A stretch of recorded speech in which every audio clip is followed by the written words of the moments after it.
Good evening, everyone. Welcome to the Worcester City Council meeting. If you can, please stand for the Pledge of Allegiance and the Star Spangled Banner.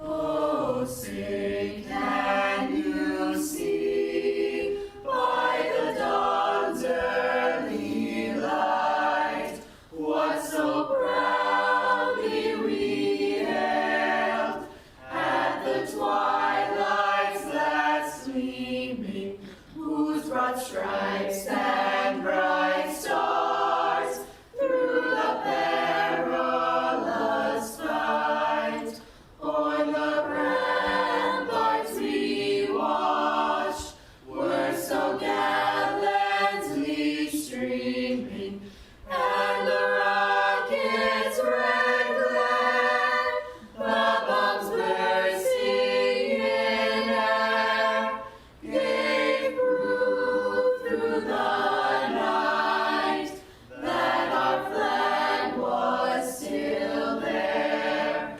Oh, say does that star-spangled banner yet wave o'er the land of the free and the home of the brave? Just ask everybody to remain standing, so we have a moment of silence for two city councils who passed away in the last few months. First being Judge William McManus, who passed away last month, who served this community and government, both as a high school teacher, a lawyer, a city councilor in the late 60s and early 70s, and a community person with Pernay Family Health, Mercy Center, an overall good person for this community. And also for Dennis Irish, who I served 4 terms with on the council. Dennis was also a community person, worked with St. Vincent's, UMass Hospital, Small Business Administration Bureau, and also worked with the Worcester Public Library Foundation, Family Health Center of Worcester, and also was a big Worcester rugby football fan and played that sport. So let's have a moment of silence for both of those gentlemen.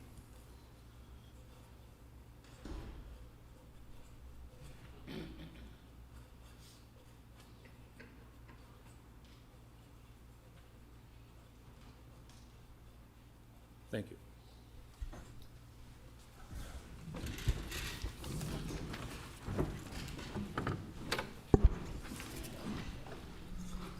Do a roll call? Councilor Bergman? Here. Councilor Bellotta? Here. Councilor Economou? Councilor Fasolo? Here. Councilor King? Here. Councilor Mitra? Yes. Councilor Ojeda? Here. Councilor Rivera? Here. Councilor Rosen? Here. Councilor Toomey? Here. And Mayor Petty. Here. Okay, we have a proclamation. We have a big month ahead of us here in the city of Worcester. Charles, good to see you. Phil, good to see you both here today, and good luck on your guarded first launch centennial here in the city of Worcester in town of Auburn. So thank you. Whereas March 16, 2026 marks the 100th year anniversary of Dr. Robert and Esther Goddard's legendary first liquid-fueled rocket launch. Whereas the city of Worcester has long fostered the spirits of innovation in combination of its educational infrastructure, industrial capability, and sustained institutional support during Robert Goddard's lifetime, helped create the ecosystem that is needed to become the father of modern rocketry. Whereas that innovative spirit can be seen with the Commonwealth designating a city of tech hub acknowledging its place as a center for life sciences, and with Worcester maintaining its industrial past, acting as a home to advanced manufacturing, robotics, precision machining, and prototyping. Whereas the city of Worcester joins the town of Auburn, Worcester Public Library, organizations including the Wonder Mission, Ecotarium, Museum of Worcester, Clark University, Worcester Polytech Institute, Discover Central Massachusetts, and groups around the country to host a series of festivities in honor of the Goddards. Whereas the Wonder Mission also seeks to inspire, elevate, and celebrate our own modern-day, today and tomorrow Goddards, scientists, engineers, innovators, explorers, and educators who dream big, work tirelessly to expand human knowledge, and receive little public acknowledgement or notoriety. Now therefore, I, Mayor Joseph M. Petty, of the City of Worcester, do hereby proclaim March 16, 2026 as the date to recognize Dr. Robert and Esther Goddard's first launch centennial. Encourage all residents to join the celebration of the special occasion and the Goddard's legacy and vision. Councilor Rivera, would you like to hand that to them? Since this is your district. Okay. Charles and Phil. A lot of events are planned. And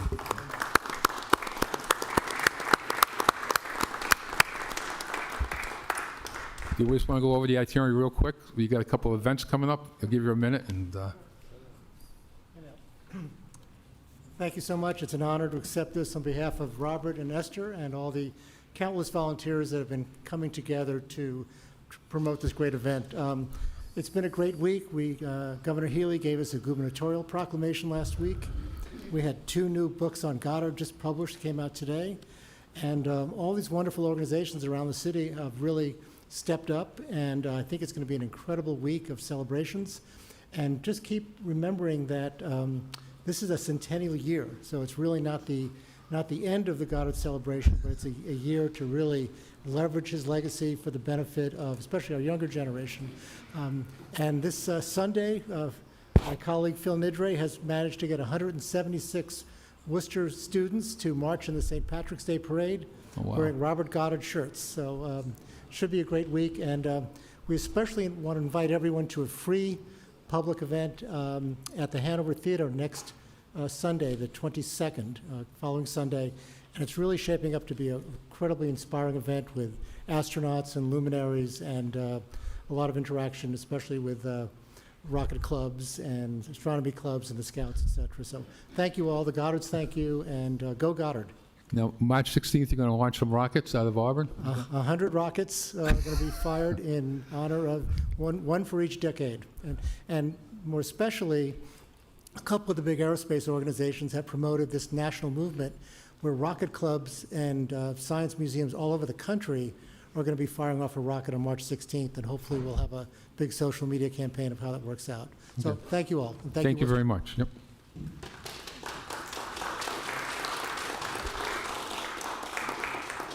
Okay, next item up is approval of the minutes. City Council, City of Worcester hereby approves the minutes of the City Council meeting February 10th, 2026. All those in favor? Opposed, so ordered. Public participation, a person may speak for no more than 2 minutes on any item appearing on the agenda. Mr. Quirk? Thank you, Mr. Mayor. Rule 39, items of public interest. At every meeting of the City Council, under public participation portion of the agenda, the chair shall recognize any person seeking such recognition for the purpose of addressing the council on any eligible items on the agenda for the meeting, both in person and remotely. Any person who wishes to speak on more than one agenda item shall combine their testimony on all items to one appearance at the microphone. The time for speaking shall not exceed 2 minutes for any one speaker or 30 minutes for all speakers. Rule 40, petitions. On the first occasion, any petition appears on the City Council agenda. The prime petition may address the City Council for no more than 3 minutes on the subject of their petition. Thank you. Just your name, city residence, and item number? Yes, Fred Nathan Worcester. 11G, the report on the traffic and parking about the mobility on Grove Street. Here we are talking more about bike lanes. I think the city has to do a better job with the potholes before you're going to put in any more bike lanes. That's just me. 12B. I mean, when the police station was built, it was probably already obsolete then. We need a new police station. It's a no-brainer. The only question is, where are you going to put it? 12I, about having people, the residents park on Mead Street during off hours to kind of free up, making during the snowstorms it easier to plow those streets down there. I mean, they're torture. All you have to do is just even walk, and never mind drive through there. And as far as in Mankaty, that project. A lot of people are here. I'm just curious if they are bad, the city needs to investigate them and do a better job of vetting them to make sure that they are the real deal.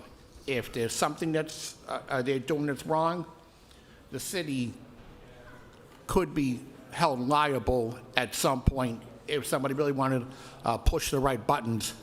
Thank you. Thank you. The next speaker, name and city of residence, item number. Happy Mortallero, City of Worcester, District 4. Here to speak first on item 19A. I am against giving tax breaks to the Mankato Group. The greedy Mankato Group that just cares only about money, doesn't care about workers, doesn't care about people. They just care about money, and they just want more tax breaks. And I say no.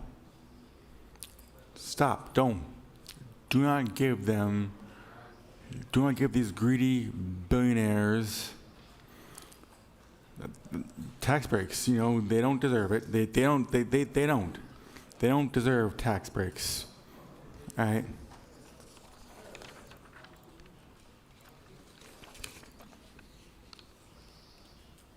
All right, so 20A, rent control. We need, I definitely think, rent control is something, that is important for a city, I speak on that every week, I do definitely think we need some rent control. 20C, housing stability. We definitely also need that, some housing stability and also rent control. So 20D, systemic racism, that is an issue, and I definitely think, that needs to be addressed. So, yeah, please. All right, so thank you for your time. I'll be gone now. Thank you.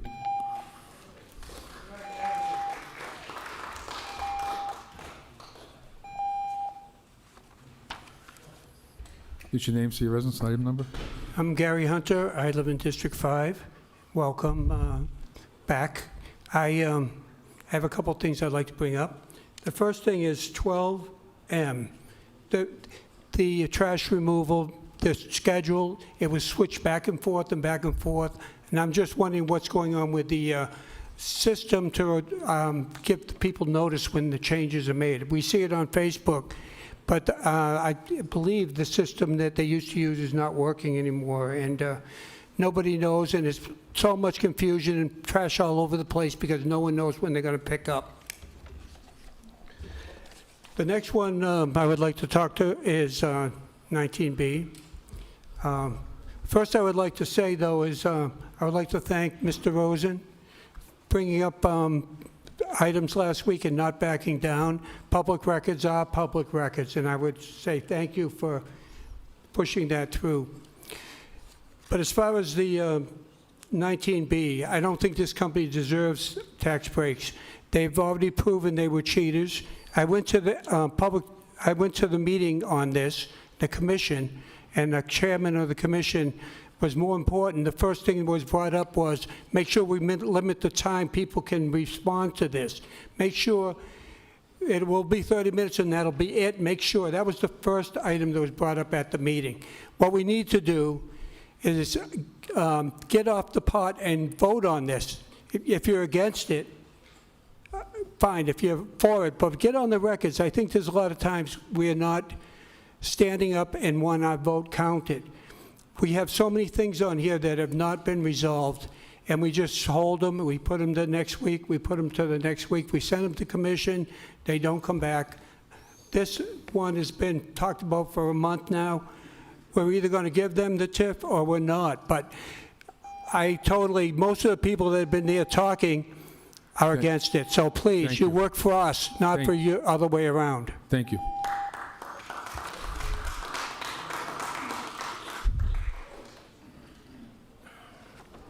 Good evening, everybody. I'm Mauro Di Pasquale. I'm here for item 12Q, but before I do, I want to say, I hope you do support the local carpenters. They deserve it. I hope to express details of what I'm going to talk about at the next Public Service and Transportation meeting. As you may know, there's a congressional bill, H.R. 2289, that's out there right now. It's in debate. That'll devastate municipalities as an authority over cable providers and telephone providers, as well as devastate WCCA. So I hope someone is looking into it on the city side to see what we can do to combat that. We're in a critical funding situation at WCCA, so a realistic conversation needs to take place. 2 minutes isn't going to do it, certainly. Without knowing the intent of the city with the negotiation and the overall negotiation status, it's impossible for WCCA TV to move forward. We're already at a less than critical staff operation.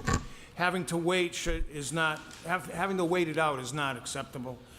This is not just a TV station we're talking about or a simple community media enterprise. It's a civic asset, an institution that places the camera, the narrative, in the hands of the people and educates people how to use these tools. It helps defeat the digital media gap. It's true media equity. I mean, we've been doing it before it was even in fashion. It's a career pathway that empowers the disenfranchised. No one does what WCCA TV does. And if we have to close or downsize to the point where you can't recognize it, it's going to be a really sad state. If you're going to fight for a less than 10-year cable contract on the next one, you got to start negotiating now because we're already 2.5 years over with the other expired contract. So things to think about. I appreciate the council. I appreciate all the support over the last 40 years that the Worcester City Council has given WCCA TV. So I want to say thank you to that as I end today, this conversation. Thank you. Thank you. What's your name, say your residence, and item number? Good afternoon. It's David Huffman, 214 Holden Street. Through the chair, I'd just like to thank Councilor Rivera, Economo, Ojeda, Bellotta, and the Park and Transportation Committee. We had a petition that went forward for our traffic speed enforcement, Brattle Street, Holden Street, Ariat Street. It's been so gratifying watching the police over the last week, getting them one after another. As quickly as they set up, they're giving tickets out. So it's been an incredible week that we've had. Just wanted to say thank you, particularly to the Worcester Police Department. They really stood up and they're doing a great job out there. Thank you. Thank you. What's your name, say your residence, and item number? Good evening. My name is Jennifer Safford, and I am a Worcester resident speaking today on behalf of 19A and on the behalf of the Worcester NAACP. Our organization has always supported development that strengthens neighborhoods and creates opportunity, but development must never come at the expense of workers' rights or public trust. That is why we stand firmly against granting a tie or TIF to the Mankitti Group or any developer who has not committed to hiring responsible contractors and ensuring strong oversight to prevent wage theft. We have received concerning reports about the Mankitti Group's project at 204 Main Street. Barber Drywall, a contractor that should not be working on a tax-subsidized project, was reportedly on site. Additionally, workers from Martinez Drywall were placed on Barber Drywall's payroll. These are not small administrative errors. These are red flags that point to potential wage theft, misclassification, and a lack of accountability. When public dollars are used to support private development, the public has a right to expect that every worker is treated fairly, paid legally, and protected from exploitation. Worcester residents should not be subsidizing contractors who cut corners or violate labor standards. We want to see Worcester thrive. We want investment in our downtown and in our neighborhoods, but we cannot support development that is not transparent, that does not follow the rules, or that puts workers at risk. We ask this council to stand with workers, stand with the community, and stand for responsible development. Do not approve a TIF or tie until the Mankitti Group and any future developer can demonstrate a real commitment to responsible contracting and meaningful oversight. Thank you for listening, and thank you for your leadership on this important issue. Thank you.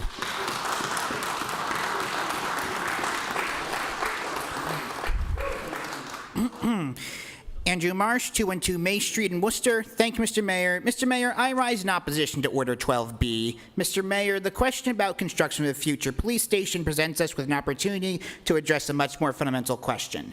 How much taxpayer money do we really need to be giving to the Worcester Police Department in the municipal budget? And is the police department a wise investment at all? The events of the last year or so have brought that into serious doubt for me. Displacing homeless people, assisting ICE in assaulting the people of this city, weaponizing the criminal legal process to strangle opposition. These are not what I consider a wise municipal investment. While any of us can anecdotally point to individual officers who are fundamentally good people, as a culture and institution, the WPD and their associated union wield far too much political and legal power for my liking, and I am not persuaded that they wield that power for the betterment of everyone. The City Council has an opportunity, and most importantly, the responsibility to constrain the police department's worst excesses by controlling its funding. It needs to stop treating it as a sacred cow that we must never even entertain touching. We need a good faith, honest discussion about whether the department's budget deserves to be as high as it is. And if we as a city come to a consensus that it isn't, then we cannot fear the idea of reducing it to a more acceptable level and thus reallocating the difference to municipal services that address society's woes without the threat of violence as a stick. I believe in a better, great society than that. I know it can seem unfathomable to a lot of people, including my own mother, but that's no excuse for us to not dream bigger. I yield back the balance of my time. Thank you. Good evening. My name is Margot Barnett. I've been a resident of the city of Worcester for about 36 years. I'm here to speak on two items. The first one is 19A. I'd like to ditto everything that Stafford said about it. This council passed a responsible development ordinance. That means that companies that engage in wage theft will not get public dollars, a tip or a tie. Many of you signed a responsible development pledge about this specific company, and we expect you to put your money where your mouth is, and our money where your mouth is. So I am asking you, I am demanding of you, that you do not approve this TIF or tie for the Menkiti Group. The second item is 12S. I was really proud of this city when it was the first gateway city to pass specialized stretch codes. We did it in a timely manner that would allow the implementation of electrification. We at the time, I just heard about this today, so I didn't make a great presentation on this. When this came up, we had lots of statistics. We were pointed to all the times that the can was kicked down the road around our climate goals. We will not meet our climate goals if we keep kicking the can down the road. This council already voted to implement the specialized stretch codes. Do not freeze them. Thank you. Thank you. Good evening, Mr. Chair. For the record, Mark Bornstein. I'm a lifelong resident of Worcester. I'm here to speak in favor of item 12S and to a certain degree, item 12C, requesting at least a 12-month freeze on the specialized stretch energy code. Like most residents, I strongly support sustainable, energy-efficient policies. However, the specialized stretch energy code has become more of a burden than a benefit to our community. Currently, these requirements are so convoluted, they are impeding the work of developers, architects, and contractors while creating a massive enforcement headache for our city's inspectors. I've seen residential projects stall because developers are not certain how to navigate these differing compliance pathways. Compliance often requires specialized third-party certifiers who are in extremely short supply. Compliance doesn't cause just months of delays, it drives up the cost of every single unit we try to build in the city. The standard stretch code is a rigorous, high-quality efficiency standard. I'm asking the council to implement at least a 12-month freeze on the specialized code so we can evaluate if the standard code meets our goals without these unnecessary hurdles. Thank you. Thank you.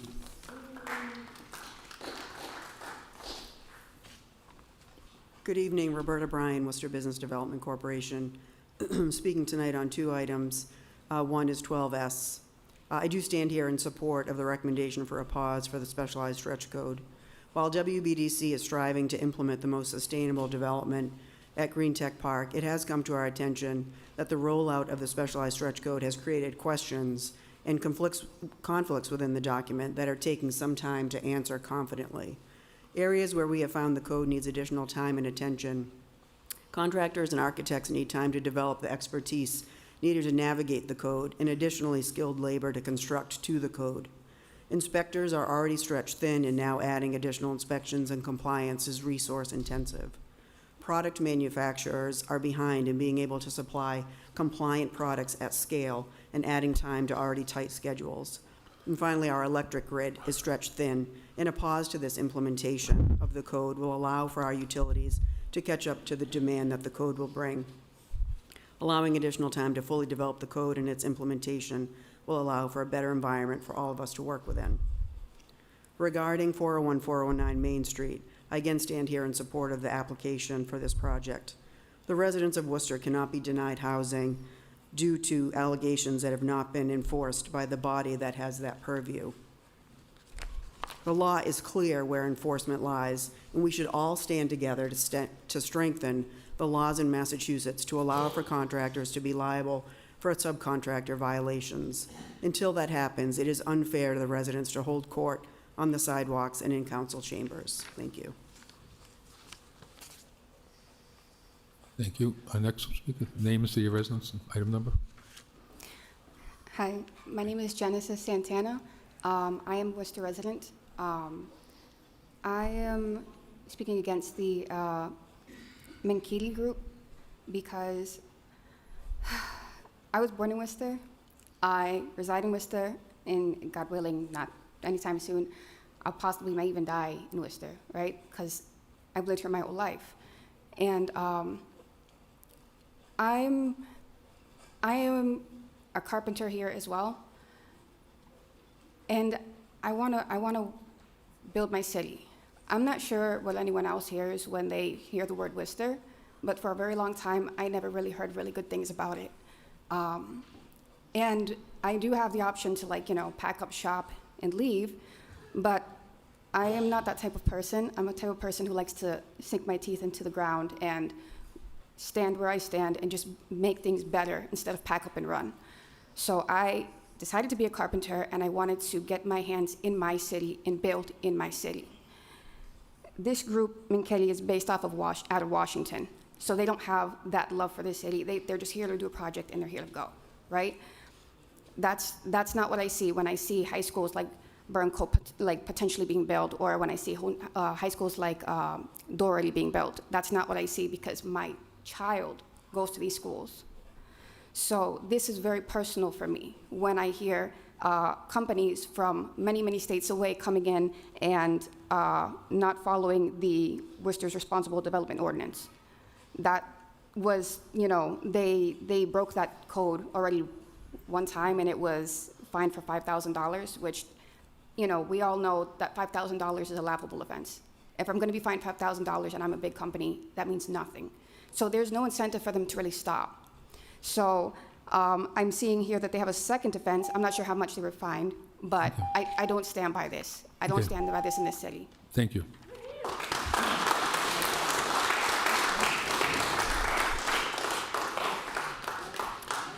Yeah, how you doing? My name is David Menage, and I'm the regional manager for Carpenters Local 336. I live on 6 Old Brook Drive. I'm speaking on 19A. What's before you tonight is the same deal when this whole thing first started. There's no further commitments, no new policies or changes to it. So I ask you please to be tough on criminal contractors and those that benefit from illegally low prices. We all want housing, but we need it to be built lawfully, especially when taxpayer money is in question. You are the stewards of the taxpayer money. You will be voting on that tonight. I want to remind you of a letter that was sent to the city manager by Barbara Drywall's attorney. They worked on 204 Main Street for the Minkiti Group. And they were comparing the Attorney General's civil citations to parking tickets. There was $83,000 in fines. Barbara Drywall's comparisons to its citations as parking tickets is inaccurate and offensive, and the Attorney General's issuance of civil citations for wage theft is actually an alternative to initiating criminal proceedings. Now, on 204 Main Street, which is a Minkiti project that already had tax relief on it, once again, there are further issues. The Attorney General has complaints from workers. More of them keep coming to our office. They are getting paid in personal checks, and there are no tax deductions getting taken out. So why was Martinez Drywall not reported? They weren't reported on certified payrolls, quite frankly, because these are the kind of behaviors that we see, right? So they don't have to report what they're doing. We caught it, the city caught it. I filed a complaint in early February. I still have not received a response from the city administration on that. Now, as you decide tonight to vote, please recognize that by moving this item forward with no further actions and no stipulations and no changes, you, for the Shacks building, you're consenting and agreeing to wage theft and tax fraud on taxpayer-funded projects. Thank you. Thank you.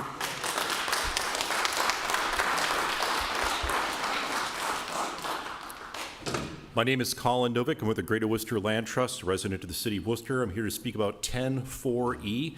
This ends up being a Concom cleanup. It's a bureaucratic thing. There are 3 major parcels that are being transferred to the Conservation Commission, the first of which is God's Acre. Right now, there is no managing or holding entity, no one for us to call, no one to partner with, no one to coordinate with. If we need to do a cleanup, if we need to do volunteer activities, if we need to work on trails, putting it with the Concom would solve this problem. The second is Crow Hill. Crow Hill was preserved because of the Conservation Commission, through the Conservation Commission, and has been listed as a Conservation Commission property in all of our open space and recreation plans. It turns out that we can't find the vote, so we're fixing finding the vote. We've always treated it as Concom, we just need the paperwork to show it. Then we have Patches Reservoir, preserved in 1968. Worcester's very first conservation acquisition. It was done long before the Land and Water Conservation Fund using HUD money. This was a neighborhood youth-led effort with wonderful pictures of children sitting on a dam trying to protect their neighborhood open space. This is something which has been treated as Concom for forever, but we don't have the paperwork, and we need it to actually be officially, technically held by the Concom. If you look in the open space plan, it says Concom, we just need to fix the paperwork. The last 2 are 2 strategic moves. Belmont Street, a leftover piece from the Belmont home. It's part of the Green Hill Park corridor. It's a public access point on Belmont Street. It is not terribly developable, and it is also in an environmental justice area. This makes good sense. Thank you, administration.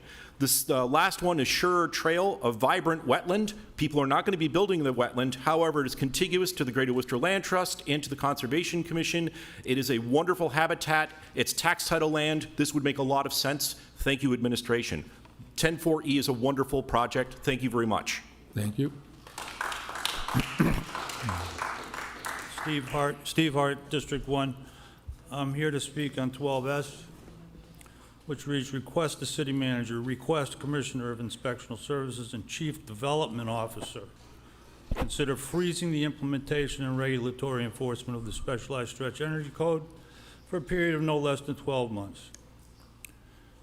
On the Worcester website, it reads, on September 26, 2023, the Worcester City Council voted to adopt a Specialized Stretch Code to go into effect on July 1, 2024.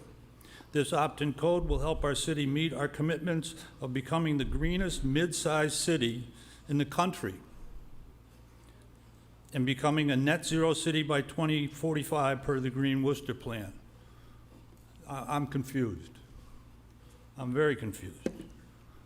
I heard a previous speaker mention how burdened the code department is. This council has no problem putting additional funds into other departments. Why don't we just beef up that department to handle this? I really don't understand where this consideration comes from. I'm assuming it comes from the development and Chamber of Commerce element that's beholden, or some of these city councilors are beholden to. I don't hear any architects here tonight or builders complaining about their problems. And keep in mind, if this were to go through in the right timing, it would make Mankides Group a more profitable project. They will probably save a fair amount of money by eliminating the Specialized Stretch Energy Code. I request serious consideration of this matter. Thank you.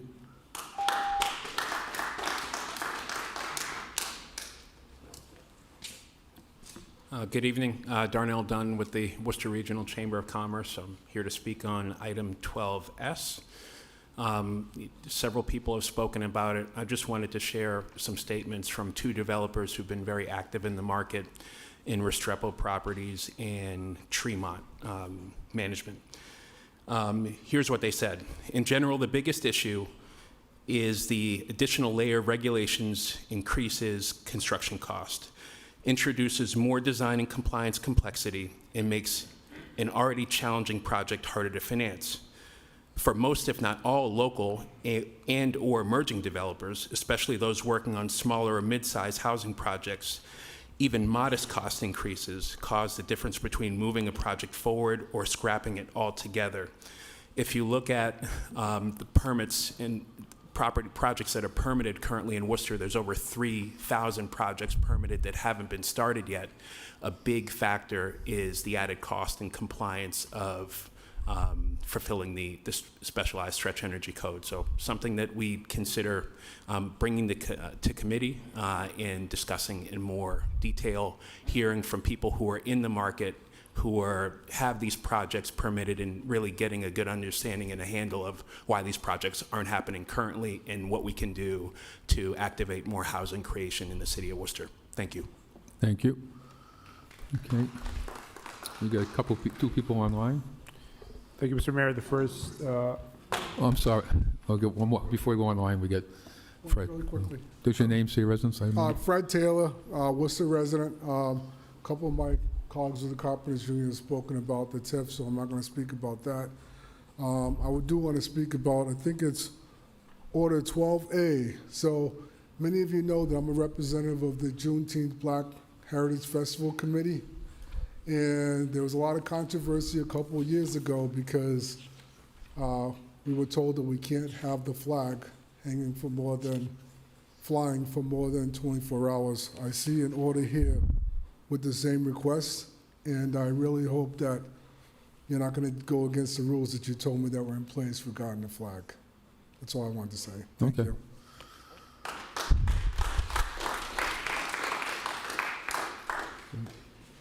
Mr. Cork? thank you, Mr. Mayor. The first speaker is Evelyn. I'm going to try and meet the resident now. Please state your name and city of residence. Oh, hello, Evelyn Hurwitz. I'm a resident of District 1, and I'm speaking in support of item 10.4C. I just want to express my support to the City Council and the city's Executive Office of Economic Development to do a close examination of zoning ordinances regarding preserving our urban tree canopy, particularly restricting clear cutting of trees for development projects. Clark University's Geography Department did a study after the ALV infestation that found that we lost more tree canopy due to development projects than to the Asian longhorn beetle. The new urban forestry master plan includes an action step to closely review how we manage development relative to preserving and protecting our tree canopy. And as I'm sure you all know, trees help to clear the air pollution, they help to manage stormwater and flooding, cool heat islands, and many more benefits to the city. I appreciate the EOED's thoughtful approach and look forward to thoughtful discussions in the appropriate council subcommittee. I also want to mention for item 12S that to speak against pausing the specialized stretch energy building code, which was discussed in great detail in previous meetings and the council fully supported. Thank you. Okay. Thank you. The next speaker. Thank you, Mr. Mayor. The next speaker is Paul. Let me try and meet the resident now.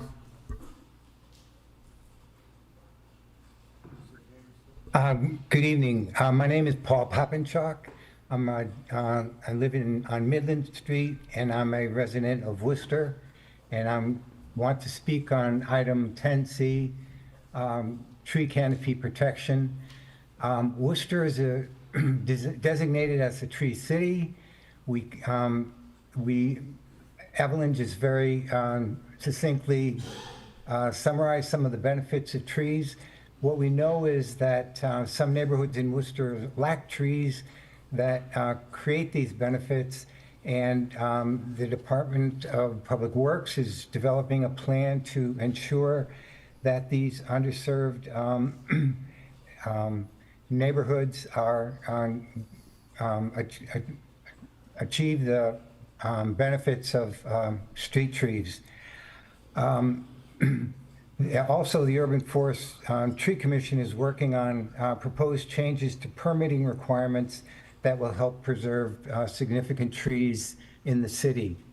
I would also like to comment on 12S, the request for delay of 12 months of implementation of the specialized energy stretch code. A lot of the objections presented tonight to this measure have to do with the cost of doing a project properly. The code adoption had strong citizen support as part of the Green Worcester aspirations to meet our emission reduction. Commitments we need to have all new construction be highly efficient. You have 10 seconds. In order to ensure that we meet our emission codes, I do not support delay of this implementation. Thank you. The next speaker. Thank you, Mr. Mayor. The next speaker is Gemma. Please state your name and city residence. Gemma Kamara, city of residence is Worcester, 7 Porter Street. So I am a firm supporter of development in Worcester. We do need housing, and we need it now. But we cannot continue to hand out tax breaks to developers who engage in tax fraud or wage theft. Worcester residents aren't going to pack up and run. I echo that from what I heard earlier today. We are staying and fighting for a city where workers' rights are taken seriously. This is exactly why the city created the Worcester Responsible Development Ordinance. As we consider tax reliefs or incentives, I urge the city council to ensure we are supporting partners who follow the law, treat workers fairly, and actually contribute to the tax base. Responsible developers have nothing to fear. In fact, this protects them from being underbid and by bad actors.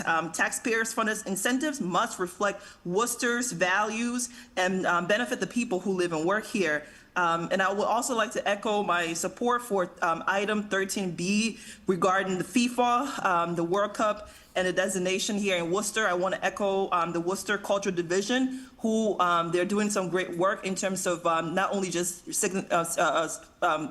putting a spotlight on one country, but there's going to be a series of watch parties happening here in the city of Worcester, and I do ask City Council to be a little bit more broader in those terms of those countries that are going to be having World Cup here in Boston. And MOAD, the Massachusetts Organization of African Descendants, we are going to be working with the Worcester Cultural Division to partake and engage and to host some of those watch parties here for the Haitian community, the Ghanaian community, and other communities here in the city of Worcester. So I just want to echo all of these great things happening in Worcester and also throw my support towards this responsible development ordinance. So thank you. Thank you. Mr. Mayor, the last speaker is Eric Stratton. Trying to meet the resident now. Good evening, Eric Stratton, City of Worcester. Regarding 12A for the new police station, no. Just, hard no on this, guys. I mean, we're staring down, what, a $30 million fine to the city of Holden? And I'm assuming the city has not squirreled funds away to help cover that cost in case they had lost this case, despite kicking this case, kicking the can down the road for years. That to me seems very financially irresponsible, especially given the fact that we pay millions in lawsuits related to poor behavior from the police, and we still have yet resolved the issue of the Department of Justice report. This one should be a hard no. Read the room, guys. We need to be acting responsibly. Which leads me to my next 2 points. Regarding 19A, the TIF, again, no. You've heard from a number of residents, you've heard from carpenters. We need to work with responsible partners. And frankly, it seems like the city does not have a very good track record when it comes to TIFs, failing to have clawbacks related to the ballpark, where we had promises from developers that never came to fruition. In this case, we're dealing with issues of wage theft and tax fraud. Again, the city should send a strong message. If you do this, we aren't going to work with you. It's that easy. Or, if they don't want to develop, that's fine. Let someone else develop it. Regarding 12S, the stretch code, as you've heard from others, we absolutely should stick with this. You all, acting, as our elected officials and representing your constituents who had strong support for the stretch code, are now looking about walking it back? Forget it. What's the point then? If you all are going to pass ordinances or requirements and then immediately walk them You back. have 10 seconds. Please, stick to your guns on this. Show some spine. Thank you. Thank you. Okay, seeing nobody else, we'll close that part of the meeting. We will go to, Mr. Chairman, may we please Councilor take Rosen? 19A out of order? let's do the petitions first, I'll come back to Okay, that. thank you. Okay. So we have hearings and orders. The motion is to open the hearing regarding National Grid condo location on Windsor Street and Northampton Street. Those in favor, opposed, so ordered. Anybody against this item? Seeing nobody opposed. Motion is to close the hearing and to adopt. Those in favor, opposed, so ordered. Okay. We'll come back to first item of business. Petitions 9A to 9B refer to the planning board. All those in favor? Mr. Chairman, Yeah. I just want to, Counselor? yes, I just want to amend 9F. Okay, we're going to get there in a second. Okay. Okay. Let's just do 9A to 9B. We're going to refer to the planning board. All those in favor? Opposed? So ordered. 9C to 9F. Council Rivera? Yes, thank you. First, I want to amend 9F to say, request sidewalk installation on Clover Street between Her Street and Pineview Ave, not resurfacing, please. I also, while we're at it, want to file 12R. 12R. And also on 9C, I would like to take that into, have the council take into reconsideration. Okay. Thank you. So 12R, what do you want to do on 12R? Rescind it? 12R, I'm going to file. You going to file that? Okay. Yeah. So 12R. Going to work with the petition here in 9F. So 12R motion is to file. 12. Okay, so 9C to 9F, we have an amendment from resurfacing to installation of. Thank you. And then on 9C, I didn't hear what was that. Was that one you wanted to do? On reconsideration. Oh, after we pass it? Yeah. Okay. Okay. So the motion is 9C to 9F, 9F as amended, and filed 12R. Those in favor, opposed, so ordered. And 12E, since we just passed it, is the motion is to, what was it? To 12R, file. file, and 9C was 9C was reconsideration. reconsideration. So motion is to reconsider. Mr. Chairman, just a point of Councilman. order, that's reconsidering sending it to committee? Yes. So, Oh, no, I misunderstood then. Okay, what is it then? So, Mr. Chairman, if I can provide some clarification, there's a Public Works Committee meeting next week. We want to do the agenda possibly tomorrow, so we're asking the council to take a vote to send it to committee and just ask for reconsideration on that vote, Okay, so we can bypass that rule of 48 hours before we send it to committee. okay, so basically, we already voted it, now just asking for a regular reconsideration. So nobody can, So you don't have to wait till 48 hours? Correct, Got it. procedure. Yep. Thank you. okay. All those in favor for the reconsideration? Do we roll call on that? Yeah, we'll do Roll call. it. Councilor Bergman This is a motion for reconsideration? on 9C. No. Councilor Balata, No. Councilor Economou, Councilor Fasolo, Yes. No. Oh, no. procedure is no. No, apologize. Councilor King, No. Councilor Mitra, No. Councilor Ojeda, Just, sorry, quick question. So we did we did A and B, but did we vote on C? Yes. Yet? Yep. Okay, sorry, 'cause I didn't hear Yeah. this vote. Okay. So, no. Councilor Rivera, No. Councilor Rosen, No. Councilor Toomey, No. and Mayor Petty. No.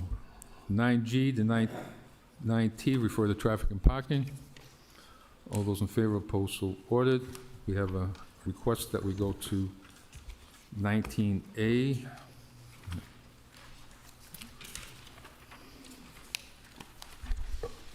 It's held under privilege. Report of the Committee of Economic Development upon the communication of city manager, recommend approval of the Housing Development Certified Project Application, tax exemption agreement for 401, 409 Main Street, recommend adoption of the company resolution. Councilman Bergman, you want to speak on this? Happy to speak on it, Mr. Chairman. So as everybody here knows, this has been before the body several times. Went out to committee, came back, and there was various opportunities that required it, various scenarios that required it to be held. We had, I think, a healthy, good debate at the subcommittee level. Representative McKitty was there. Certainly a number of representatives of the Carpenters Union were there. Members of the public were there.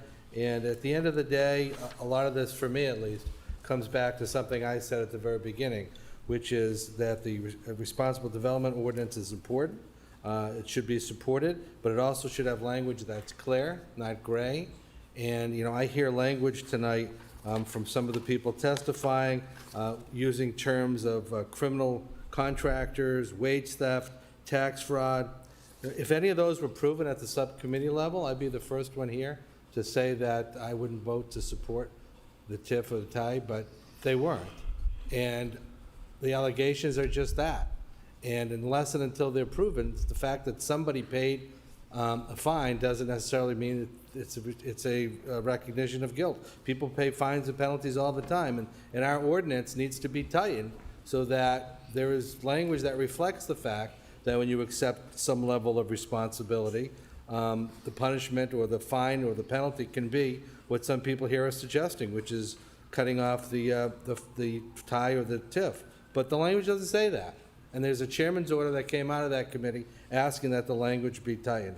Furthermore, I would say that, to me at least, that language has to be pretty clear, especially when you're talking about not McKee's own actions, but those actions of their subcontractors. I understand the responsible development ordinance has within it what we would call in the legal profession some sort of vicarious liability, that you're responsible for the people under you. But for me, there's a world of difference between saying McKinney did something versus saying a subcontractor did something before McKinney hired them, therefore McKinney should be denied the TIF and the tag. Let me also just mention the practical consequences of what some people are asking, which I won't support, and I'll support going ahead with the funding. And that is that this isn't a half-empty, half-full glass scenario conversation where some could argue, well, we're giving away a lot, but we're getting something, versus if we don't do business with McKinney, we'll get the whole glass full. The numbers don't work here, and Mr. Dunn can address that, but for those who think we give out tips and ties like candy, we don't. Very few people that ask get them, and the reason why they get them is because it's not practical in most circumstances for them to get funding. So the project will just sit there. And the fact that it will just sit there means the city of Worcester's tax base will not have millions of dollars that will come in even with the TIF or the tag. So I would dispute that we can have somebody else just roll in and take over the development without giving them any assistance. The cost of developing Worcester is pretty much the same as the cost of developing Boston. But the return on the investment is different in Worcester than it is in Boston. Any developer will tell you that. The numbers are much harder in Worcester. I'm not proposing we give tips and ties to everybody that comes along. I'm confident we don't, and we won't, because Mr. Dunn is a great caretaker of making sure that those don't get handed out routinely. I understand some of the passion. I understand some of the arguments. But let me just say one other thing, which I think gets overlooked at these somewhat heated meetings. And that is, yes, the Carpenters Union is opposed to this.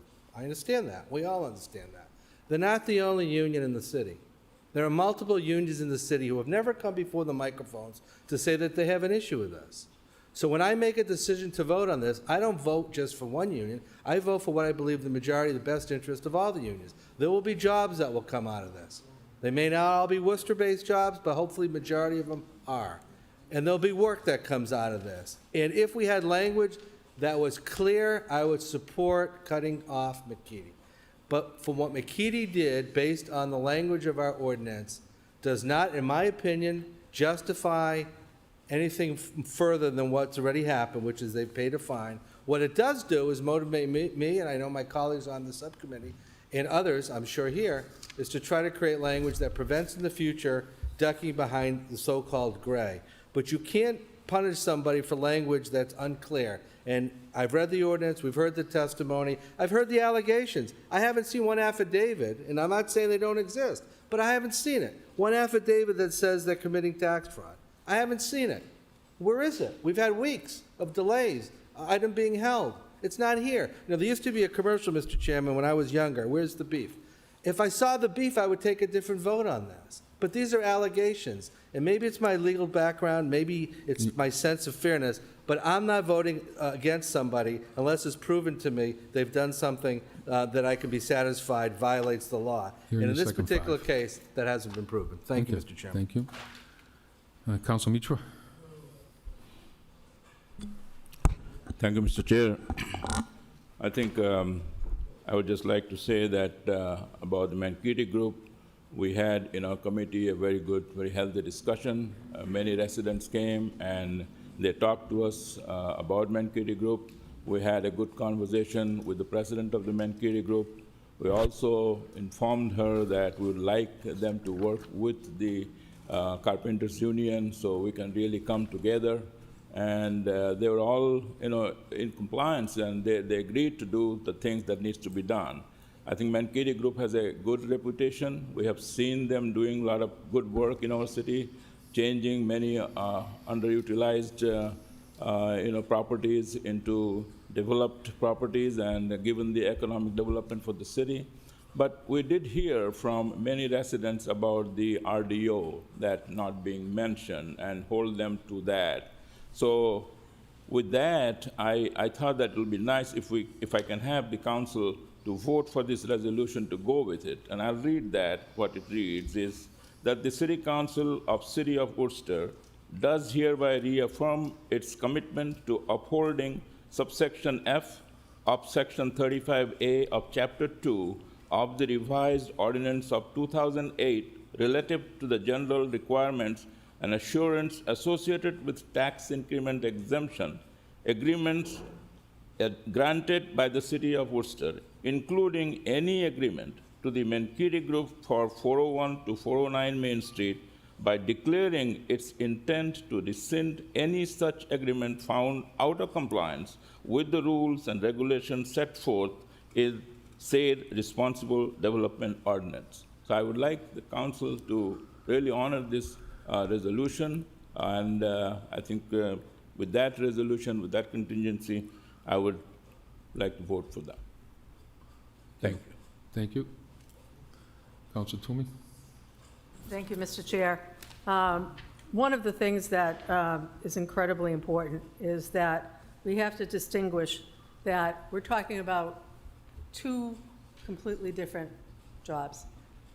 This particular one that we're voting on tonight is a huge change in the original job that was being performed there. To transfer a building, to make it turn a business commercial building into residential truly requires a great deal of tightening of the belt and making sure that you can actually afford to do this. There are not very many companies out there, as was mentioned tonight, that could deal with the massive increases in steel and all that other stuff. So we have a major project up on the old Fallon Health Building.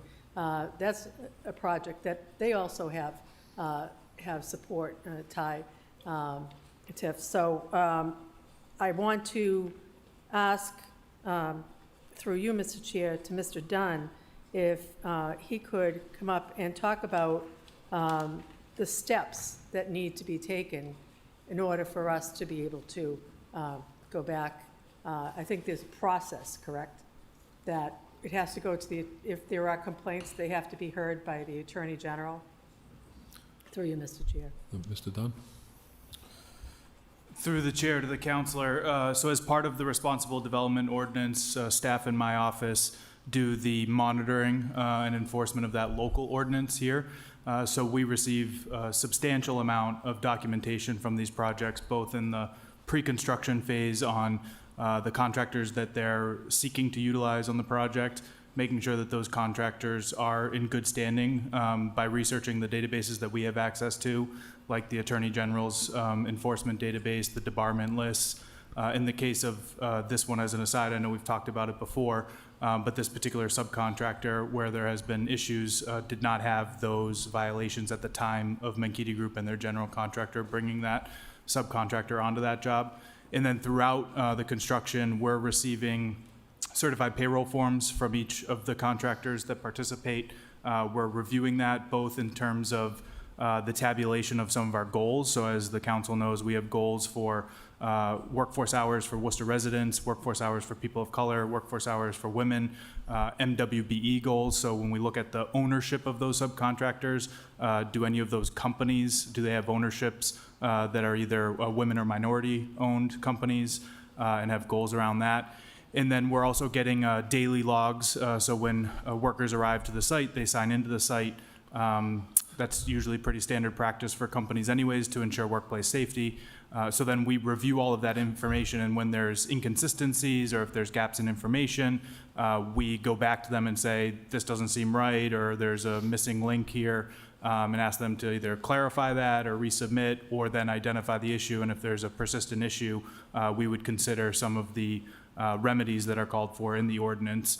But as it relates to if we are getting information that is inaccurate, right? So like these are submitted to us, attested to by the appropriate representatives of those companies. If that information is perceived to be inaccurate or alleged to be inaccurate, then we would have to share that information with the appropriate enforcement agencies. And I think that's what you're referencing, where if there's allegations that there are people being paid under the table, but we have records of them being on payroll, if there's other allegations of misclassification of those employees, we need to involve the appropriate enforcement agency at the state level, which is the Attorney General.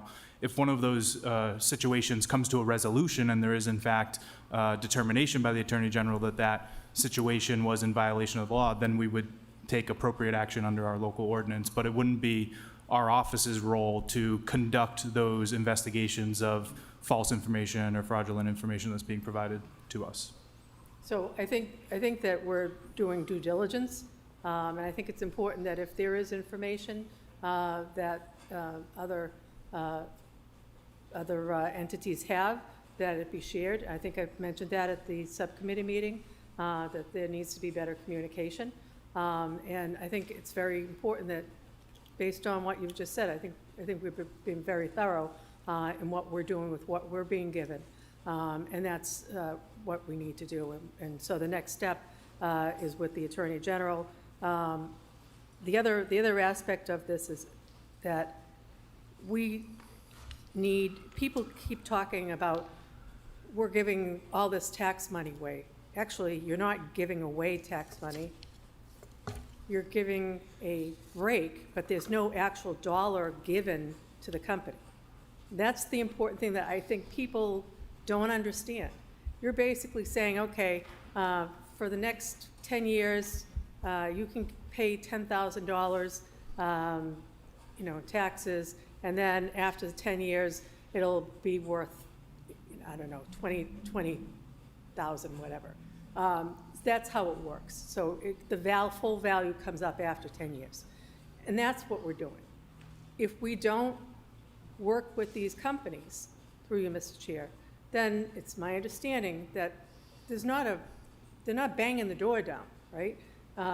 There are certain companies that have the ability to be able to work in conjunction with the city and the town to enhance the building opportunities that are here.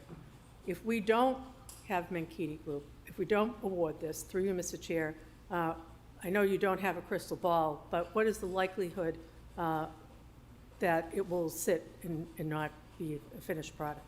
Through you, Mr. Chair. Mr. Dunn? Through the chair to the councilor, as you noted, I wouldn't want to speculate on what may or may not occur if this doesn't move forward, but I think in looking at the status of the building as we've seen over the last 6 plus, even probably closer to 10 years, 8 to 10 years that they've owned it, they would have already undertake this investment if they were able to secure the financing, if the numbers made sense, if the project was viable. So I think we're seeing that in the fact that the project has been stalled for that amount of time as they've been working on the financing, securing different resources, like there are historic tax credits involved in this as well that take a substantial amount of time to assemble. And so if it was, viable and not necessary to provide this level of assistance, then I think we would have already seen that project under construction at this point. Well, thank you very much. I appreciate that. I just want to make it very clear. I come from a union family. My father was a glazer, worked for Pittsburgh Plate Glass for a long time. So I understand how important it is that and I knew what a scab was when I was 4 years old, when my father was on strike. It's very important that we help to ensure that there is no wage theft and that there is no tax fraud.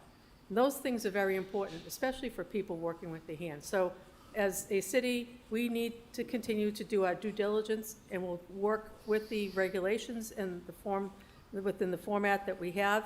And I think I have no problem signing on to Councilor Mitra's resolution.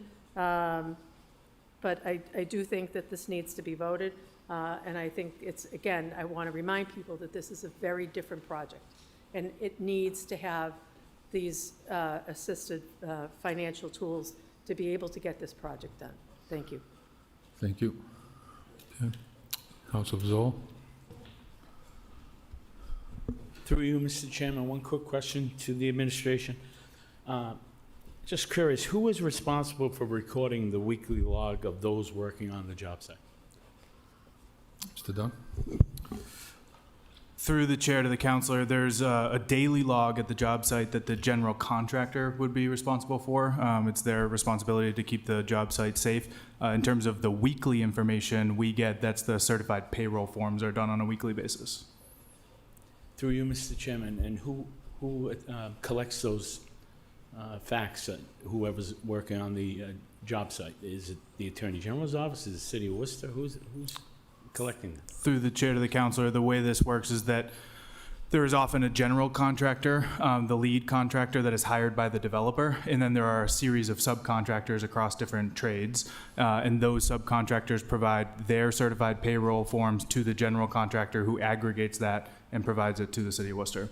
They're providing that because it is required and called for in our responsible development ordinance. If there was just a private job in the City of Worcester that wasn't receiving that form of assistance, we wouldn't be getting that type of information. Thank you, Mr. Chairman. Thank you. Councilor Bellotta? What's that?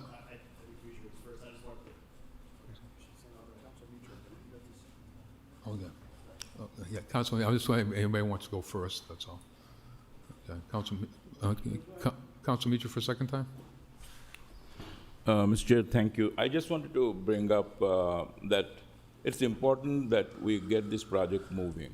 We have Mankato Group. I know we have heard many residents came and talked about the RDO. We have this resolution. I just want to make a small correction to this, that where it reads, by declaring its intent to rescind any such agreement found out of future compliance with the rules and regulations set forth in said responsible development ordinance. I also wanted to inform everyone, as Mr. Dunn said, that if we don't have this project going, then our revenue is very small, tax revenue. If it is improved, done, completed, I know that the tax increment, the exemption that the Mankato Group or any developer, in this case Mankato Group, will get is about, in 10 years, about close to $600,000, if I'm not wrong. But the benefit that the city is getting because of the improved value of this project is about 1.2 million, if I'm not wrong, that the city will be getting in taxes. So if we don't do it, we get $200,000. So if we hold it and not get it done, we're losing money. And any developer, as Councilor Bergman mentioned, that the cost of doing the business here in Worcester and Boston is the same, but the revenue is so low that for any developer to do it without this exemption given to them would be a losing proposition. So nobody will do it. So I think it is important that we think hard and we heard the residents and are holding them responsible to follow our RDO, and hopefully it'll all be taken care of because we're going to be watching them that they follow our ordinance. So thank you, that's all I wanted to say. Could you just read your correction, your amendment? Yeah, correction is only that out of future compliance instead of just compliance. Okay. Thank you.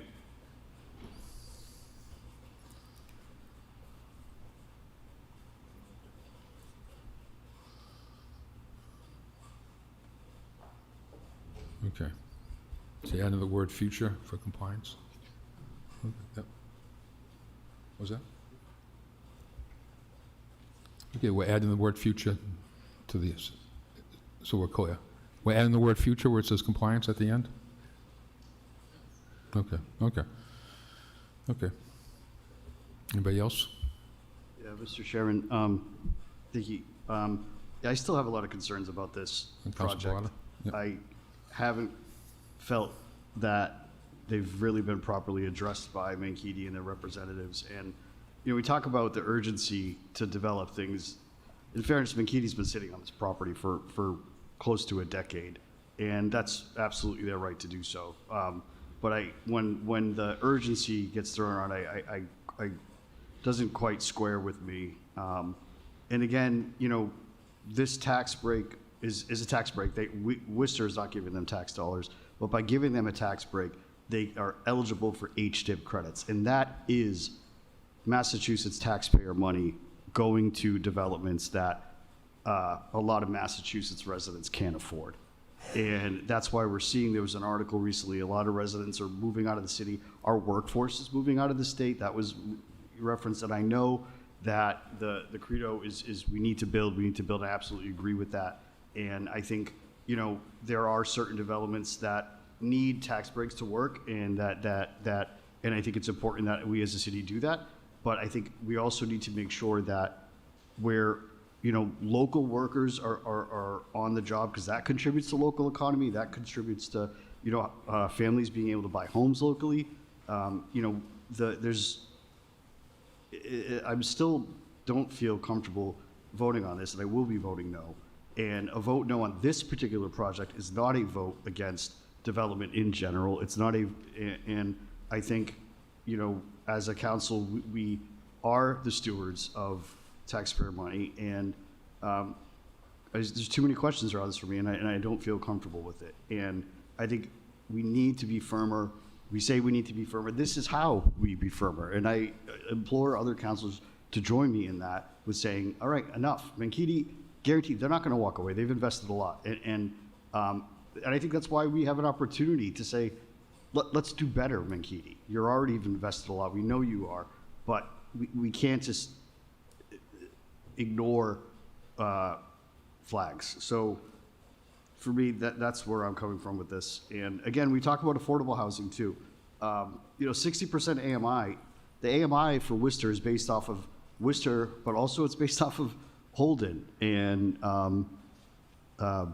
you know, Millbury and other communities. So the ceiling is a little inflated when we talk about that. Whereas, you know, the area median income for AMI for Worcester is, you know, around 100K. But the AMI for Worcester alone is closer to around, you know, high 60s. So, and we need affordable housing of all kinds. We need market rate. We need luxury. Any real city that, you know, has this mix of housing, and that's what Worcester, I think, has always had. But we can't just not hold developers accountable, and so that's where I stand on that. And thank you. Thank you.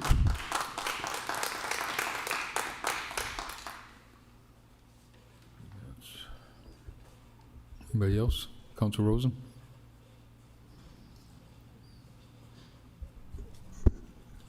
Thank you, Mr. Chairman. I think we've heard for many months now from the administration, from many people, that we need about 12,000 units, maybe during the next 8 to 10 years. So I assume if we need 12,000, these 48 make some contribution, not huge, but certainly 48. you know, is a good number. And there's two things we're looking at tonight. I'm totally in favor of the project. I do want to see the old Shacks building, 401 to 409 Main Street, developed. I want to see the 43 market rate units. I want to see the 5 affordable units. As I said, it's a, you know, tiny dent in our 12,000, but you got to start somewhere and keep adding. And we get a lot of development in apartments going on, and we've seen that in the upcoming report from Peter Dunn and Economic Development, some great stuff going on in Worcester, and we're all proud of that, and I think we all want this project, but that's not what's on the agenda tonight. It's not, do you want Mankato to build 48 more units? Yes, but that's not what the vote is tonight. The vote is, do we think, are we sure, maybe do we even care if the Mankato Group has followed on other projects, especially down the old Olympic building, the Garden Fresh building, if you want? Have they followed the responsible development ordinance? That's what we're talking about tonight, not whether we want this developed. We all want it developed. 11 zip, well, 10, there's only 10 people here. Yeah, if that were the vote, but it's not. It's not that easy. It's not that simple. It's a vote that takes a little courage. You have to look at what's gone on in the past. Does Mankato have the right to choose contractor who will choose subcontractors that violate our responsible development ordinance? Now, the responsible development ordinance, in that, the buck stops with the developer, with the Mankato Group. That's what it is. That's what we have. It doesn't say, Barber Drywall, we're going to fine you $5,000.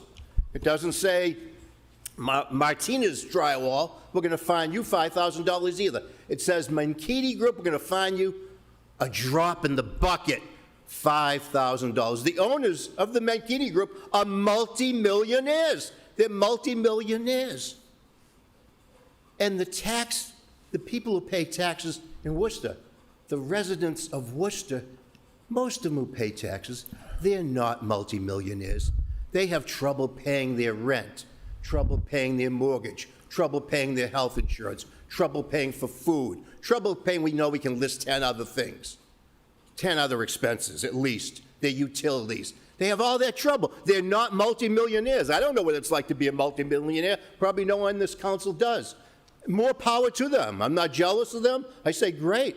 They must be great business folks if they're multimillionaires. But should the residents of the city of Worcester who aren't multimillionaires, is it really necessary that they help finance multimillionaires? I'm not so sure. And I listened to a couple of my colleagues, and it was almost like I heard years ago I heard, and it was probably true, 10, 15, maybe 20 years ago. Worcester is desperate for development. We were so desperate. Remember the project? I was on the council then, when a man from Boston bought the Worcester Common Outlets and promised us all these things. And, you know, I don't know what happened to him. We know what happened to that Worcester Common Outlets. We were probably desperate in those days. We're not desperate any longer.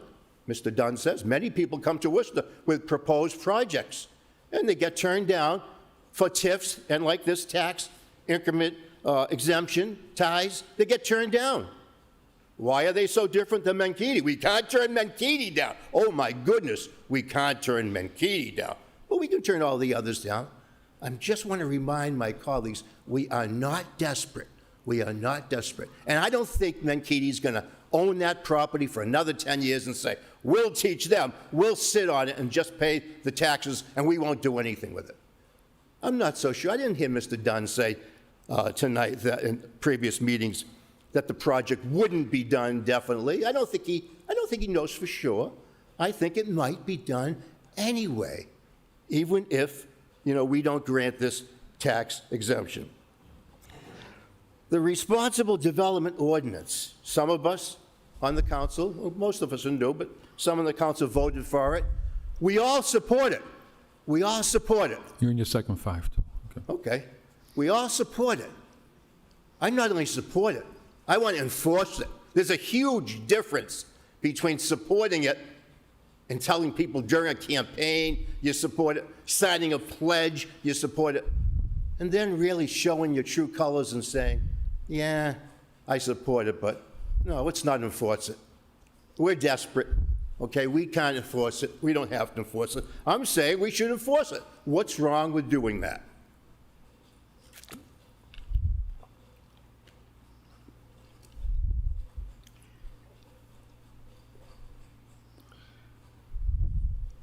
So if you're not going to enforce it tonight, we shouldn't have it. We shouldn't have an RDO. I want it. I want to enforce it. It was great. Some of you, give you credit. You changed your mind tonight, but you used to be in favor of enforcing it. You saw the need for it. The administration told us there was a big need. I see one of my colleagues doing this, yeah, doing that. I don't know what that's about, but you don't have to do that. Okay? I listened to you, and I didn't bob my head. You don't have to do that to your colleagues just because we disagree. We disagree. I see a company here owned by multimillionaires who want the residents of Worcester, with all their financial problems, we know their financial problems, want tax relief from our residents. It's too bad. Too bad. I won't support it. I won't vote for it at all. And I'm tired of hearing, tired of hearing that we're desperate. We're not. I'm tired of hearing that the Worcester Chamber of Commerce supports this and really twists our arm and wants the project. Well, good. That's good. They have every right to do that. But that doesn't make me support it because the Worcester Chamber of Commerce wants it. I'm going to look at the RDO and see if I think this company and their contractors and subcontractors, will keep this RDO. I don't think so. I don't think so. And I've got an order or a resolution just like Dr. Mitra. Just coincidence, I guess, because I didn't consult with Dr. Mitra. I'm going to read mine. Maybe we can vote on both of them. They're similar, but they're not exactly the same. $5,000 fine to Menkidi Group. $5,000. My goodness. That's peanuts. That's peanuts. Should have been $50,000 then. There's an RDO, $5,000. That's no punishment. No punishment at all.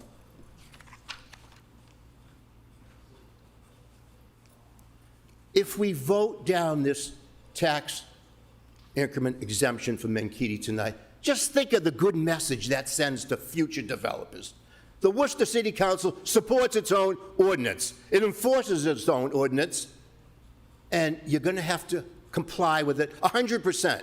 100% in future projects. Not that the Worcester City Council are pushovers, that Menkidi was fined, which means Menkidi had to admit they did something wrong, and you might say, oh, I heard a council say, it wasn't Menkidi. It was Barbara Drywall. It was Martinez Dryway. It was the subcontractors. That's not what we didn't find those people, even though they were the ones who were guilty. We didn't find them, okay? Here's the resolution order. I don't know, Nico, if you can maybe give me the right word, but here's what I came up with. Similar to Dr. Mitra's, but a little different, I'd say. You got about 1 minute left. In the development agreement between the city and the Menkidi Group for a tax increment exemption, TIE, for their housing project at 401 to 409 Main Street, request the City Council vote tonight to require that a clawback provision be added, stating that any infraction of the city's responsible development ordinance by the developer, the contractor, or subcontractors will automatically result in a clawback of taxes already forgiven and an elimination of future tax benefits on the aforementioned project. If you don't support that, you're saying, yeah, we have a responsible development ordinance, but it has no teeth. It's not meaningful, okay? We don't have to enforce it. We just have to say we support it. And I can't do that. I know my last few seconds, Mr. Mayor. Where is my John F. Kennedy? Quote from John F. Kennedy, who I remember well. Some of you, it's history. For me, John F. Kennedy was current events. Okay, can you wrap it up, please? Yes, I am. Here's what John F. Kennedy said. There is something immoral about abandoning your own judgment.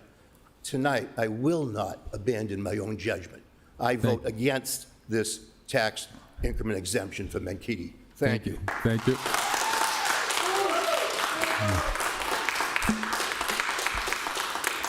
Anybody else? Seeing Council Bergman for a second time? I won't use my full 5 minutes, Mr. Chairman. Just want to say that, I guess I've seen a lot on this body over the years, and usually the default position when one side doesn't have facts to disagree with the other is to try to pit one group against another. And unfortunately, this whole notion that I'm not a millionaire, probably nobody here is a millionaire. But the truth is, the taxpayers of the city of Worcester will lose out in over $1 million if this property is not developed by the McKeedy Group or someone else.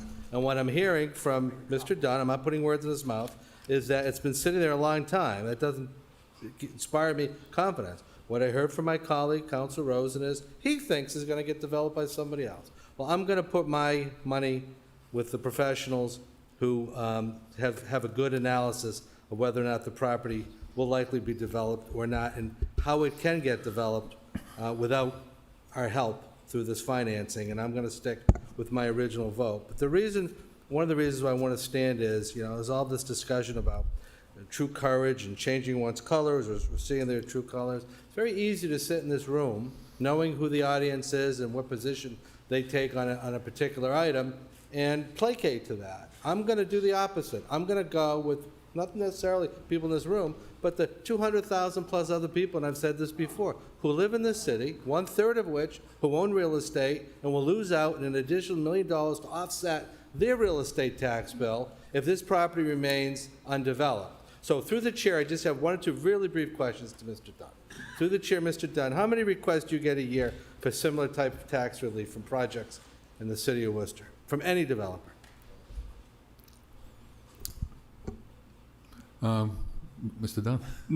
Through the chair to the counselor, I really don't have those figures in front of me. I would say it could range on any given year between 5 and 12. Okay, and how many are usually chosen for you to advocate for? I'd say we probably are averaging 1 to 2 a year. So fair to say the vast majority you don't advocate for. Is that fair? Yes. And what would be the criteria that you would advocate for a particular entity like McKeedy tonight in asking that we support this?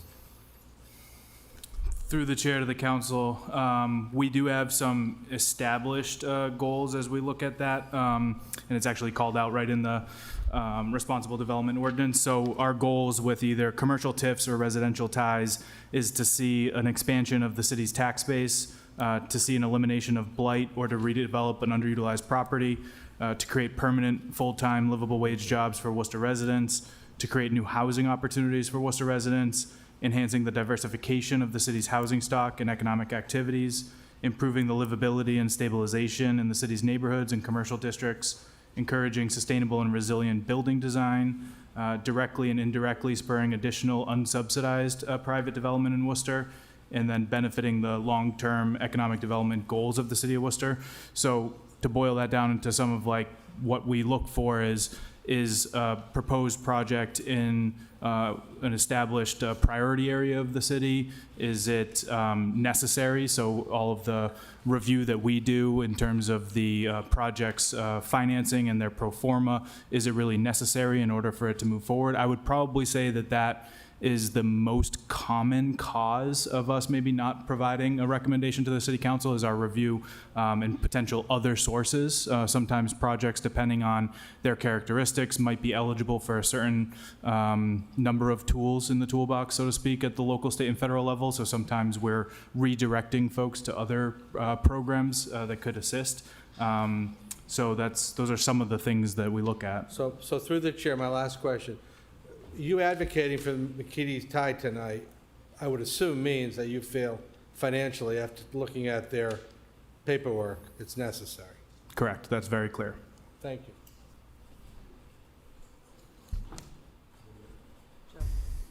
you. No. Okay. Anybody else? Mr. Chairman, I had One of my colleagues just kind of accused me of something. May I just respond? No, hang up. You have a chance. Let's just finish, everybody. Okay, yeah, I just want to respond to him. Thank you, Mr. Chair. Nobody else? Council Toomey for a second time. Thank you, Mr. Chair. I stand to remind people that those who watched or were at the meeting, that we specifically asked the administration to come back with tighter rules and regulations, and I think that they need time to be able to craft those. So we did ask for that at the meeting, and I think that that's something that this body needs to understand, that we weren't just saying we were going to just dismiss everything. We asked specifically for tighter control and tighter, any new type of controls that we could put in to make sure that these things don't happen in the future. That's all. Just want to say thank you. Thank you. Okay, nobody else? So under the rules of the council, you'd like to speak on your reputation, I take it? I'd like to respond to my colleague who made an accusation. May I just, I'm going to be very brief. Okay. Thank you, Mr. Chairman. You know, it's when my colleague, Councilor Bergman, basically accuses me of playing to the crowd here. I've known my colleague and friend, Councilor Bergman, for years, and I can't believe he would dare say that. But he did say it, but I know him. He doesn't think that. I don't need a crowd of people here to do what I think is right. I don't need that. I never have, and I never will. I'm supporting the taxpayers in the city of Worcester because I think the project is good, but I think the tax increment exemption for them is bad business for the city of Worcester, bad business by this city council. But I do not need a crowd of people, okay, to have the courage of my convictions. I don't need that, okay? And that's why I read that Kennedy quote, that you have to sometimes go with your own judgment. I'm not going to go with the Chamber of Commerce because they tell me what to do, and I'm not going to go with other groups because they tell me what to do. I'm going to try to do what's right, and that's what I'm doing tonight, regardless of 20 people here or 200 people or no people here. They could all disappear now, walk out now, and I wouldn't change my mind to Councilor Bergman. Thank you, sir. Thank you. Okay. See nobody else? We have a motion to Councilor King. Thank you, Mr. Chairman. I just want to begin by saying, I appreciate this public hearing. I appreciate the dialogue. I watched the 2.5-hour subcommittee meeting. Over the last few days, Councilor Bergman ran a great meeting. Satra Mitra, Councilor at Large, and Kate Toomey had great comments, and Mr. Dunn did his thing. I'm extremely perplexed tonight that as this issue comes before our body, there's not a representation from Mankato that spoke and that represented their interests. So I just want to state that for the record. I will also say, I don't think that Bo Mankato or his family are monsters. I do think that this is a vote of principle, and this is a vote for the people, Mr. Chairman. I spent my entire life standing up for working folks. We've fought for this on this council for many years. And what I've been looking here for, Mr. Chairman, is assurances for the future. I've been looking for a corrective action plan, none of which is before us today. Nothing. I am convinced that that is perhaps in the works based on my conversation with Mankato, but it's not here. It's not before us. Mr. Chairman, I want to address 3 comments that stood out to me tonight.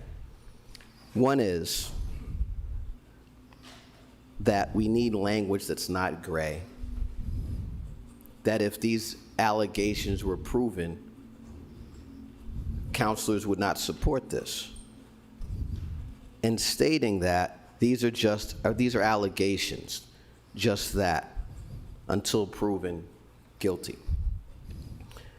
In addition to that, we had a comment saying that it's unfair to hold court on the sidelines or in this council chamber when the body that enforces these citations has not done so. Mr. Chairman, there was another comment around if we find that there's payroll fraud or wage theft, we should not support this. So, Mr. Chairman, I would like to enter into the record an email that I had sent out back on February 4th, and I'm going to speak to it. Mr. Chairman, I reached out to the Office of the Attorney General in early February. As a result of that, Mr. Chairman, I had some questions because I sat here in other proceedings and heard the terms, hey, these are just allegations, they're under appeal. So I wanted to hear from the Attorney General's office a little bit more. And I was responded to by a senior policy advisor and then a response from the Fair Labor Division. Mr. Chairman, my questions were covering a number of matters. Is there a finding of fact? How should we interpret a citation? Is it simply an allegation? What are the consequences regarding citations issued by the Fair Labor Division? And what is the current appeal status referenced to the matters that came before us? Mr. Chairman, I'm going to read from that response. That response with regards to what does this all mean? It's indicated here that the citations issued, and I quote, represents this office, meaning the Attorney General's, final, factual, and legal determination regarding the prevailing wage violations uncovered. And for our attorneys here that are playing word games, I'm a bit disappointed that we continue to talk about allegations. This is from the Attorney General, not from Christian King. Uncovered during the pendency of this matter. As such, this office does not characterize the facts underpinning the citations as, quote, allegations. Additionally, Mass DOR can place a lien on real and personal property of a delinquent party, including interest. It also indicates that in the matter pertaining to Barbara Drywall and Joseph Barber, while those have been appealed with the Division of Administrative Law Appeals, quote, the appeal does not negate this office's explanation of enforcement sections. It does pause, as mentioned, the enforcement action. Mr. Chairman, there's a 2-day hearing that will occur on April 7th and 9th of this year. And at that time, the Division of Administrative Law and Appeals will issue a decision. These are not allegations. Any attorney worth its salt knows so. Let's not play with the people, Mr. Chairman. In addition to that, we know that these citations outline failure to pay prevailing wage, failure to submit certified payroll, statement of compliance to an awarding authority, failure to furnish records, failure to make timely payments, failure to submit certified payroll records, etc. Mr. Chairman, we've also heard that there is additional concerns regarding potential fraudulent payroll records that apparently have not been responded to by the administration. So I bring that all up to say this, Mr. Chairman. There's a lot of unanswered questions. There's a lot of unanswered questions. And to vote to move this forward at this time is a concern of mine. Through the chair to the administration, as relates to accessing HDIP funds that this tie is required to achieve, my understanding is that there's a current phasing of that now, and there's a potential additional opportunity to perhaps present again at a later date, perhaps in the summer, perhaps in the fall. So through the chair, if you could explain to the public what that looks like for this round or potential rounds. Mr. Dunn? Through the chair to the councilor, that's correct. The Executive Office of Housing and Livable Communities at the state level that administers this program and the state tax credit element of the program has an active round right now. It is, while they're still making those decisions, they're reviewing the applications submitted that were due in January. They should be announcing those maybe by the end of March, maybe early April. Aside from that, there have been no subsequent rounds advertised, but it would be reasonable to expect, as you noted, that there could be one in the summer or fall of 2026. Thank you. And for the record, I noted that because that's what Mr. Dunn stated in the subcommittee meeting. I didn't make that up on my own, so that was the professional's judgment there.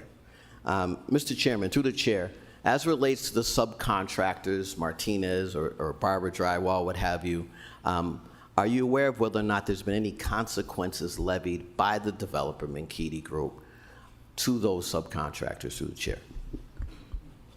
Mr. Dunn? Through the chair to the councilor, I guess I'm not sure how you would define consequences and if it would be my position to be commenting on a private contractual matter at this time. Are you aware of any, so this is the question. I don't have before me, Mr. Chairman,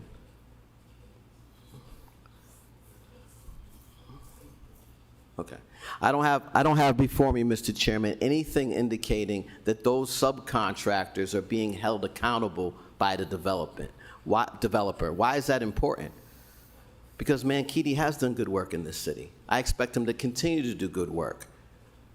But if we have a subcontractor that's being irresponsible, and the other subcontractors that they're working with are being irresponsible, what assurances do we have moving forward that's not going to happen? Particularly if there's no consequences, however we're defining it, for the folks that are at the front line of this, Mr. Chairman.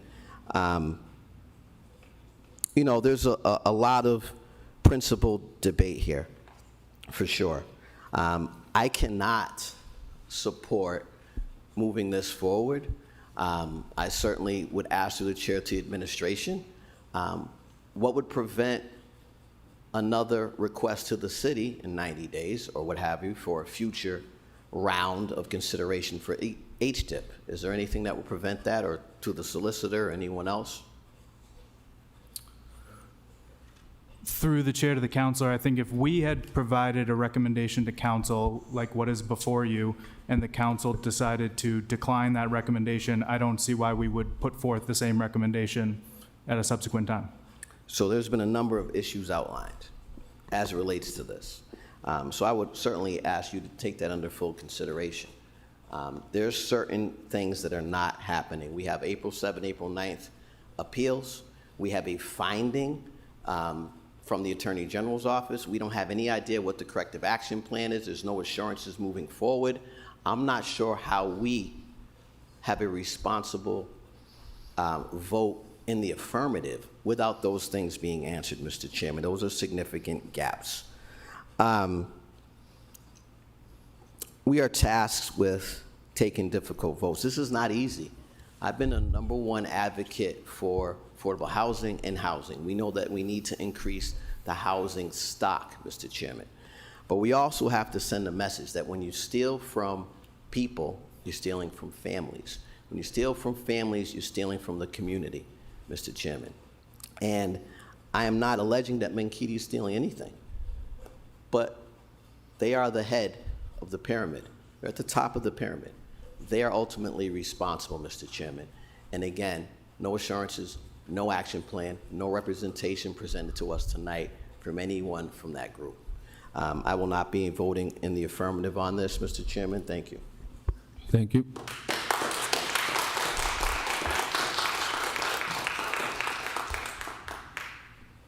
Okay. Council Toomey, did you just speak twice on? Pardon me? You spoke once, twice. We don't want So to- third time, motion to This is suspend the the rules. Motion I'm to fine suspend the with it. rules. All those in favor? Opposed, so ordered. Thank No, you. we should do a roll call on that. I think you need a roll call. Okay. Roll call? Counselor Bergman? Yes. Counselor Balata? Yes. Counselor Economo? Counselor Rosolo? Yes. Counselor King? Yes. Counselor Mitra? Yes. Counselor Ojeda? Yes. Counselor Rivera? Yes. Counselor Rosen? Yes. Counselor Toomey? Yes. And Mayor Petty. Yes. Mr. Chairman, I'm just curious, my colleague received this information on February 10th, and has had it. It's now March 10th, and he's just sharing it now, and I'm wondering why we didn't have any other information, any of this presented to us before. Just, I mean, that's almost a month. Our meeting was March 3rd at Economic Development. Should this not have been presented at that time? Thank you. Council Bergman first, since we're on this. To be honest, I suspension. mean, I understand where my colleague's coming from, but to me, whether it was presented March 10th, I'm sorry, February 10th when it was received, or March 3rd when we had a committee meeting, it really doesn't matter. You know, I can take insults about my legal abilities, that's fine. I'm here speaking as a city councilor. This, quoting, "This office does not characterize the facts, underpin the citations, allegations." Any prosecuting officer is going to say, we're not making it up, but where are the facts that back up the allegations? Where are the facts that were proven? They don't exist on this document, which is what I've been saying since the first time I've spoken on this issue months ago. That we keep saying there are allegations. Yes, the Attorney General's office says we don't consider them allegations. Okay, I expect that. With the District Attorney's office, their charges, somebody say, oh, they're only allegations? They'd say, no, we intend to prove this. That's what this says. They intend to prove it. Of course they intend to prove it, or they wouldn't have issued a citation. But that doesn't change the question that I've had since day one. Where are the facts to prove this? If an agency says it's true, and other people say it's true, that's fine, but I need more than somebody telling me it's true. I need proof. And this document, this two-page document, other than reaffirming that the Attorney General's office thinks it's true, doesn't prove it. So I appreciate having it. I would appreciate having it a month ago, which would have been the courtesy I would have given a colleague. But having it now doesn't change a damn thing. There's no proof here. I wish there was, because I said from the very beginning, my position tonight would have been a lot different had I had proof. But allegation, top allegation, you can pile as many sandwich levels of allegations as you want. It isn't going to make the sandwich any tastier to me.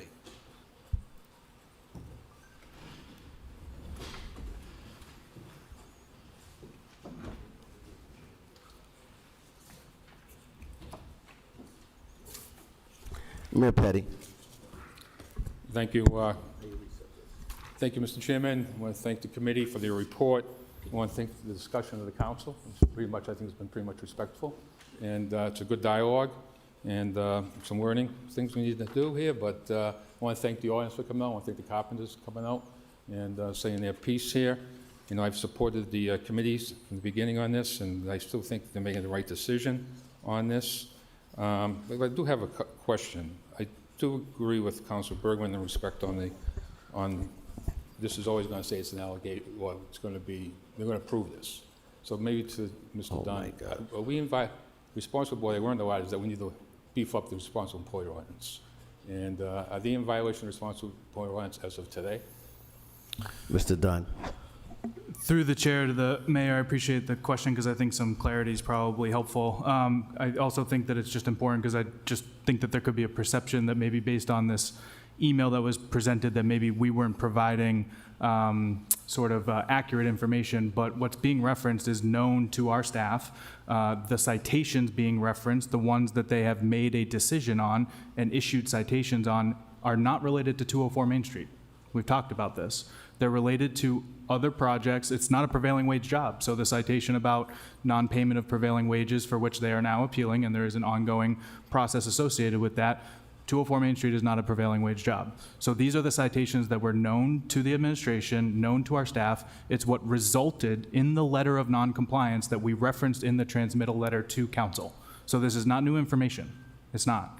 what I think is we need to bifurcate is that there's new information being shared at the podium about potential issues going on at 204 Main Street.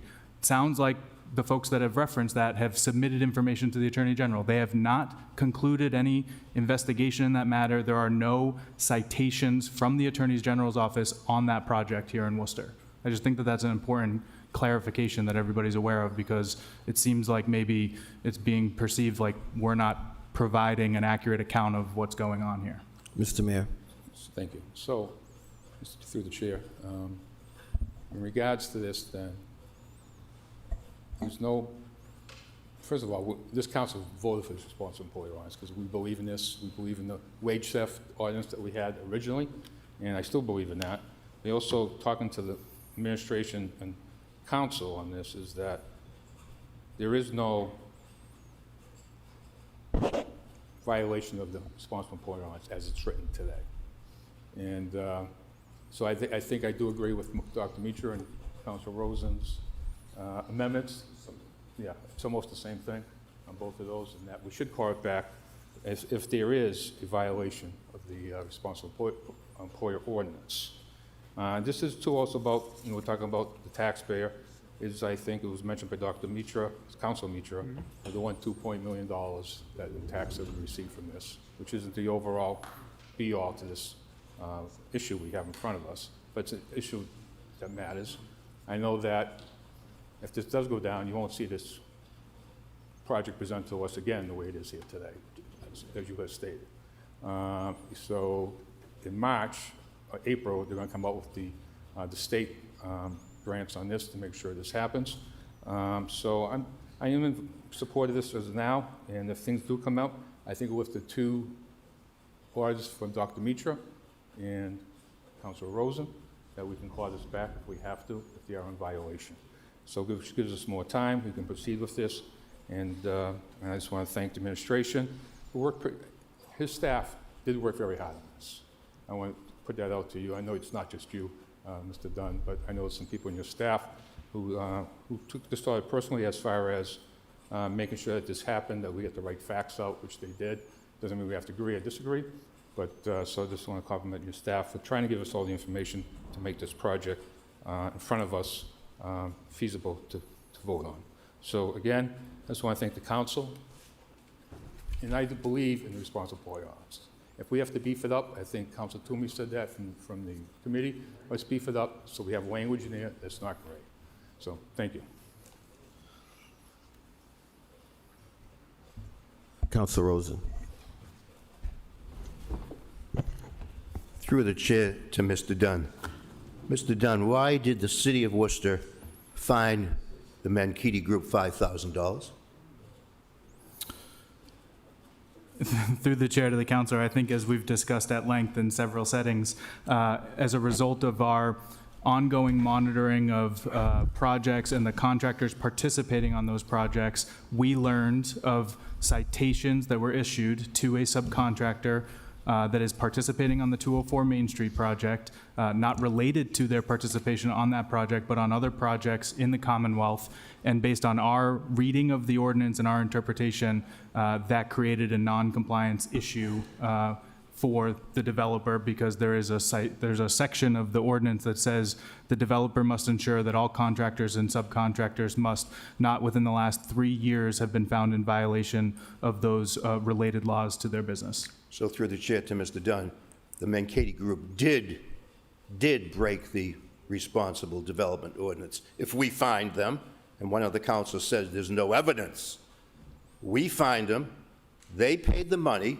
I understand it was not them, it was a subcontract, some other project, but I thought our responsible development ordinance doesn't want the developers to hire contractors and subcontractors that break the rules, that engage in poor record keeping or tax fraud or wage theft, any of those. I thought that was why, one of the big reasons we have it, besides having women-owned businesses involved, minorities involved. There's a lot of reasons we had this, but it seems to me that there was evidence. If I were Mankitti and there was no evidence that we broke our deal, even if it was a measly $5,000, I wouldn't have paid it.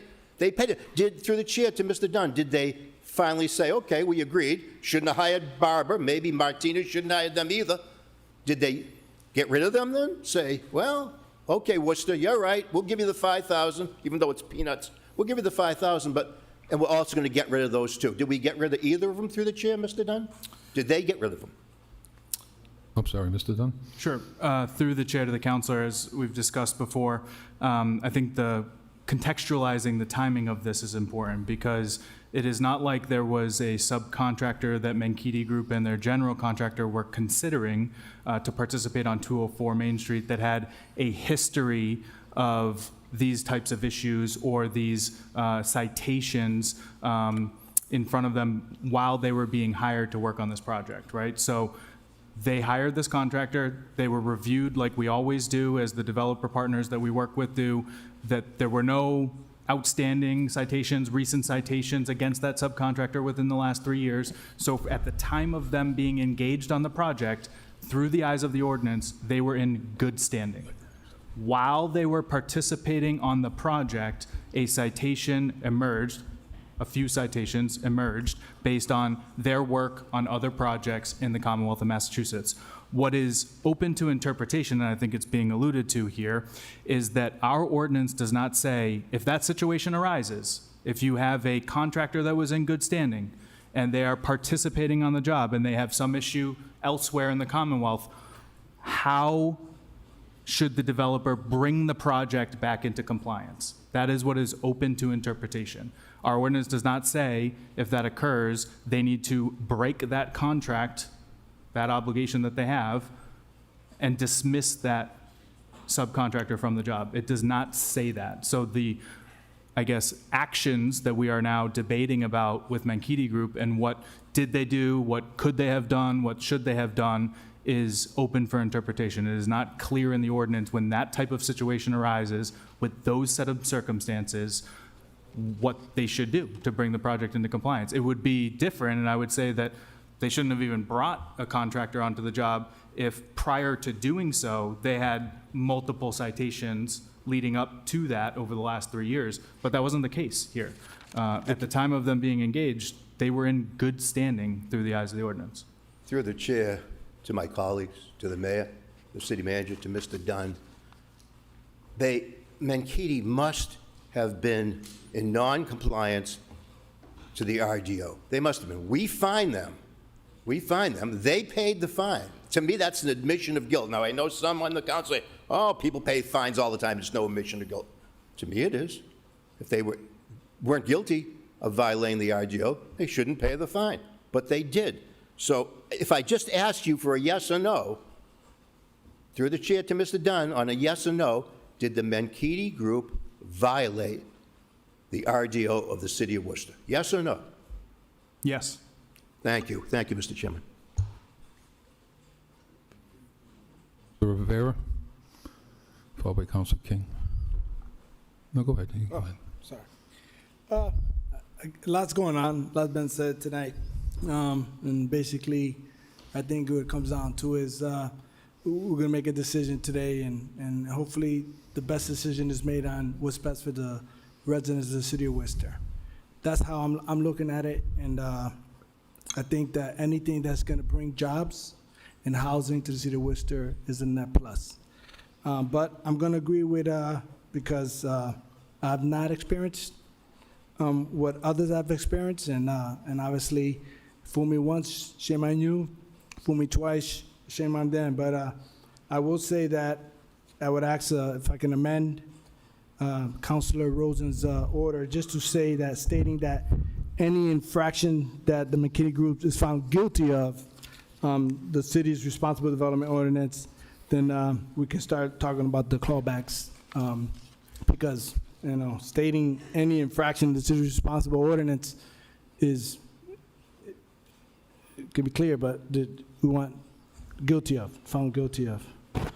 Just for clarity purposes. I'm an attorney, Mr. Chairman, but the whole guilty thing is, I mean, I'm just saying there's an infraction of the city's responsible development ordinance. That covers it. Either there is or there isn't. But guilt, innocence, this is not a court of law. It's the Worcester City Council. He's speaking. Go So that was it. I mean, if he doesn't want the amendment, that's fine. But, you know, that's the only thing I asked, and that's why I'm a yes for this. Thank you. Council King? Thank you, Mr. Chairman. Through the chair to the administration, can you speak to the additional concerns that have been brought forward to the city regarding Martinez drywall, and is that related to Mankato? Through the chair. Mr. Dunn? Through the chair to the councilor, we received a letter from the Carpenters Union as they reviewed public records that were provided relative to cross-checking daily sign-in logs from the project with the certified payroll forms that we have on file.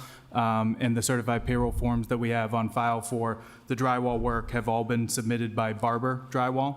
And some of the sign-in logs, some of the employees, because the employees individually do that when they arrive at the site, listed their employer as Martinez Drywall. And so the question and the concern is that if there is another employer, another subcontractor on the job, why are we not seeing certified payroll forms from Martinez Drywall? All of the drywall payrolls we have been receiving is from Barber Drywall. Through the chair, is that potentially fraudulent? Potentially? Based on your experience? Through the chair to the councilor, I'm not going to speculate on that.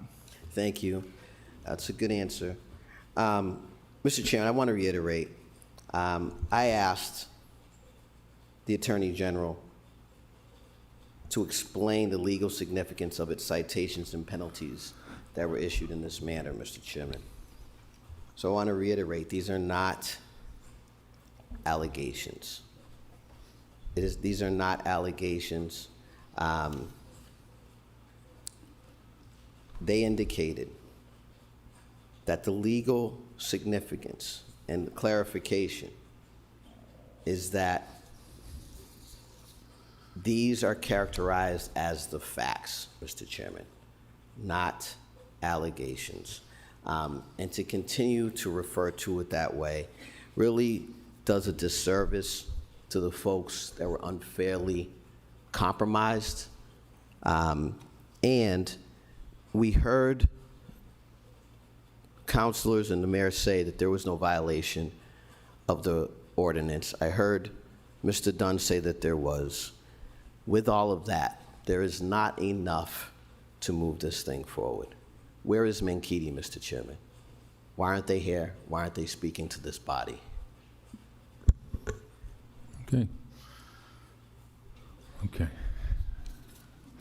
Okay, so we have two amendments. Not amendments, but two orders. Point of regarding order, Mr. Chairman. Yeah. Just regarding the two orders, we just heard testimony from Mr. Dunn that they were in violation of the ordinance, and these motions call for actions as it relates to that. So are we calling right now that these motions go into effect upon this roll call?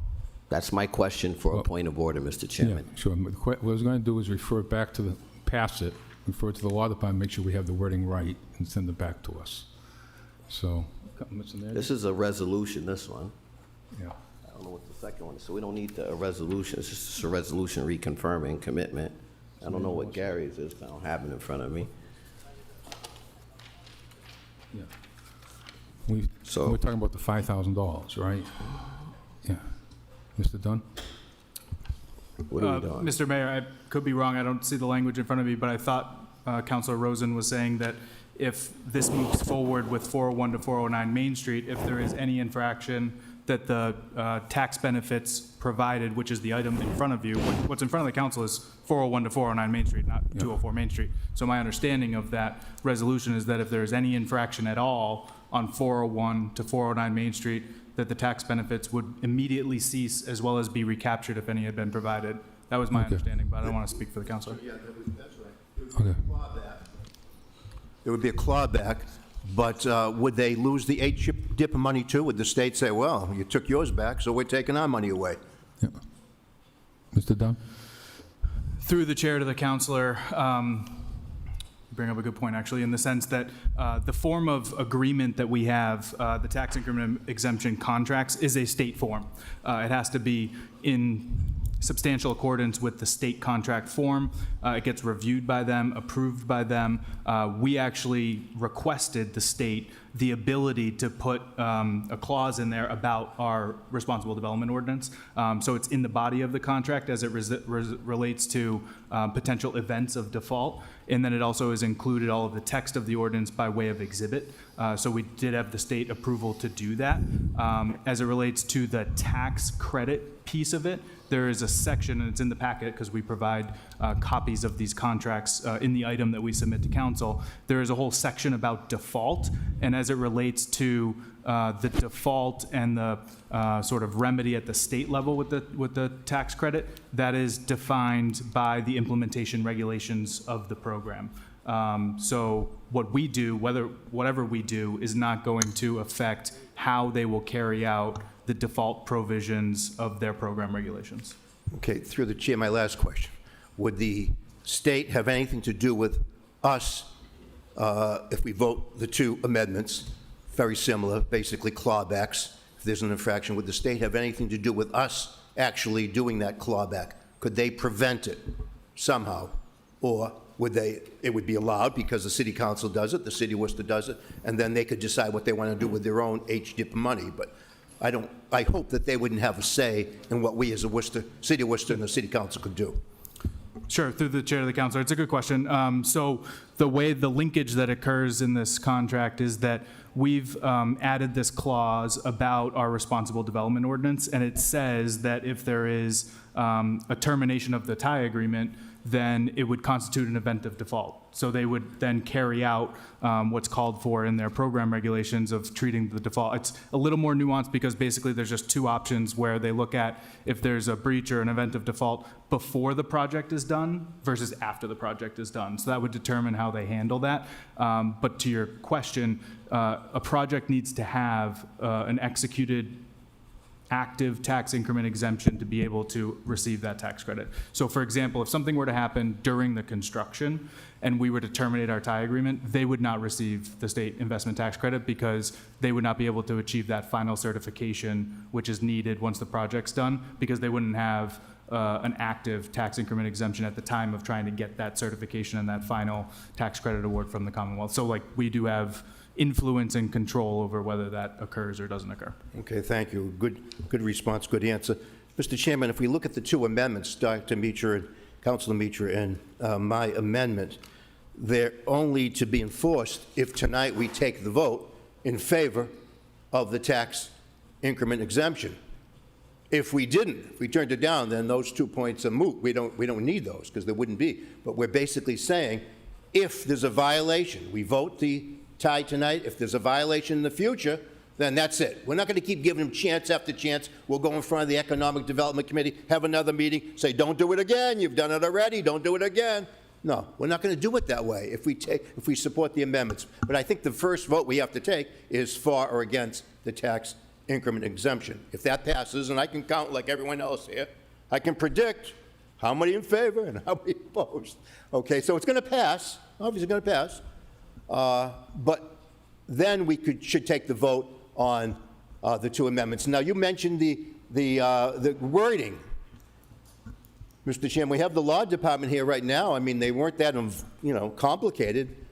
I mean, I don't know if the law department, the city solicitor would like to say tonight the wording's pretty good. I thought Dr. Mitra's was pretty good, and I'm sure he thought mine was pretty good wording. So, I don't know. Does Alex want to? Could we combine these into one? Like, and maybe add the word clawback to Dr. Yeah, but Mitra's? mine was a little more specific to the Menkidi group, because that's what we're talking about here. We're talking about the Menkidi group. We'll worry about other groups. If we give Menkidi the right message tonight, other developers will get the same message, and they'll say, okay, we better do it right when we develop here in the city of Worcester. I don't think my wording was that poor. I think it's basically, hey, don't do it. Do the project, don't do it, get the right contract and the right subcontracts, and do the work right. And then we'll have a good project. We'll have those 48 residents, those 48 apartments. But do it right. I just hope this council has the courage to tell Menkidi, you better do the old Shacks building right. Looks good so far, the outside. The facade is beautiful. Oh my God, they restored that beautifully. So do the project right and we'll all be happy. Thank you, Mr. Chair.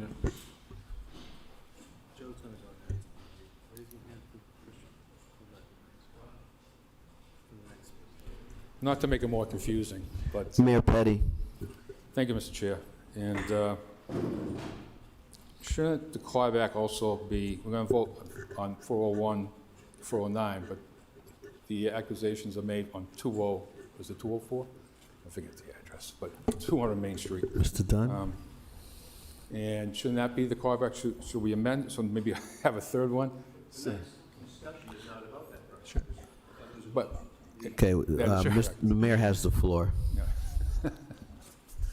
Can I respond? Because my point is, this is where the real violation could have occurred, was at 204 Main Street. So in a separate motion, we should have a clawback provision on that. Is that doable here tonight, or? Mr. Dunn?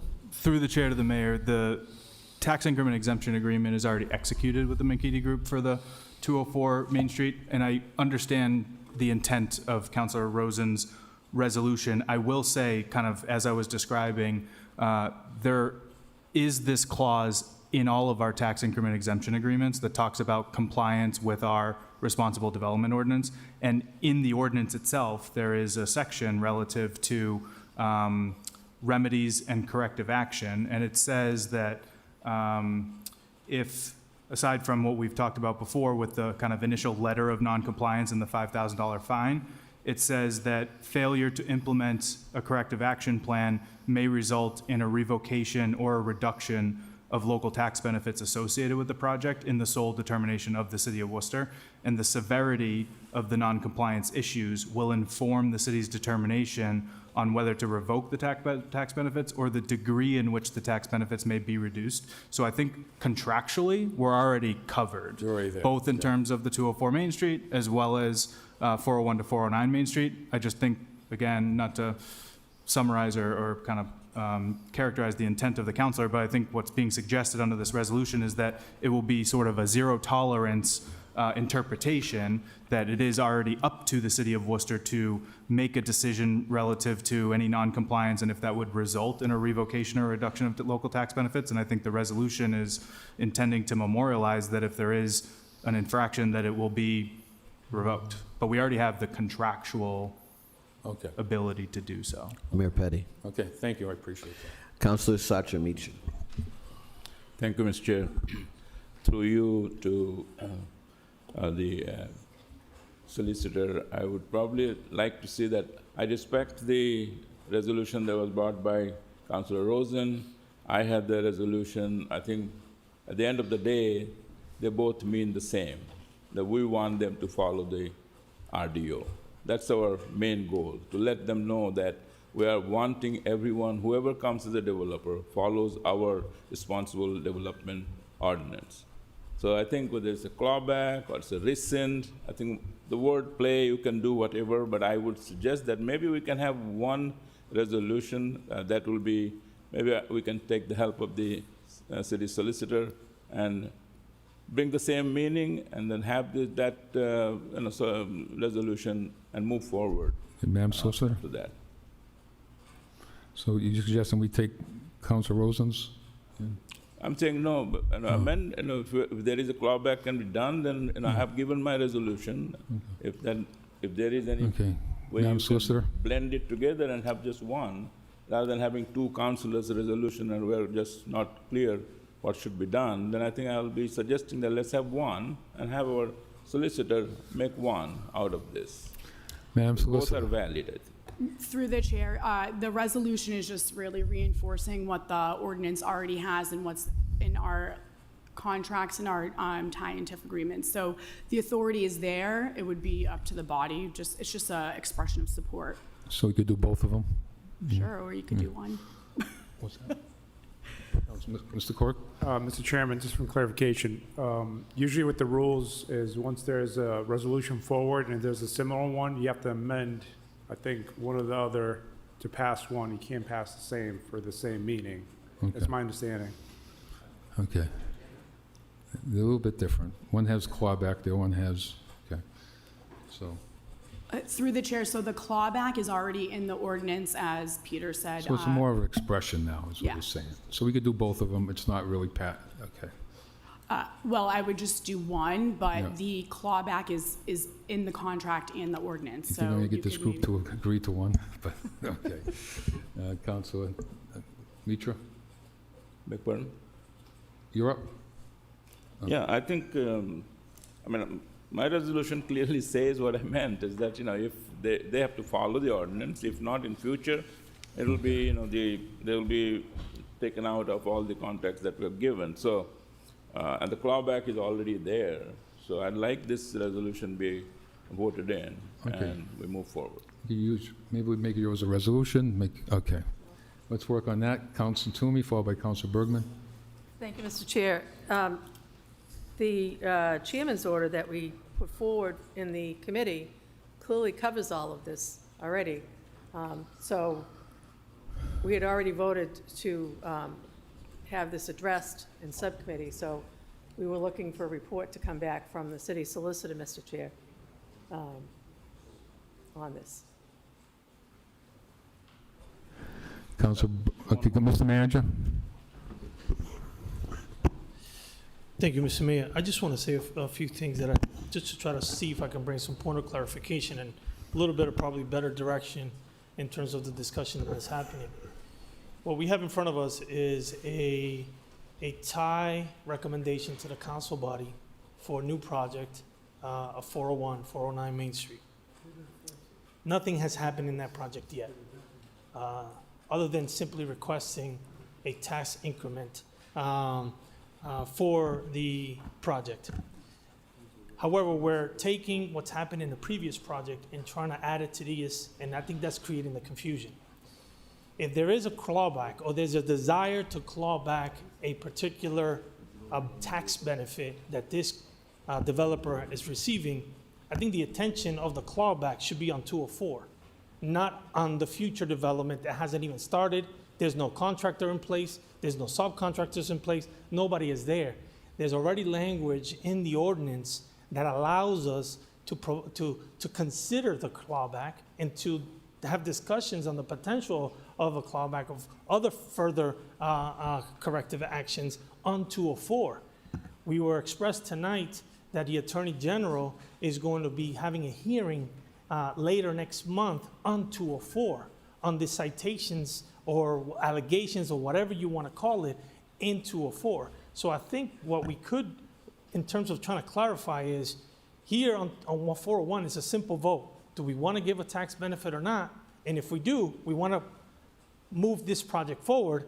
However, you as council still have the ability to look back at 204, the project that was already pre-approved, based on what happens with the Attorney General's office, to make a determination whether you want to claw back that tax break that was provided on 204, so that you don't stop a project, but yet you allow, or you go back to the 204 to provide some corrective action.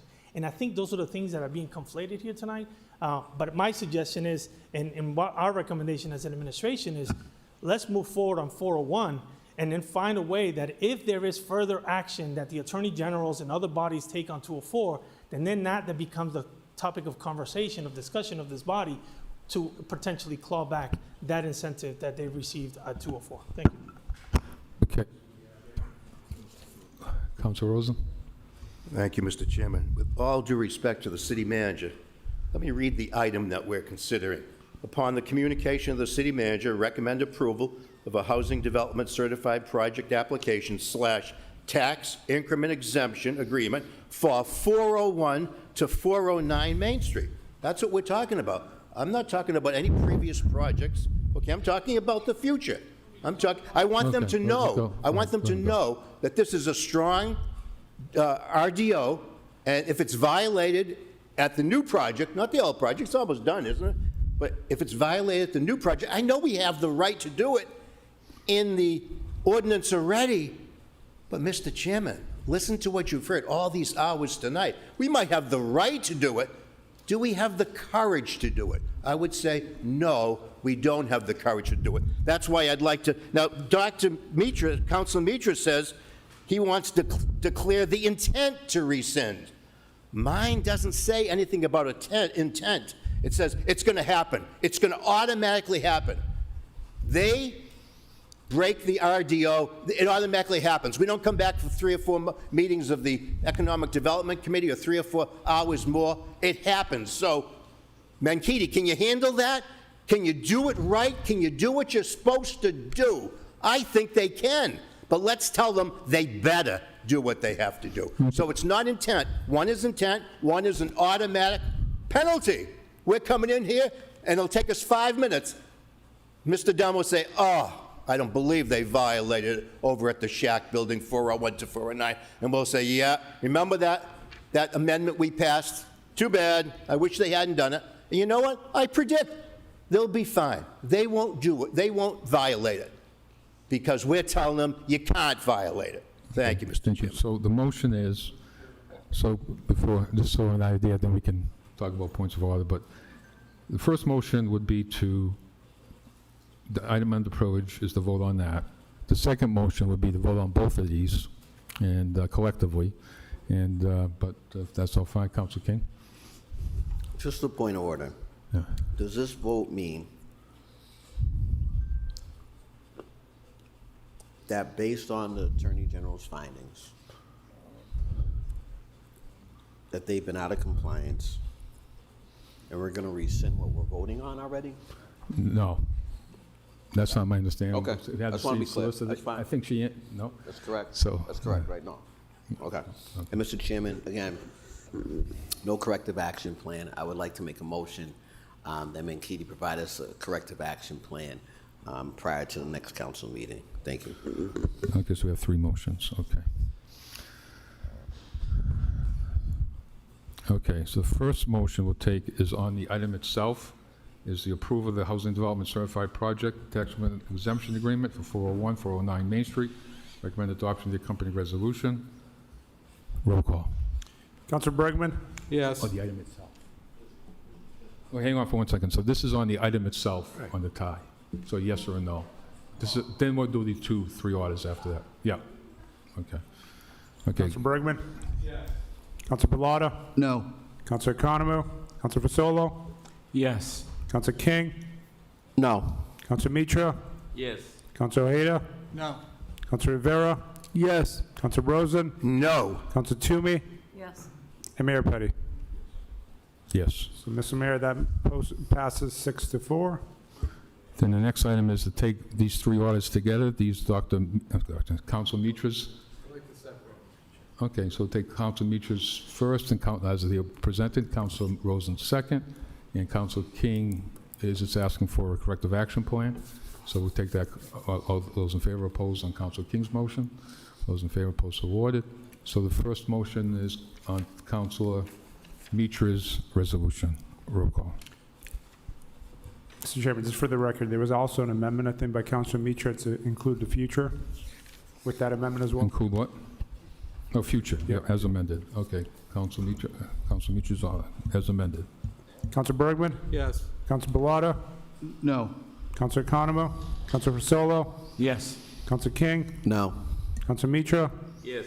Councilor Ojeda? No. Councilor Rivera? Yes. Councilor Rosen? No. Councilor Toomey? Yes. And Mayor Petty. Yes, Council Rosen's. What's the vote on that? Mr. Chairman, point of order. Is this a resolution or an amendment? Council Rosen's, is this a resolution? It's an order, separate order. Sort of like Dr. Mitra's, but you could refer to either way, I Well, guess. Dr. Meach's is a resolution. Yes. Yep. This is an order. There's a Yep. difference. Yep, it's an order. Is that fair? I'd like an opinion from Nico on that one. To me, it's semantics, but It probably is not. semantics. I agree with you on that. Yeah. So through the chair to the council. So the way I'm reading, Councilor Mitra had a resolution. I think Councilor Rosen had a similar resolution because, order directing the manager, it's in the ordinance. So it's just the body itself declaring, maybe the solicitor can jump in. I think, Councilor Rosen, your intent is to also declare with this vote that the developer has to hold on to, make sure that we hold them accountable. That it's going to the happen. ordinance. It's just going to happen. Yeah. So you're resolving tonight, I'm assuming, I don't want to put words in your mouth, but are you ordering the manager, or are you resolving that the council will hold this developer responsible if they violate the ordinance. That's right, but I still don't know if you call it an order or resolution. To I me, would it doesn't recommend it's a matter if you resolution. decide, but Okay, it's a resolution. a resolution for... Yep. Roll call. Counselor Bergman? Yes. Counselor Balata? Yes. Counselor Economo? Counselor Fasolo? Yes. Counselor King? Yes. Counselor Mitra? No. Counselor Ojeda? Yes. Counselor Rivera? Yes. Counselor Rosen? Yes. Counselor Toomey? Yes. And Mayor Petty. Yes. Okay. Okay, we're going to go back. There you got Council Kings. Well, Everybody, okay. We did Council Kings already, yep. Okay, so we are on appointments. I believe that's correct. 10.1A, Transfer Information Communication of the appointment of Kristen Gutierrez Levoti to the Historical Commission. I want to thank Kristen for her service, for their service, and motions placed on file. Those in favor, opposed, so ordered. Recommend the appointment of Wilderise Perez Fieri to the Affordable Housing Trust Fund Board of Trustees. I confirm that on the roll call. Roll call. Counselor Bergman? Yes. Counselor Balata? Yes. Counselor Economo? Counselor Fasolo? Yes. Counselor King? Yes. Counselor Mitra?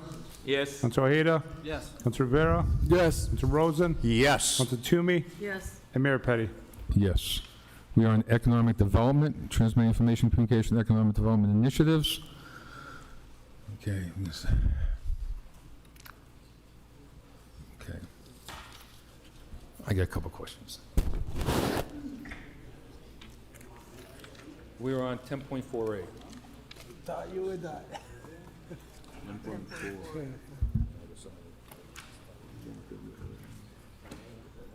to take the whole line. 10.4A, all of them though?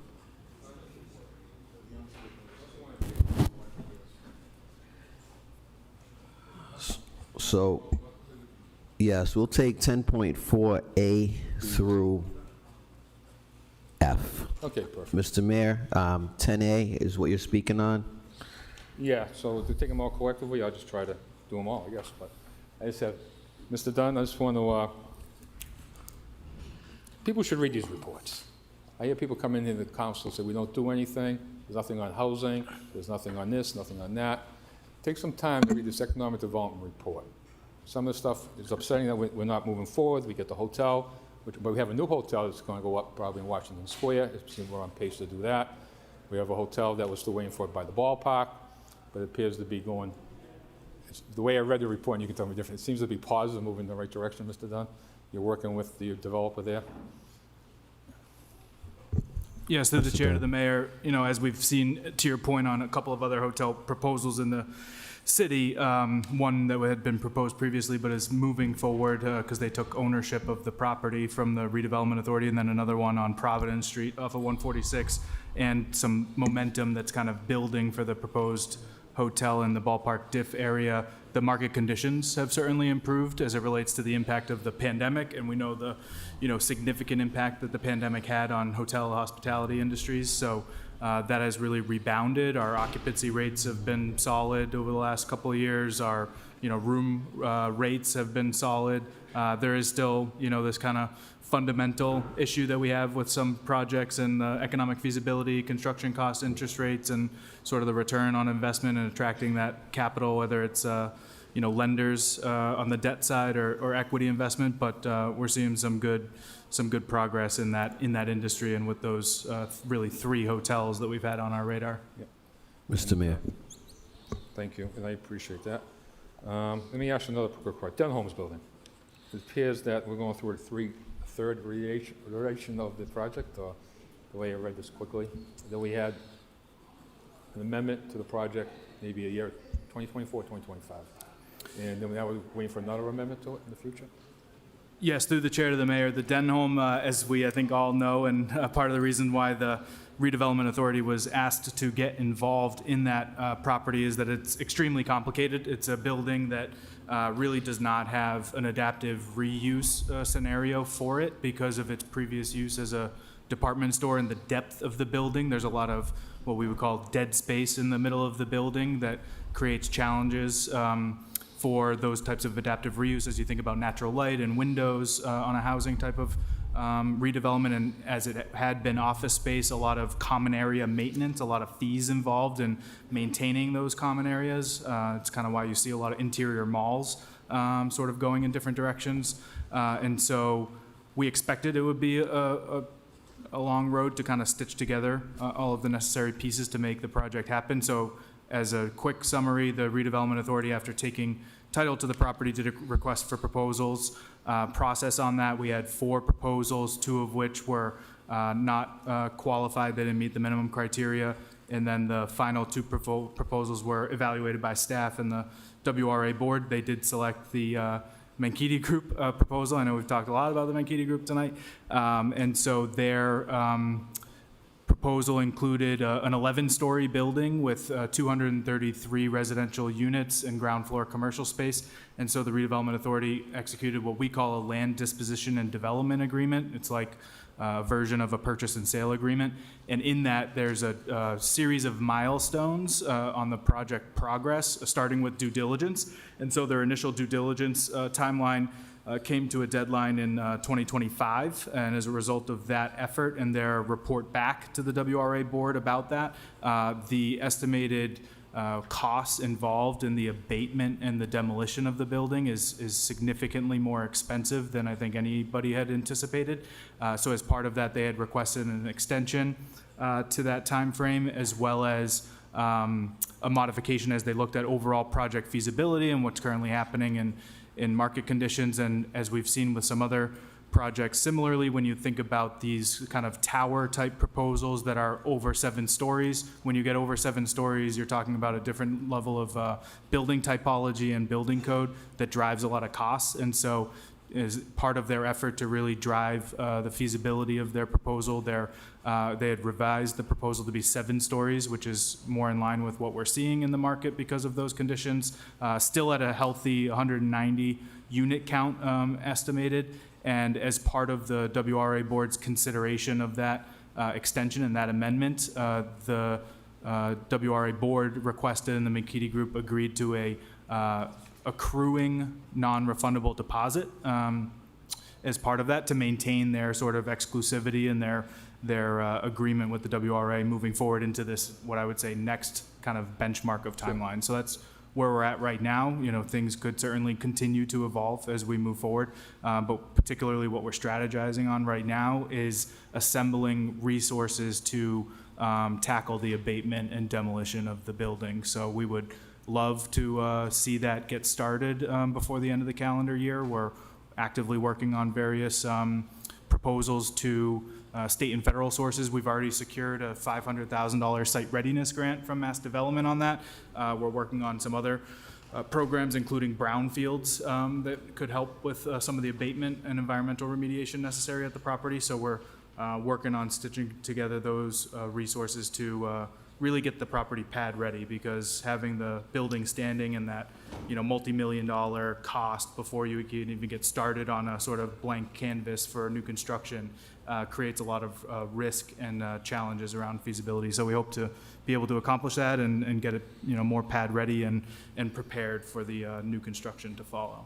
Mr. Mayor. No, I look forward to that project starting and completion, so stay on top of that. If people want to look at the report, we talk about, the report goes into the Rossi Development, 100 Washington Street, Table Talk Properties, which has 3 or 4 items, Union Station, which is important, doing the renovation there, and also putting it out to bid. We also have the Community Preservation Program, Greendale Revitalization Project, the Lincoln Square Boys Club, the auditorium, which is important. Hopefully that comes to fruition quickly. I know it's a very important to the administration and the council to get that done as a priority. Then we have Habitat for Humanity, 100 Providence Street, 36 Washington Square. Then it talks about different programs that can help people out if they need some assistance. And then the next item is on the housing. People should take time to read the housing report. You know, when I go on, I talk in the community, people don't think we're doing anything on housing. In addition to the 2025 building permits represented, 546 new housing units, over 20% are deed-restricted affordable housing. That's a big number. And some, if I remember in the previous report, some were under 60% AMI, A good portion of them were. I think it's in the deal that you cut, Mr. Dunn, or your team cuts with the developer. So sometimes you'll see 30, 40, 50%, which I praise you on that, and you still haven't backed off on that. So those are a lot of units. And on the inclusionary zoning, in total, the inclusionary zoning has facility pipeline of 768 housing units, 381, which are 50% deed restricted affordable housing, and 105, which is 14% are ADA accessible units. So you're not only getting the affordable housing, you're also adding on, which goes beyond, I think, the ordinance, the ADA requirements in some cases. So you get more than what we're asking for in the ordinance. So people should realize that. People should take the time to read this. The ADUs, we have 50 permits and 14 have been done. Is that the right number? Okay. Then we have subsidies. People who are interested, we have a whole bunch of different plans, whether it be lead abatement plans, grants, rental assistance. Rental assistance, I know we passed, Mr. Manager, with the ARPA money, was able to give a couple $1 million, I think twice, as submitted to the City Council relative to the ARPA status. Mr. I has to allocate a total of $2.23 million for rental assistance and $2.13 million to utility assistance, which is pretty, I have to say, but was well needed this winter. So hopefully this weather maintains what it is today. So I just want to thank everyone, Jim Brooks and your department. I'm probably missing some people, but taking the time out to do this, a very thorough report. And also the tree canopy, which someone called in and spoke about how important that is. I know we're trying to get funding through the state. Usually, I know it's harder to get, especially with the budget cuts. So you can push on that. Hopefully get some funding from the state on that. And the other report was on, I think I got pretty much everything I wanted to talk about. I just want to get down and say, I think we're doing a good job, Mr. Dunn, and your team. It's not a big team, but I think, thank you. So this is a well thought out report, and people should take the time to read it and understand what we're doing here as a city. Thank you. Councilor John Frizzolo, District 3. You have the floor. Thank you, Mr. Chairman. Through you. To the administration, could you give me a little edification on the hotel on Providence Street next to, I believe, the Vernon Hill Post? When I go there on Sundays for the Queen of Hearts tournament, they always ask me. So I want to be able to answer their questions. So could you just briefly give us a little update? Mr. Dunn? Sure, through the chair to the councilor. So that project went through the permitting process over the course of much of 2025. It involved a number of different approvals required for that, both from the Conservation Commission, because there's some adjacent wetlands, as you're probably familiar with, so they had to do some sort of navigating of that, as well as some, I think, some enhancements to that to avoid negative impacts, as well as a site plan approval with the planning board, and there might have been a zoning board approval as well. So they have all of their entitlements from those boards and commissions. They're currently working on, I think, their building permit right now. Last time I checked a couple weeks ago, it hadn't been issued yet, but I think they're working towards that submittal right now. I know it was brought up, I'm sure it'll be discussed, on impacts of the specialized stretch code, and they're kind of navigating some of that as it relates to the design and the plans necessary to secure that building permit. And overall, it's 122 rooms, I think it is. It's an extended stay model. It's a Wood Springs Suites, so a product or a brand that we don't have in the city today. And it would be, to your point, right off of that junction there with 146, right by the post there. So I think their goal is to get started with construction in 2026, but subject to, you know, that building permit ultimately being issued. Thank you so much. I appreciate that. Just one other thing through you, Mr. Chairman, is the former St. Vincent's nursing school. I just read here, and I was notified by the manager of Congressman McGovern securing a $1.2 million earmark. That's a good thing, obviously. And does that progress the project along more seriously? Obviously, it does, I would think. But could you touch on that as far as what the process would go after that? Yeah, through the chair to the councilor. You know, when you make attempts for federal earmarks, especially in the current environment, you never know if they're going to come through. So we had submitted that, gosh, probably 18 months ago or so. so not in connection with this particular developer, and we can't just pass through the earmark to the developer that's been selected to take that on, but it is going to go a long way in, again, preparing the historic building for its adaptive reuse, because there is a significant amount of environmental remediation that needs to occur there, particularly with asbestos. And so we'll use those dollars as a municipality to get those conditions remediated to improve the overall feasibility for the project, because then if we're able to take that on and address that, then it's something that the developer won't have to do as part of their budget. And they're currently working to assemble the historic tax credits associated with that. As I'm sure many are aware, it takes some time for those various applications, both at the state level and the federal level, to get those approvals and then ultimately get those tax credit allocations into the project. So they're making some progress on that, but it'll be some time to put together all the pieces associated with the project. Thank you. Mr. Chairman, this is one of my babies. This is one of the reasons why I ran for this seat when it became open.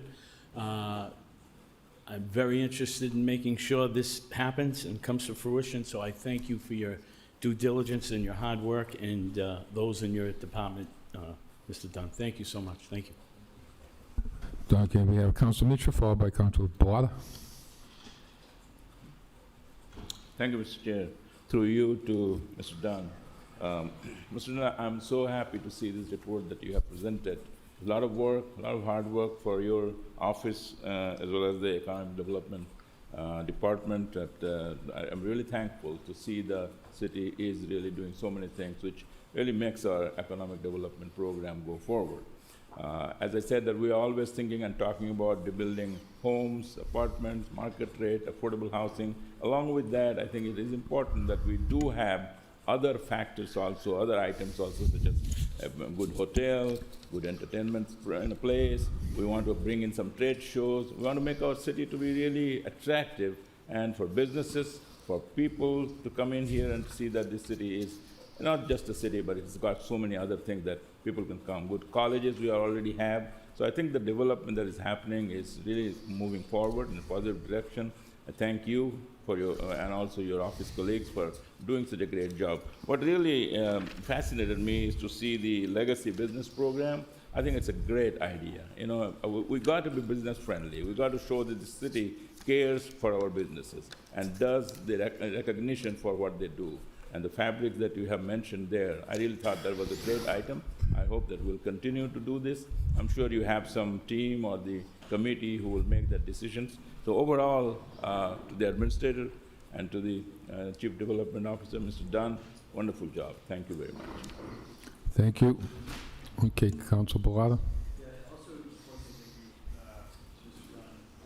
Economic Development Team and the City Manager. There's so much going on in these reports, so much good work, and it speaks to really the hard work and expertise of our Economic Development Team and the City Manager. The Affordable Housing Trust Fund, I think, has done fantastic work, and we're really fortunate that we've been able to build those 72 accessible affordable units. So I want to thank the Affordable Housing Trust Fund for doing that, your team, Mr. Dunn, and also Jim Brooks, Jeanette Tozer. I want to thank the advocates from Center for Living and Working that we brought this to the Affordable Housing Trust Fund and helped advocate for this. And what us working together as a community has really made something great happen with this. The 50 ADUs is great. It's exciting to see the new Washington Square, that building go up. The elder home repair, I think, is really something beneficial to seniors that want to stay in their homes. So again, like Mayor Petty said, there is a lot of work going on for affordable housing in Worcester. I think we're doing more than what other communities are doing. Always want to see if there's ways that we could, squeeze out more 30% AMI, but I know that is a case-by-case thing, but I think there is a lot of really great stuff in this report and things that are happening, and the city's really trying to leverage everything we can. So thank you. Thank you, Council Toomey.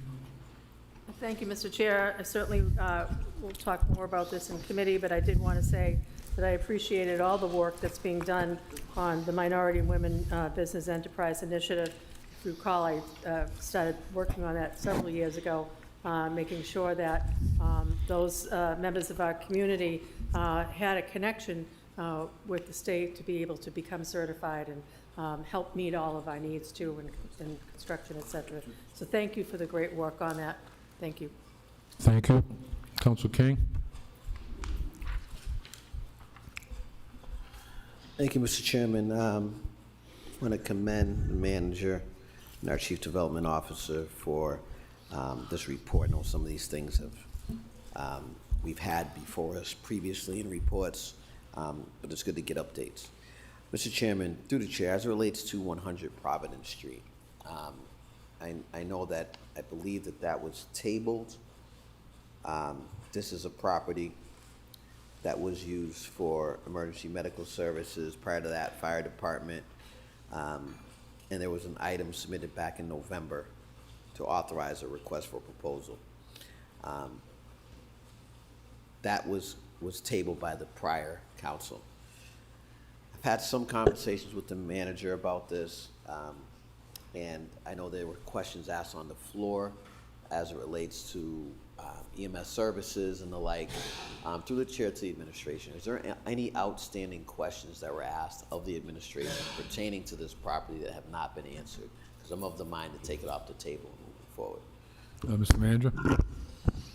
Through the chair to the council, I think one of the questions that was asked and with the previous council was the potential impacts if we don't have an ambulance service in the area. We don't have that data right now. We're working with UMass on a survey, on an audit of the current system, the ambulance system in the city, that would take into consideration all those things. But we don't have the ability right now to have that data. And again, it was almost regarding because of the interest of potentially, if we lose ambulance service in the city, could this be another potential ambulance service location, and what that impacts is to the District 3 residents of the city. But that's the answer that I have yet to bring back to the council, because we're working through an audit kind of survey process to better understand what's happening right now in the ambulance service to bring it back. Thank you. Through the chair to the administration, can you share about any interest that you're aware of in that property, sort of thematically? Were folks interested in that property as it relates to public health and safety, service provision, and things of that nature? If you could share a little bit about, some of the discussions you've had about potential use for that property. Mr. Manager? Yeah, through the chair to the council, there's been multiple discussions from different people related to that property. One is commercial use, potentially an ambulance service entity that's interested in that property. There's also a desire that other folks have met with me related to housing, some potential kind of nonprofit use as well in that area. So there's been different interests related to 100 Providence Street. Thank you. And do you have an idea of when that report will come back, or that process? And if you could speak a little bit on what would happen if we did take this off the table and move it forward? Mr. Manager? Through the chair to the council, I don't know right now on top of my head in terms of when we will receive that report back from the consultant on terms of that study that's happening. That's something that I can relay back to the council. I do think that understanding and knowing the impacts of an ambulance service there, even if we were to put an RFP process today, specifically only targeting ambulance services for that particular location, I think one of the challenges that we're having, not just here, but across many communities, is the demand for ambulance services in those kinds of companies. I don't know if that would be a fruitful proposal, and so that's something that we will engage the people that are currently interested, the party that generated some interest related to that. I just don't know if the market is there for ambulance services, particularly to either this site or any other site right now currently in the city. There's been some movement of ambulance services. UMass used to lease this place, and they terminated the lease. Once the lease ended, they left there and moved there to another location. There's challenges with that current site to continue as an ambulance service because of certain conditions that site imposes on that type of use. So again, it might be tougher to be able to get another ambulance service there. So I don't know if the data or the study that we're doing will provide any fruitful conversations or outcomes for another ambulance service to occupy that location. Thank you. Fair enough. I think at some point we should take that off the table. It may not be tonight, it sounds like, but I think that we should take it off the table and try to move this thing forward. You know, that's a particular property that I had experience with going way back when it was an ambulance service. And that was, I'm sorry, when it was the fire department, and then the ambulance service over the years. So that's particular interest. Mr. Chairman, in addition to that, I wanted to commend the administration and the Chief Development Officer on the Diverse Business Certification Grant Program, as well as the Legacy Business Program. That Legacy Business Program recognizes local businesses that have a long-standing impact on the city. As you know, Mr. Chairman, I brought forward it with the unanimous support of this council in order requesting a supplier diversity audit.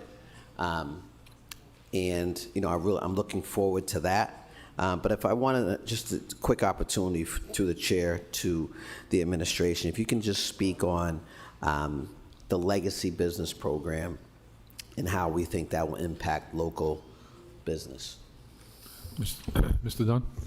Sure, through the chair to the councilor, and I will start by just appreciating a lot of the acknowledgement and recognition of my staff and the team around me, because a lot of the great work that you're kind of reading about in these reports is a result of their hard work and effort, and including this specific question with the Legacy Business Program. I think our business development team was sort of reflecting on some of the programs that we offer, particularly some of the financial assistance programs that are more of the traditional programs that we operate yearly under Community Development Block Grant versus some of the things that we were able to be creative with under the American Rescue Plan Act. And as we know, the American Rescue Plan Act is winding down at this point.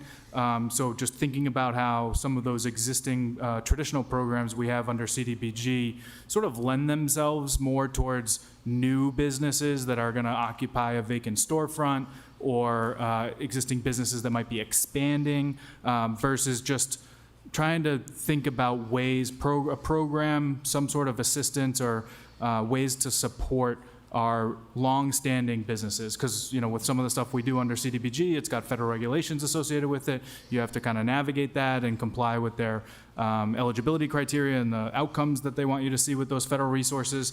But how do we kind of do something for our existing businesses? And I know we've talked before, both from the administration perspective and the council supporting the personal property tax exemption threshold for small businesses.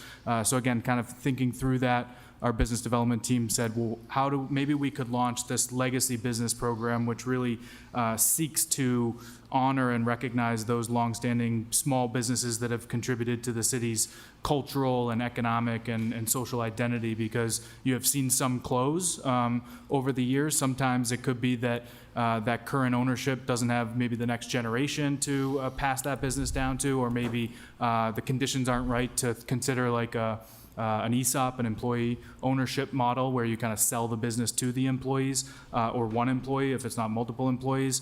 And so trying to make sure that for those longstanding businesses that we have, that they're not feeling like they're you know, not recognized and appreciated. So we launched this a series of nomination period in December. It closed recently in February. We received over 300 nominations, not 300 different businesses, but 300 nominations, which I think was a really great response rate.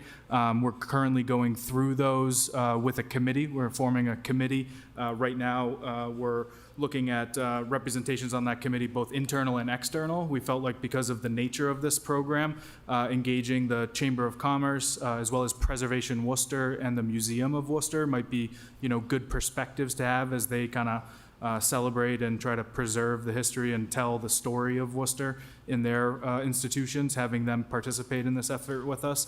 And so once that first cohort of awardees is determined, some of the things that we're looking to do. We can't necessarily put money associated with it, although we could consider that in the future if there's various sponsorship opportunities or municipal resources available. But for this cohort, we are planning on providing obviously the recognition from the municipality, some promotional materials. We have a great communications team in the manager's office where we can maybe give them some of that content, do some video vignettes or some content that they can then use in their efforts to celebrate in their marketing channels, and then ultimately develop this sort of Worcester Legacy Business list so that we can preserve that story for not just now but for the future. And so those are some of the initial benefits that have been contemplated with this, but appreciate sort of our business development division thinking outside the box and making sure that those longstanding existing businesses are recognized for their contributions.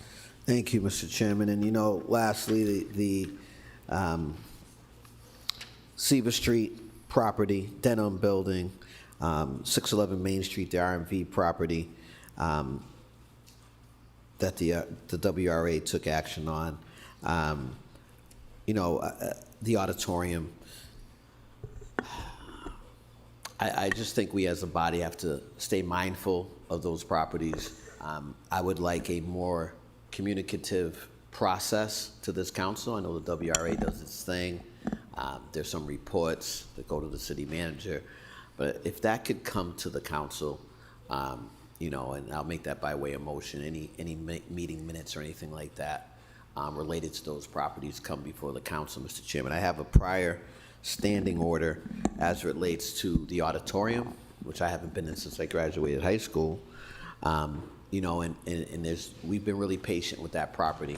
And I know that the governor pledged some support of matching dollars and would like a detailed update by way of a motion on where we are with that property. Are we looking at perhaps going in another direction? Thank you, Mr. Chairman.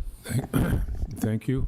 Okay, so take along with the Councilor King's motions and take these items. We have on 10.4A through F. And F, I forgot to mention that, the Day Resource Center is an F, which is a great project, so I'm glad that's moving forward. So send out the ED committee, all those items. Those, before I do that, Mr. Chairman, if I may, I just wanted to call attention to item number D. It would be more proper for that to go to the planning board rather than the Economic Development Committee. Okay, so we'll send D to the planning board and the others to economic development. Mr. Mayor, also 10.4E, we need to adopt. And we're going to recommend, okay, so we're going to adopt E. So let's do E, keep E out, A, B, C, and D, and F. All those in favor, opposed, so ordered. E is the motion to adopt the transfer and jurisdiction of several properties to the Conservation Commission. Roll call. Councilor Bergman? Yes. Councilor Bellotta? Councilor Economou? Councilor Vasolo? Yes. Councilor King? Yes. Councilor Mitra? Yes. Councilor Ojeda? Yes. Councilor Rivera? Yes. Councilor Rosen? Yes. Councilor Toomey? Yes. And Mayor Petty. Yes. Do you have to, Mr. Manager? No, Mr. Manager, go ahead. I'd just be remiss if I didn't give a shout out to Peter Dunn and his team. Peter Dunn, as you can see, we have a great chief development officer in the city. He's very knowledgeable, understands the products, what we have, the housing market, and he's done an exceptional job here for us, and he continues to do that every single day. So I want to give kudos to him and the leadership of his department because what we're able to do and produce as a city doesn't happen without them and their leadership and their expertise, and also having their ears to the ground, to the neighborhoods, to the residents, to the business owners, and understanding their needs and how do we work in this complex nature of business to try to get these things done. So kudos to Peter and his team for always producing great results to the city of Worcester. Thank you. Thank you. Okay, we are on the finance items, 10.35A, 10.36A through C, 10.37A. Motion to adopt on a roll call. Roll call. Councilor Bergman? Yes. Councilor Bellotta? Yes. Councilor Economou? Councilor Vasolo? Yes. Councilor King? Yes. Councilor Mitra? Yes. Councilor Ojeda? Yes. Councilor Rivera? Yes. Councilor Rosen? Yes. Councilor Toomey? And Mayor Petty. Yes. Okay, we are on chairman's orders, 11.A to 2 through 11G. Motions to adopt. All those in favor, opposed, so ordered. Okay, now come the orders. Okay. Okay, so the first one, request city manager may organize the Irish flag to be raised from before March 17, 26 to March 18, 26 on all the Irish American Heritage Month. Council Toomey. Mr. Chair, had called the city clerk's office and spoke with an employee and asked that a order be put on to organize for the Irish flag. It was a clerical error on a staff member's part that said before. We certainly comply with all of the rules and regulations, and Okay.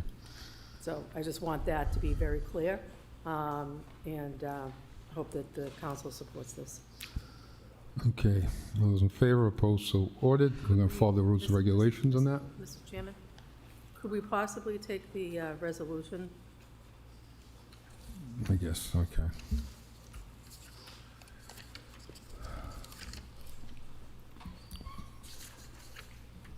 Well, we're in the, Which item is that one?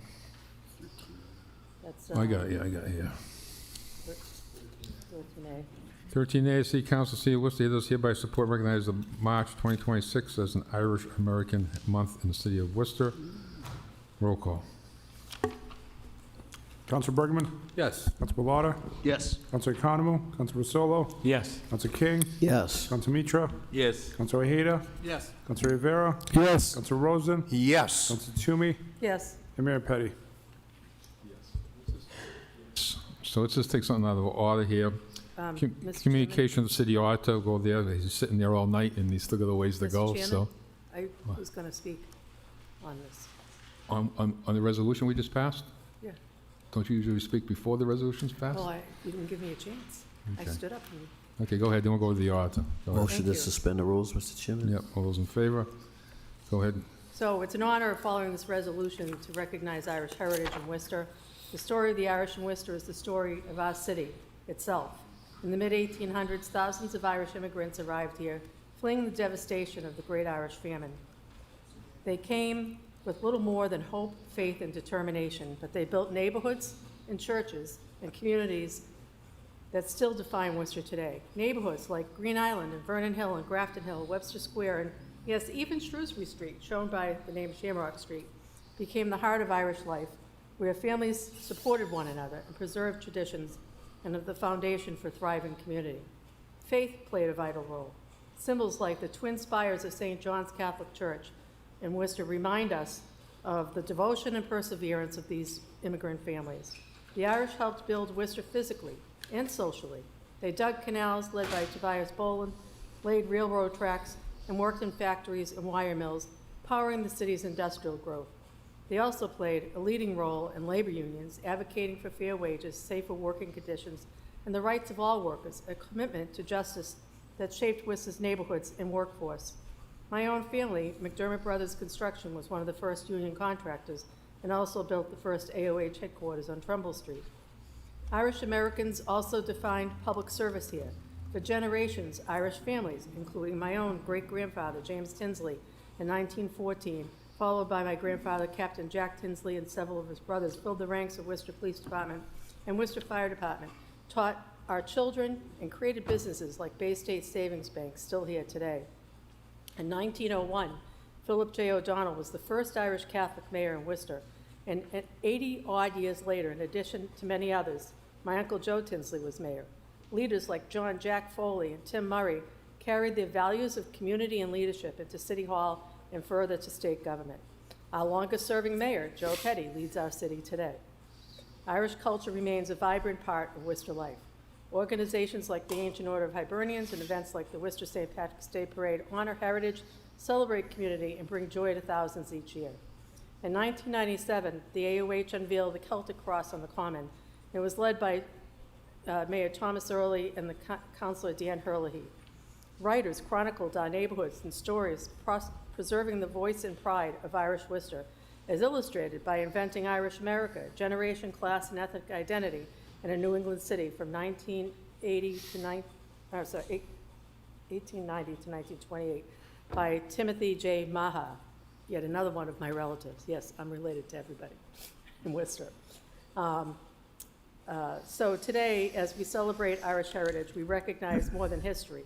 We honor neighborhoods built by hard work, churches grounded in faith and labor movements that shaped fairness and dignity, leaders who guided our city, and traditions that bring us together. From Green Island, named such by my great uncle Monsignor Tinsley, and Lorraine Laurie were here, she'd tell you that's exactly true, to City Hall, from the firehouses to police stations to the streets of our city, celebrating the St. Patrick's Parade. The Irish didn't just come to Worcester, they helped define it.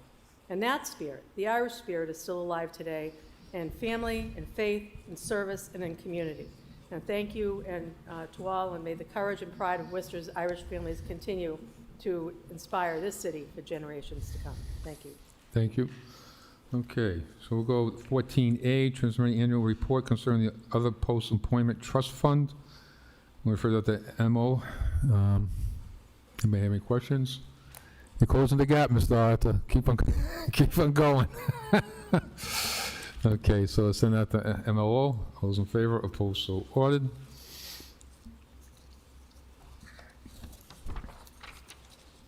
Okay, we are on 12B, request of manager city council to report concerning how the future police station will be prioritized, including information related to the status of the current building, where it serves the city's present needs. So I'll be quick on it.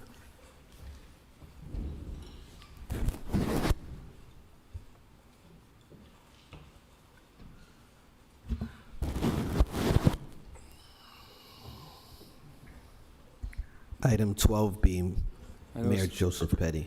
Thank you, Mr. Chairman. I know this issue has been brought up several times, myself when I was chair of public safety, probably years ago.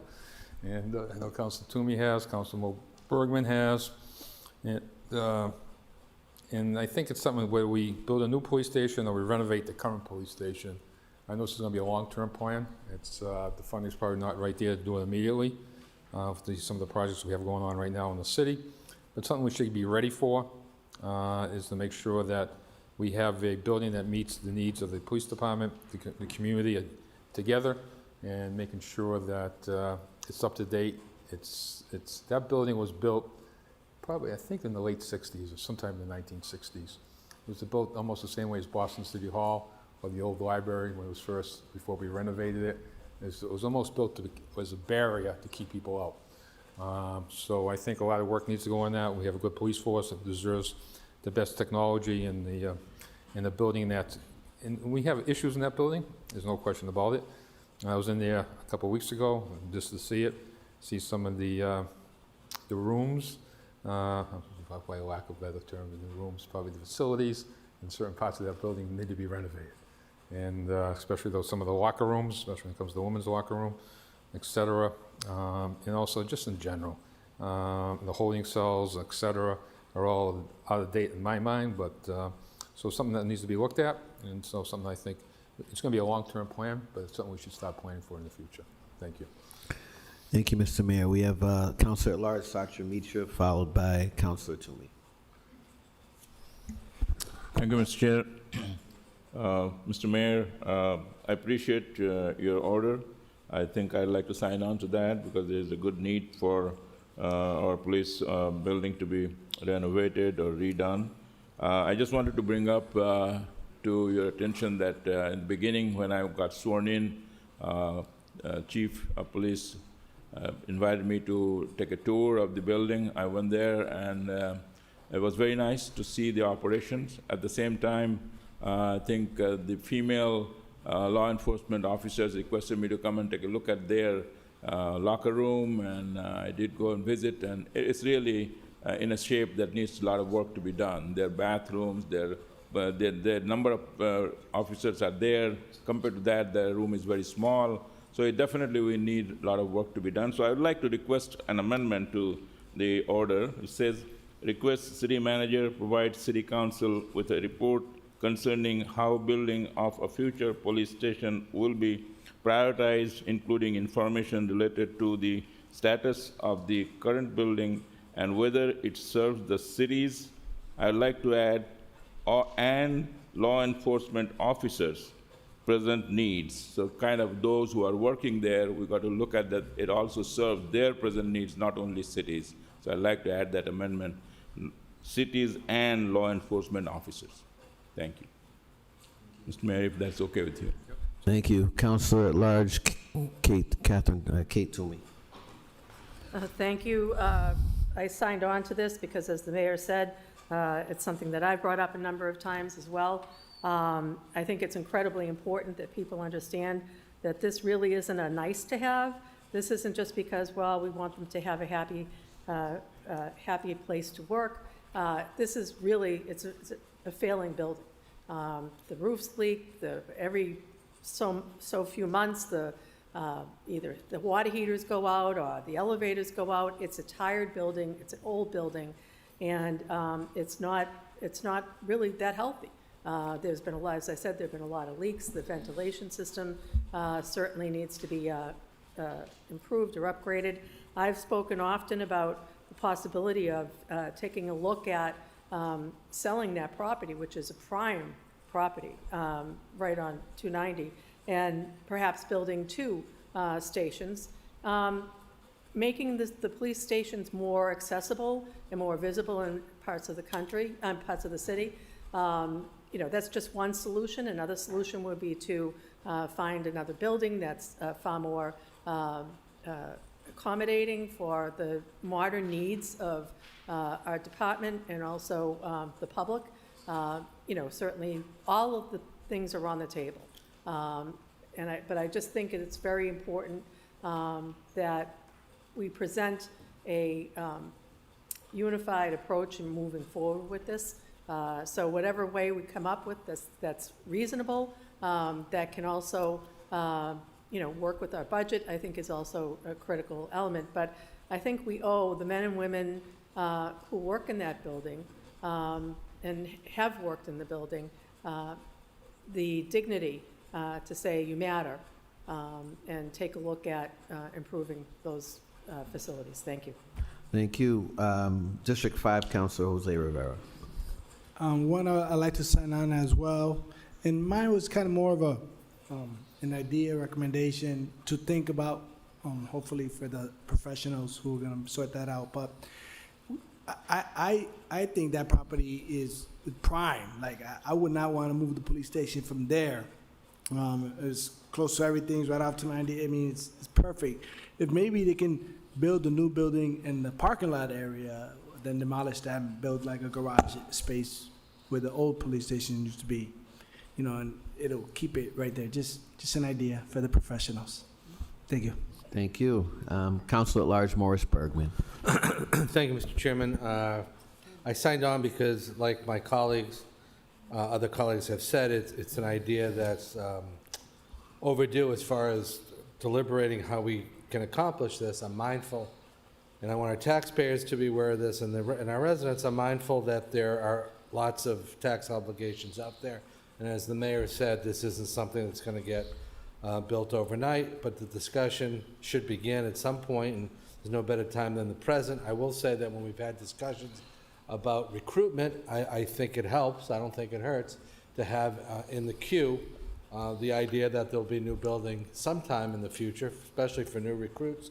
I will also say that I could make the argument both ways, that the current location is a good location, but I would also say that one of the things that's always, I wouldn't say troubled me, but always caused me pause at the location the building's in now, and certainly none of us here today were around when that building was built, is that it takes 400 people more or less that are in that building on a regular basis. It kind of isolates them from the rest of the community. You have to kind of get there through a highway.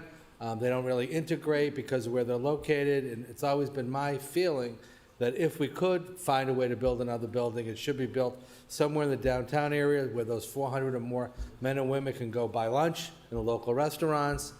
They can mingle among the patrons that visit stores and make them feel safer, and certainly make the business owners feel safer as well. If we're not going to go to the model of building a brand-new building, I hope we will consider something that we've all, I believe, at least heard, and some of us have talked about before, and that is a precinct model, where we look at maybe a less elaborate one building, but as Councilor Timian mentioned, morph into other buildings, one per district, maybe renting space or a modest location and size, so that, again, the offices can integrate well with the neighborhoods can have a sense that there are police officers. And wouldn't it be wonderful, no matter what district you're in, whether it's District 1, 2, 3, 4, or 5, to have footbeats not just in the summer, but all year round, weather permitting. So I think all those are in play.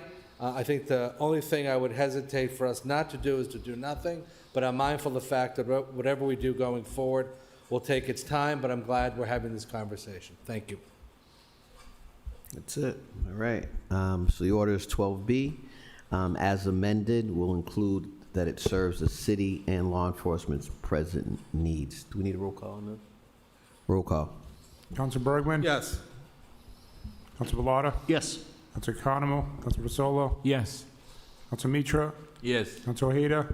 Yes. Council Rivera? Yes. Council Rosen? Yes. Council Toomey? Yes. Mayor Petty? Yes. And Vice Chair Council King. Yes, we're going to take 12C, request the city manager conduct a comprehensive review of all ordinances, permitting processes, fee structures, and all other practices that prohibit and/or delay investment in the city. Mayor Petty. I'll be quick on this, and the governor's doing the same thing at the state level with certain, who knows what the budget's going to look like over the next year or so. I think it's important that we look at anything. And look at the small businesses, and it would be nice if you have an example of some businesses. For instance, we have a restaurant that wants to open up here in the city of Worcester. Do what you want, Mr. Manager, like a 100-seat restaurant. What's the cost, you know, between all the environmental issues they have, and what do you call that, the trap that they have, the grease trap, and other things that are very, very expensive, the fire code. I'm not saying eliminating the fire code, but stuff to look at, so people have an idea how expensive it is to open a business here in the city of Worcester or maintain a business here in the city of Worcester. And look at some, I know there's Laura on later on talking about that in particular, one issue, but there's a lot of fees that we can be looking at. The council even talks about over the last year, certain fees that we look at, is it worth it sometimes? When you're only bringing in maybe $20,000, $30,000, is it worth to charge a small business? So, in large businesses. So I think it's important that we look at this and see what we can come up with. Yes. Thank you. Councilor Rivera, is a sign on? Yes. Okay, roll call. Oh, Sign on it. all right, sign on, sign on. Everybody wants to sign on. Everyone signed on. Roll call, Mr. Clerk. Council Bergman? Yes. Council Bellata? Yes. Council Economo? Council Rosolo? Yes. Council Mitra? Yes. Council Ojeda? Yes. Council Rivera? Yes. Council Rosen? Yes. Council Toomey? Yes. Mayor Petty? Yes. And Vice Chair Council King. Yes. There's one more. There's one more.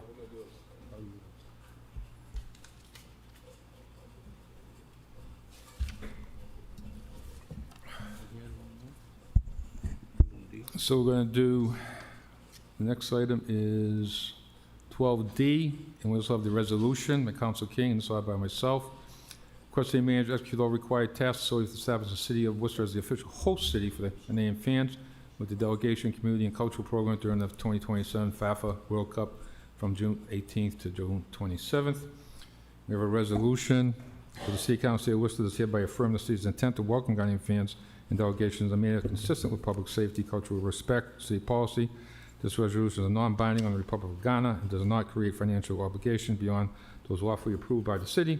Further, that the City Council of the City of Worcester does hereby call upon the City of Worcester to step forward and recognize the official host city Ghanaian fans, delegations, and related cultural, trade, and community program during the period of June 18th to 27th during the 2026 FIFA World Cup, and further affirms the city's support welcoming and accommodation Ghanaian visitors and supporters during such time.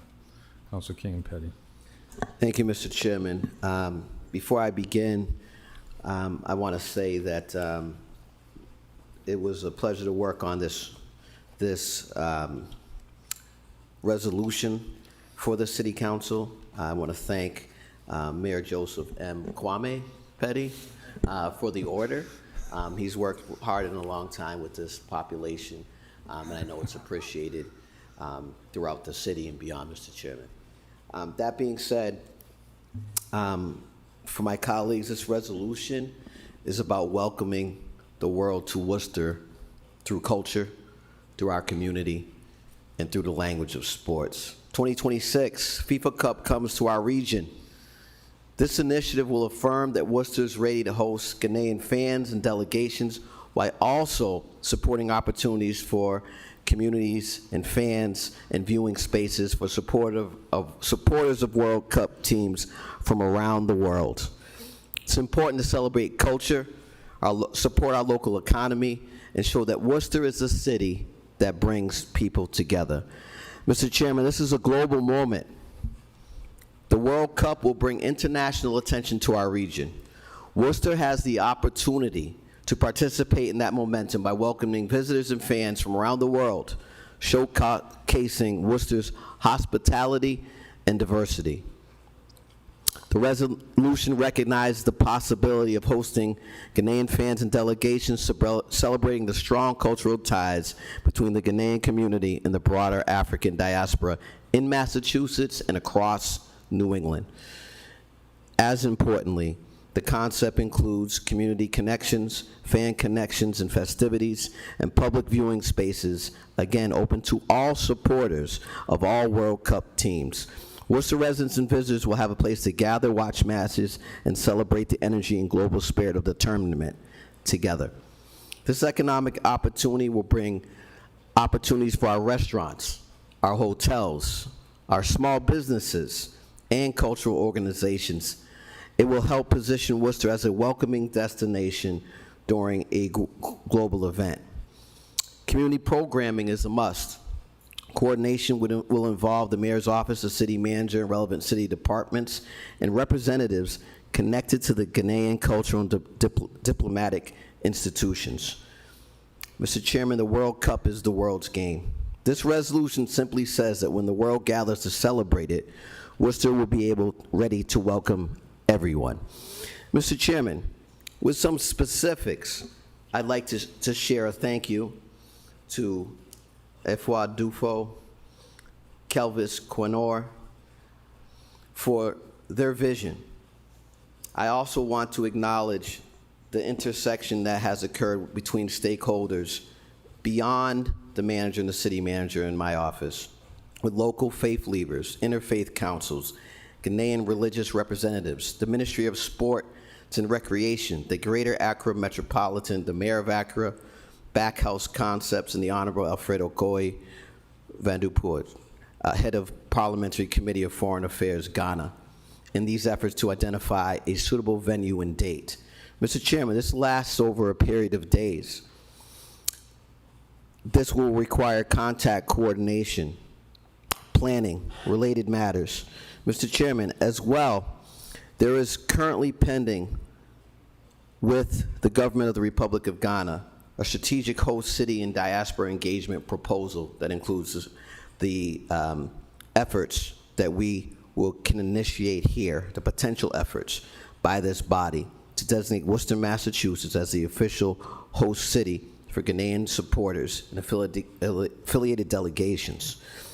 Worcester is uniquely positioned as a host city due to our large and well-organized Ghanaian diaspora, the proximity to local matches in Providence, Toronto, Boston, Philadelphia, and beyond logistics, Worcester is a symbolic home for the Ghanaian community and a powerful platform for diaspora engagement.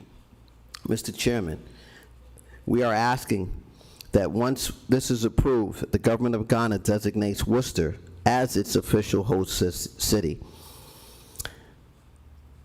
Mr. Chairman, we know that the city of Worcester offers a unique combination of strategic advantage. We have a dense and established Ghanaian population. We have the infrastructure of supporting large-scale gatherings. We have municipal, academic, and institutional environments that can be helpful. And we are a symbolic home for Ghanaians abroad.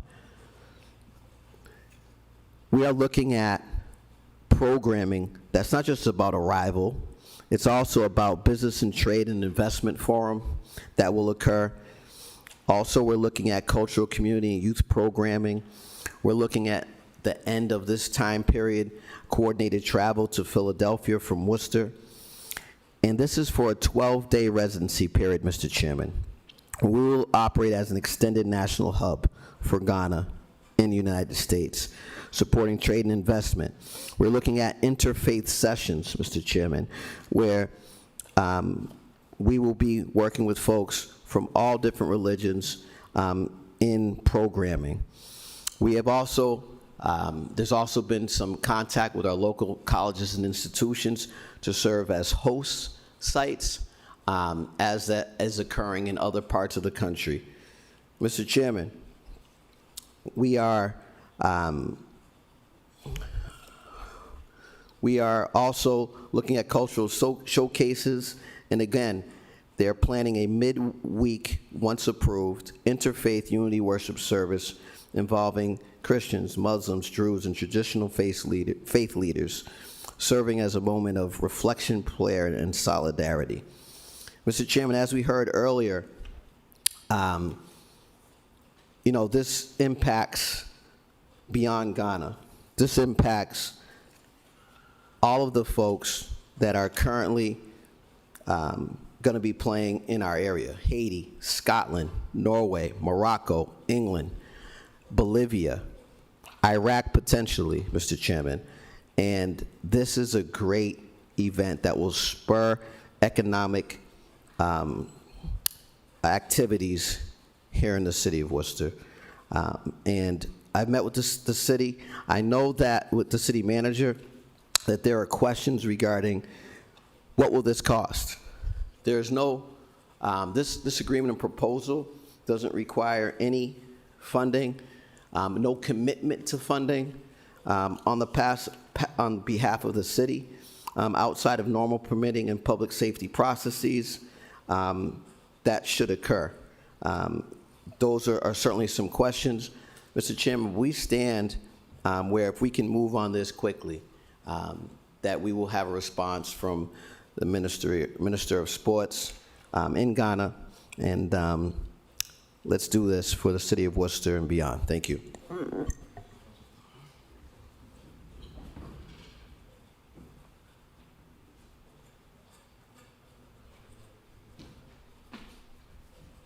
Mayor Joseph M. Kwame Petty. Thank you, Mr. Chairman. It was well earned, hard to earn. Yes, absolutely. And, this is a great, I think this is a great resolution, along with my order. When I talked to the Mayor Accra, they expect, I know you were working on, Mr. Chairman, some college and universities, and they expect, for that purpose, about 500 or so, 500 to 600 people that would take advantage of that. And they expect another 1,500 to come into the city. So I had discussions with Discover Central Massachusetts. That's why I learned about all these watches that are going on in the city of Worcester, which was mentioned tonight, and you mentioned it, Mr. Chairman, and which is different than what this is. But the watch is something that we should advertise too, so we need a hand. Where is the watch going to be? Where is the Ghanaian community going to meet? It could be at a church, it could be at one of their churches or one of their organizations that they have here in the city. They have a number of establishments in the city of Worcester. I know we need to meet with, I know the city manager's office is working on this along with Discover Central Massachusetts. Department of Transportation is offering some service if we need coordinate transportation with the Ghanaian community going back and forth. So this is going to be pretty big, as long as Foxborough pays the bill. But so it's going to be a pretty big project, and for the city of Worcester, it's going to put Worcester's on the map right now. If you really think about the Ghanaian community, the African community, it probably represents per capita one of the largest in the country. We're smaller than Texas, but per capita, I think we have a larger population here in the city of Worcester. So this is pretty big. So you could get a lot of, up to 2,000 visitors here in the city of Worcester, if not more, from Africa, from Ghana, and which I think will go a long way. I think the first game, not their first game, but the game they're playing in Foxborough is going to be with England. So I think that would be a great turnout. There's a good English community too here in Massachusetts, so we have some real fun with that. So, so I'm glad to support this with Councilor King and the City Council, and it's going to be a great.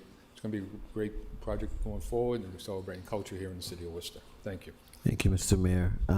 Councilor Rivera wants to sign on. I was going to say too. I was going to say one more. Everyone wants to sign on. Mayor Acker is supposed to hopefully come through the city this week, and I'll let you know. So. All right, great. Sign on. Roll call, Mr. Clerk. Counselor Bergman, Yes. Counselor Balata, Yes. Counselor Economo, Counselor Fasolo, Yes. Counselor King, Yes. Counselor Mitra, Yes. Counselor Ojeda, Yes. Counselor Rivera, Yes. Counselor Rosen, Yes. Counselor Toomey, and Mayor Petty. Yes, okay, we're going back to 12E, request Standing Committee on Public Service and Transportation invite the Central Mass Regional Planning Commission to meet and discuss the ongoing Vernon Street 290 exchange interchange transportation study. Council Balata? Thanks.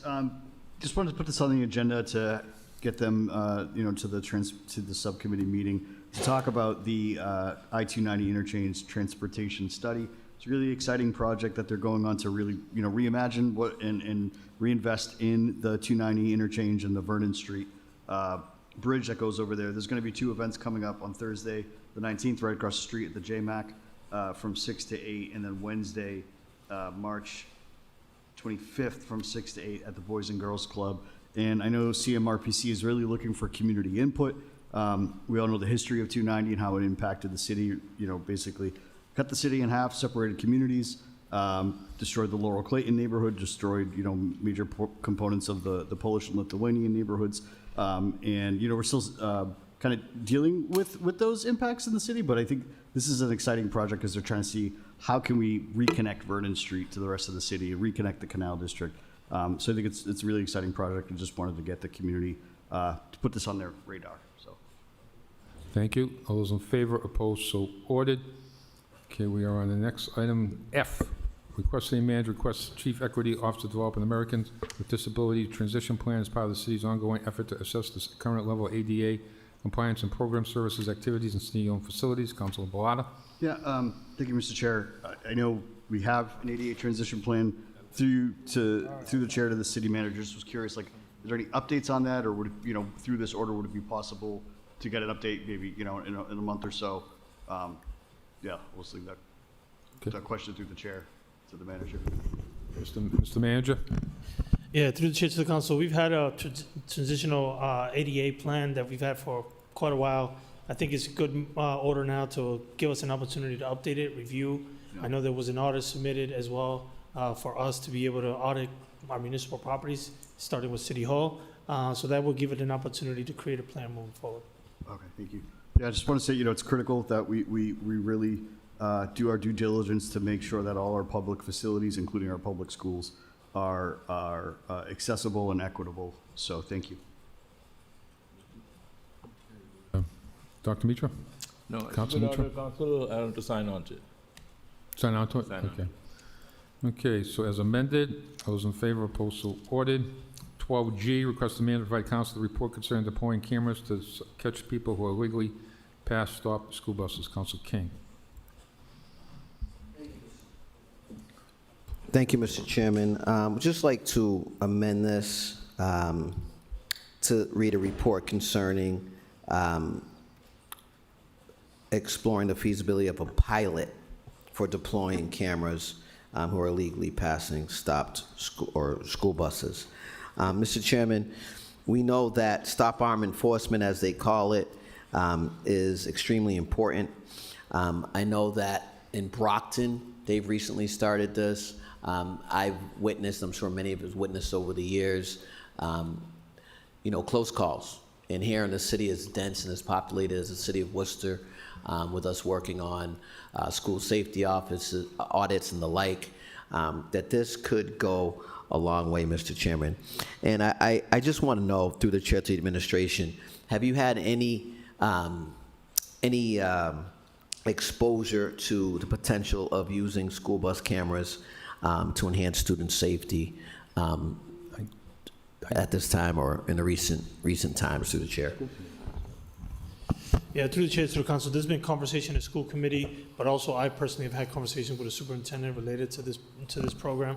The police department is extremely involved in it in looking at kind of the process in which we will evaluate anyone that violates the actual camera or violates the buses. So that will give us an opportunity to explore it. We've provided an initial kind of what the cost of this program would be, and that's something that we're currently exploring internally in terms of what can we do and what's the capacity of the current departments to be able to do this. I appreciate that. As the chair of Education Committee, something I would also like to get before my committee. I was not aware of the work that's been going on with the city and the schools. Would like an updated report on that, Mr. Chairman. I know that this was a law sponsored by State Senator Michael Moore, and that that legislation did in fact move forward. And it allows school districts to equip buses with cameras to capture photo and video evidence of schools.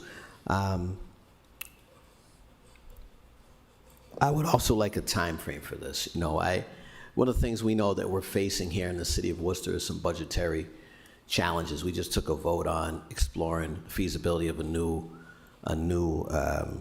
police station. You know, we need to figure out if there is funding, what's available for that. But at the same time, we're talking about burn code. At the same time, we have the elephant in the room of $35 million we're trying to deal with.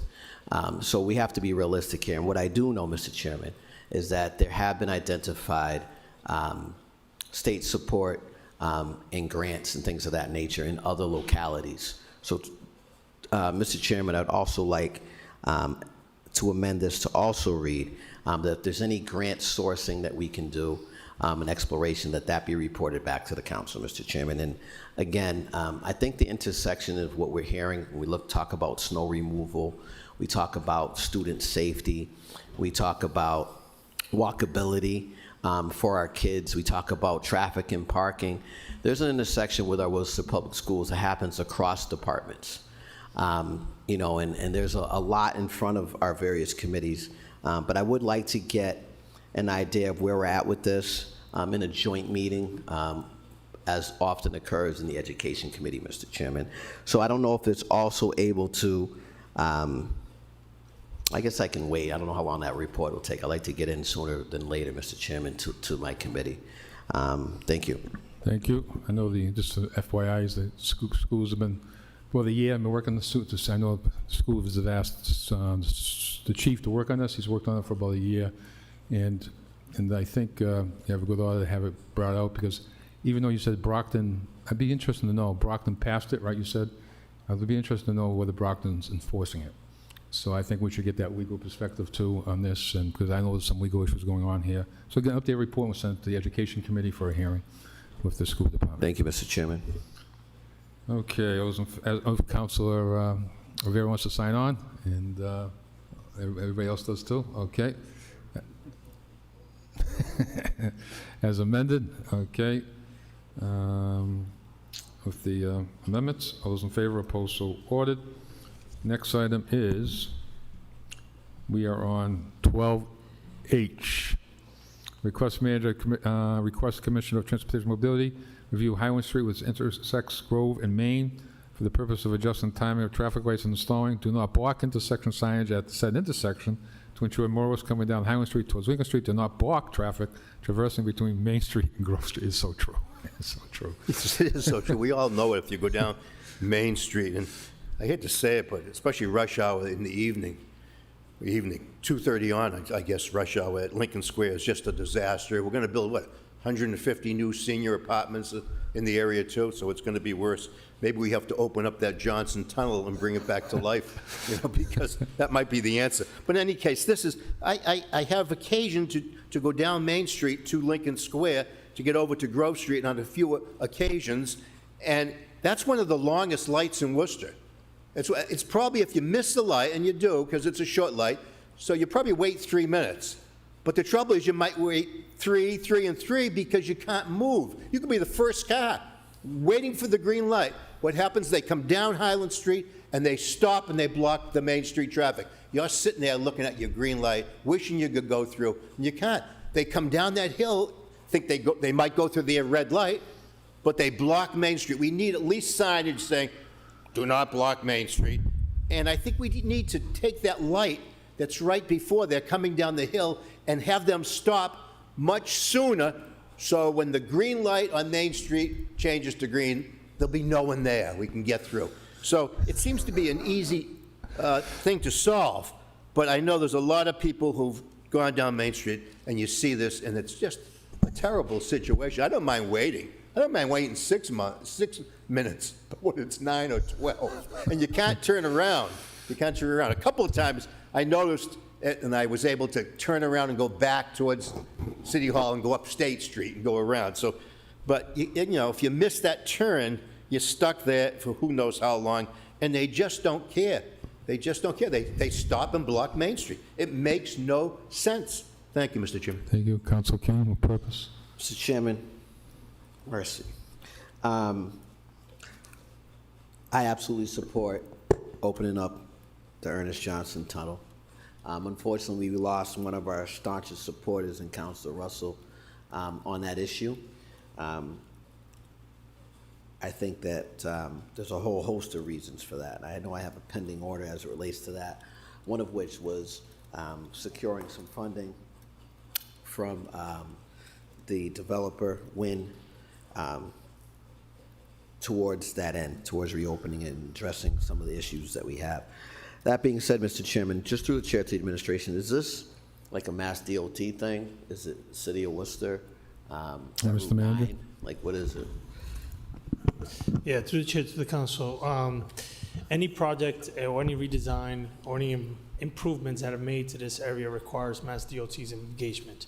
But we as a city have the opportunity to work with them in partnership with them to consider any potential improvements to the area.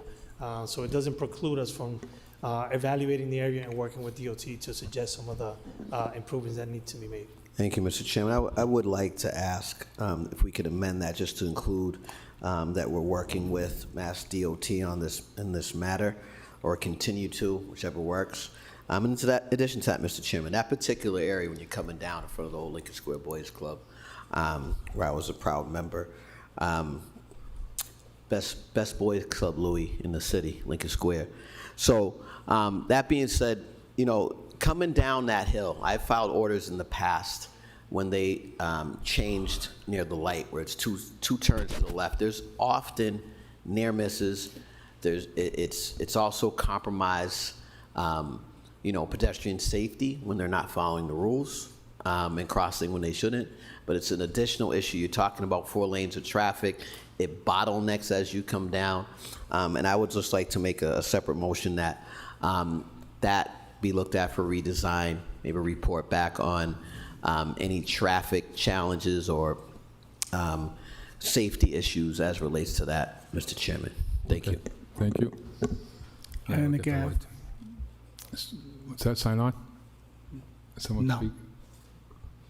What's that? It was a clarification. Yeah, go ahead. Ionic Ave, Best Boys and Girls Club. Okay. Okay, so, okay. And even fix the light coming from Salisbury Street that way in front of the auditorium into downtown. It's like you get 3 cars through it and turns red. And like 20 cars are backed up. Mr. Manager? Yeah, through the chair to the council, I just want to, I do agree that that area is a very tough, congested area. Not only McGrath Boulevard, you have sometimes not even 4, you have 5 or 6 lanes, you have 2 lanes going left on one way, then you gotta go 3 up front, and it's crazy. The sidewalks there are very narrow. It's very tough to try to, you know, beat the crosswalk, to run and try to make sure you get to the other side. It's a very, very tough area. I know that historically, years ago, way before my time, there was a massive rotary, probably the biggest rotary in the city was right in front of that location. There's been different solutions that has provided there. Currently, right now, we are exploring a process of evaluating that area, which include the tunnel. I'm hopeful that we can come back to the council with a report that would signal kind of some ideas and suggestions of what we can do to improve the area, which also include the usability of that tunnel as well. So more to come on that as we continue to have fruitful conversations about it. Okay, so send that as amended. Council Bergman? Quickly, through the chair to the city manager, if hypothetically, if a DPW worker had seen this issue before Council Rosen had brought it up, as far as you know, would that be something that'd be brought before the council to correct? Would that be something that'd be corrected on their own? And I'm asking that for a particular reason. Mr. Manager? Yeah, through the chair to the council, there are times where we as a city or the department may see that we need to improve, we get a lot of calls, complaints, et cetera, to a particular area, we can initiate that. Any decision regarding improvements or resource allocation has to be brought forward for the council for discussion and approval. Mr. Chairman, I'm just going to end by commenting, and I'll put an order on sometime in the future. But, I think all of us drive by certain intersections. I'm sure Council Rosen noticed this, and that's the impetus of this order. But street signs missing, or something doesn't line up, and I'm just wondering, it shouldn't be up to us. I don't mind doing it. I'm not going to take the position it's not my job. It is. But at the same time, I'd love to know, on their own initiative, are DPW employees calling these things in themselves? Because if we're calling them in, they certainly should be calling them in. And I never see anything brought before us that said this is a recommendation of the DPW to do this or do that on a small scale. I understand they're in charge of the big projects. I get that. But I think one of the things that frustrates myself and maybe some of my colleagues is if I'm out there and I'm noticing these things and I'm calling them in and I'm not a member of DPW, I am a city employee, but I'm not a member. I would hope that they're doing the same thing. I don't know if they are, so we'll try to get a future order to see if they are, but boy, it would be great if they were. Thank you. Okay, so we're going to send that to the manager as amended. Those in favor, opposed, so ordered. Request the manager explores feasibility using employee parking lot 25 Mead Street for resident parking after work hours, particularly during inclement weather, to help improve plowing on the side streets and ease the burden of the residents impacted by the parking bans. Councilor Ojeda. Thank you, Mr. Chairman. I'll be quick. Hopefully, there's no more snow. But going forward, I just think there's some we need to look into, especially on some of these tight streets, especially around the schools as well. So hopefully we can look into this, and to me, I think it's a no-brainer. Obviously, it's just being able to communicate with the residents and make sure that they leave in a timely manner, so those that need to get to work and park their cars back in the parking lots, that they can do that with no issues. Okay. Thank you. Thank you, Senator. The manager, all those in favor, opposed, so ordered. Requesting Committee on Veteran Memorial Parks and Recreation host a discussion between the city, the Friends Institute Park, Worcester Polytech Institute, and other interested parties concerning making improvements to Institute Park, located at District 2 at 82 Salisbury Street, as well as 16 acres man-made Salisbury Pond located inside the park. Said beautiful and iconic park was named recognition of WPI and donated by Steve Salisbury III in 1887 to provide green space for the school and the city.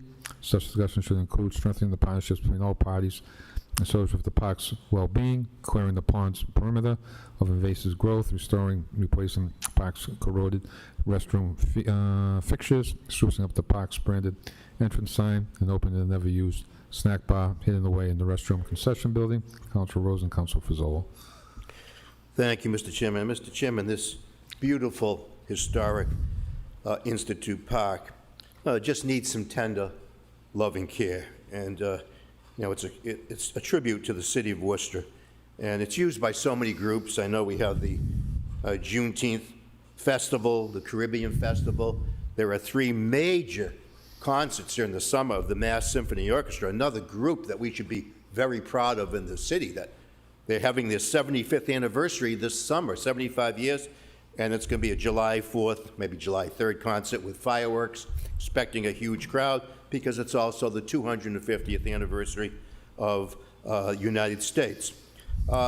There's 3 groups primarily concerned with Institute Park, many others, but mainly the 3 groups. The City of Worcester Parks Department, which overall does a very good job there, and the Friends of Institute Park, which does a terrific job over there. And then there's my alma mater, WPI. And I don't know, they tend to disappoint many of us at times, WPI, but they should be thrilled. So many of their students use that park. They don't understand the value of having that park right across the street. It's a great park. I mean, many universities and colleges would love to have a park across the street for their students, like Institute Park. It would be nice if we could get the 3 groups I just mentioned together and, kind of nudge WPI. We're not asking for a pilot payment, as I've done in the past, but we're asking for them to, take a look at the things I mentioned there. I mentioned the overgrowth, the invasive growth. You can't even see the water. Usually when the snow melts in another month, you won't be able to see the water because all around the perimeter is this tall invasive growth.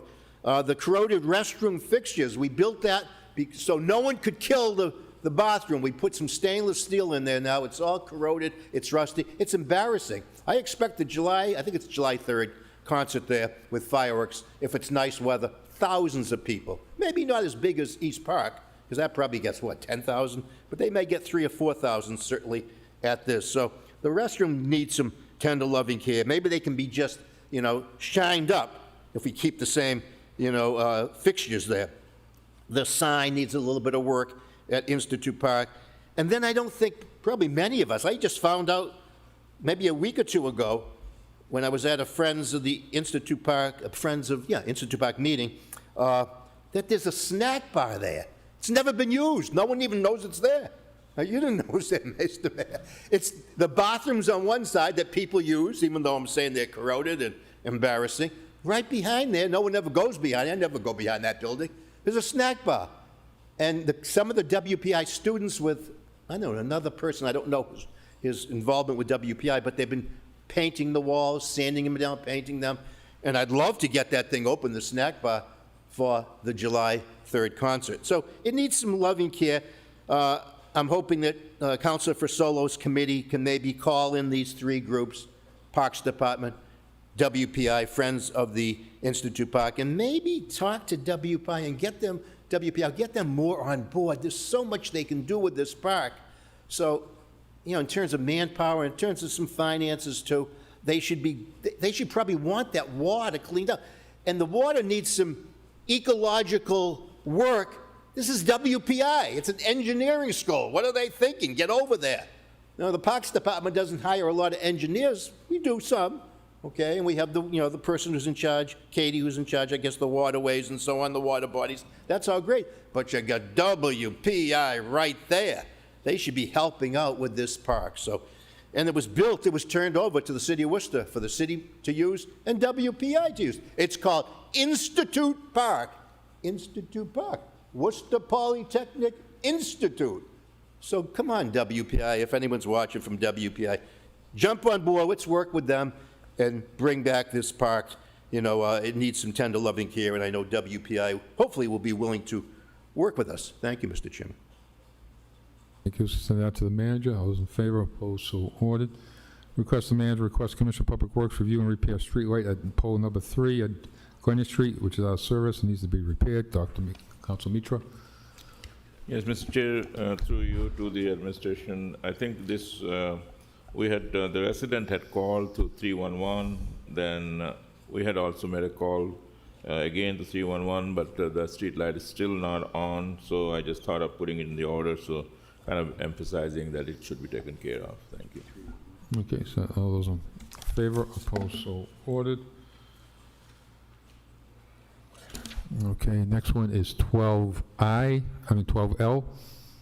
Request the manager review and enforce city ordinances associated with residents, business, fences, etc., obstructing visibility of vehicles turning onto roads. Said review should include bushes obstructing visibility on Burncoat Street at the intersection of Randall Street and Abutis Road. Council Mitra. Thank you again, Mr. Chair, through you to the city manager, that this came to my attention because some of the streets, when you go from Burncoat, from side streets like Randall and Arbutus to Burncoat, there are bushes that the residents have which obstructs the view to turn right or left. So I just wanted to know what is the ordinance that we have, how high the residents can have the bushes or the fences, if I could get an idea, so that these people, those who are trying to go through the stop sign, they have to go past the stop sign to look at the left or right, or maybe we can have a mirror, posted there so they can see the traffic. But the question was, what should be the height that the ordinance allows us to do? Thank you. Okay, thank you. All those to the manager, those in favor, opposed, so ordered. M, request the city manager provide council with a report concerning how the city notified residents of trash delays during the weeks beginning February 23rd, 2026 to March 2nd, 2026, stemming from the winter weather events in light of the absence of alert Worcester. Further request the report include additional strategies city can implement to ensure residents are being made aware of such trash pickup delays.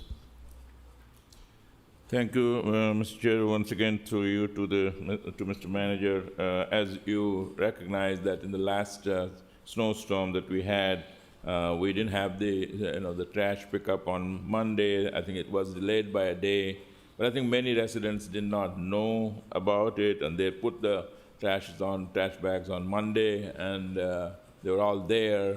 They didn't know it, so a lot of people are questioning that.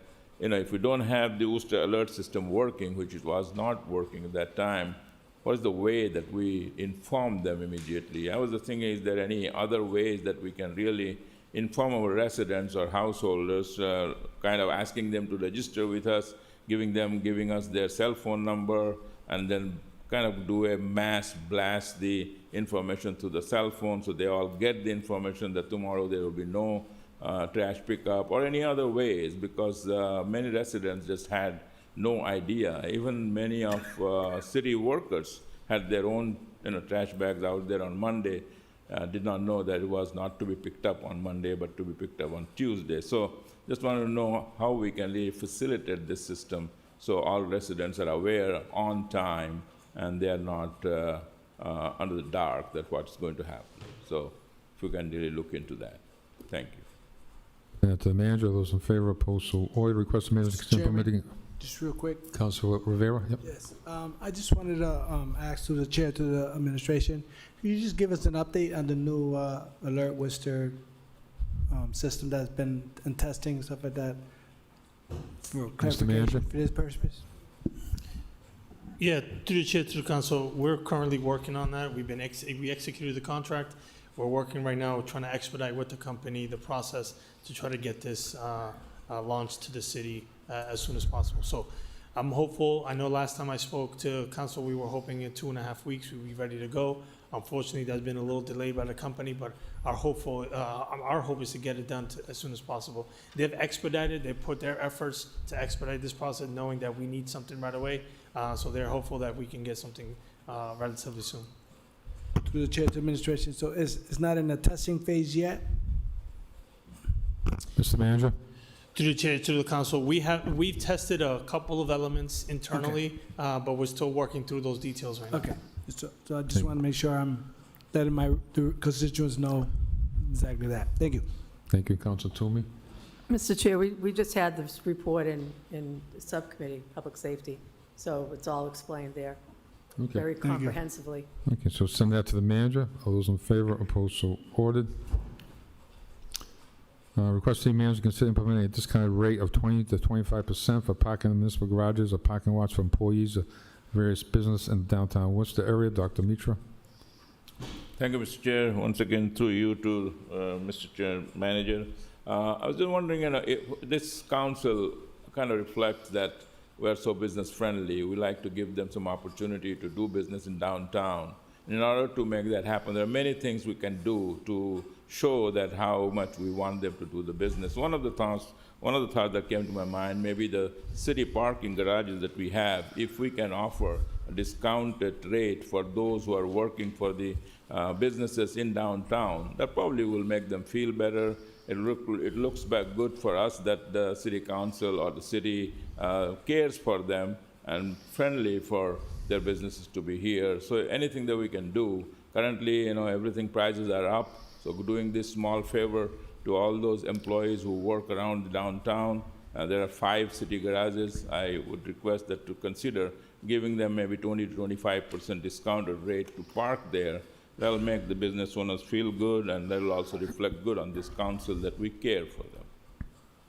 Okay, send that to the manager. All those in favor, opposed, so ordered. Request the manager to consider hiring a consultant to conduct a third-party evaluation audit of the Department of Public Works to evaluate departmental policies, operational procedures, internal communications, facilities, equipment management. Council Bellata. Yeah, I filed this is more of an exploratory order and requesting that we work on improving policies, internal communications, procedures, operational procedures with the Department of Public Works. I know as many orders that have come up in the new council, countless orders in previous council about how our Department of Public Works different operations, how are the procedures, operated, how are internal communications going, how are our facilities and equipment being managed. I know Commissioner Westerling is, taking a look under the hood. I know we've had these conversations before, so I'd like to file it because I think, and I'd like to make an amendment as well, though. Excuse me, not file, but to make an amendment that requests us to, if the DPW commissioner could come back to council with a report on what evaluations has he done to policies and procedures, what steps is he taking to improve these things? Because I think, the questions I have, is it work culture, is it facilities, is it technology? And how could we help as a council to assist the commissioner and assist the people that work in DPW and customer service? Because I know, obviously, the last winter they've had their hands full, and I know everyone's been working very hard, but, I think sometimes there's still gaps and there's still things that get missed. So we'd love to see how we could close those gaps. So thank you. Thank you. All those in favor? Council King wants to sign on. Anybody else?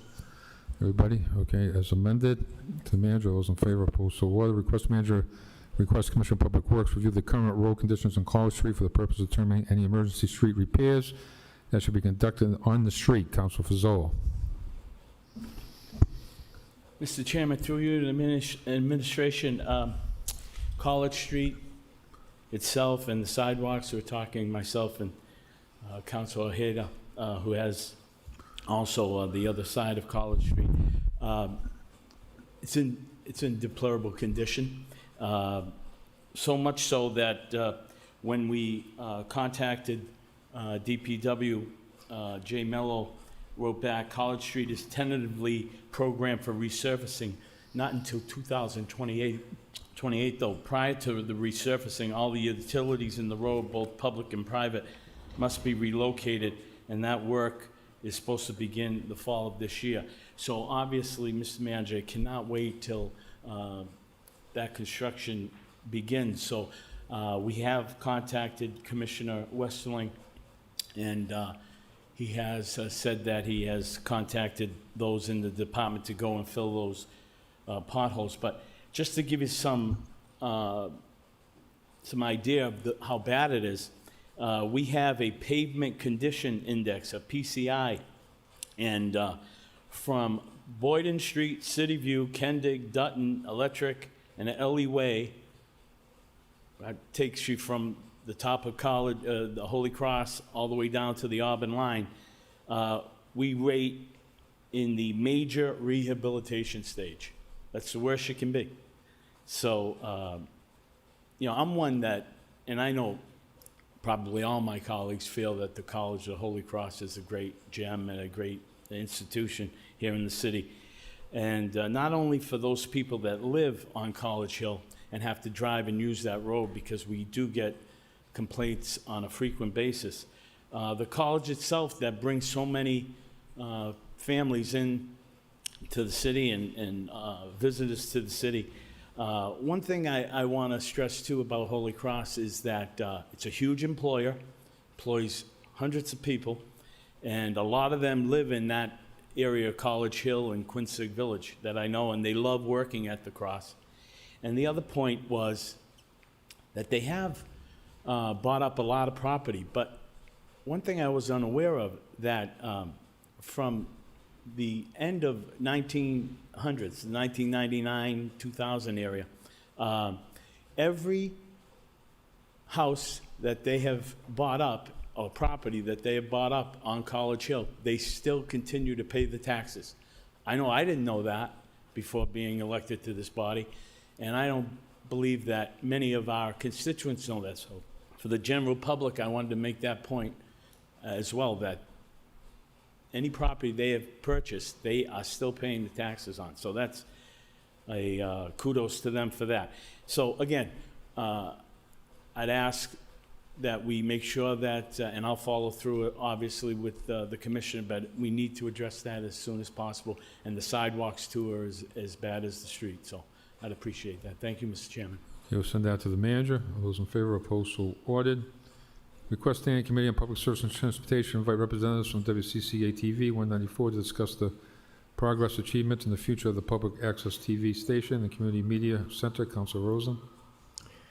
As it reads, Mr. Chairman. starting the president at 11 o'clock at night? Okay, I think people want to sign on? Okay. All those in favor, as amended, all those in favor, opposed, so ordered. All right, we are on S. Request city manager, request Commissioner of Inspection Services and Chief Development Officer to consider freezing the implementation of regulatory enforcement of the specialized stretch zone building code for the period no less than 12 months. Council Bergman. Thank you, Mr. Chairman. I just want to make clear, and I think most of my colleagues, if not all of them, know this. There is a stretch code that we follow. So the specialized stretch code was something above and beyond the regular stretch code that we voted to accept. The time we voted to accept it, and I've checked, I don't think it's changed much, we were one of about 35 communities out of 351 cities and towns in Massachusetts that opted in. Certainly not the majority, less than 10% or about 10% have opted in, approximately 90% haven't. At the time, I think all of us had a good faith belief that it was going to run smoothly and that it was the right thing to do at the time. Since then, we've come to learn that it conflicts in some ways with the International Building Code. It also creates hurdles that are unrealistic at the moment, including putting a lot more pressure on the utility companies, particularly the electric company, to be able to handle the services. And quite frankly, the ability to monitor it is a huge source of resources that we can't really afford to spare. It's also having a detrimental impact on the small local builder. It's not the outside national builder that people like to portray where, you know, this is about helping somebody from Washington, New York make money. No, it's about somebody in Worcester who can't get their project done, and we need housing units because of the specialized stretch code. This isn't an ask to get rid of it. This is an ask to pause it.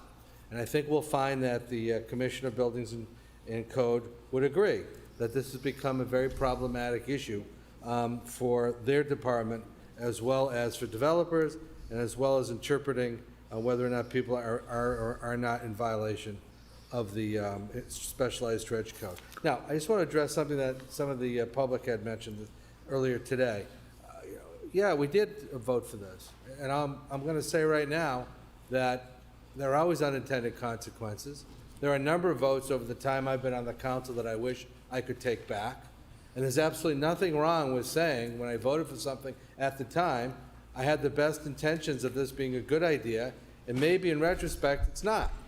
And I don't know if it is or isn't. So I'm not really going to write this off and say in a year from now, if this was adopted, I wouldn't still support it. What I am saying is that when we supported it, we did not know the unintended consequences of what would happen. That's what maturity and that's what experience teaches us, that sometimes we make decisions that we have to look back upon and say, you know what, maybe it wasn't the best decision to make.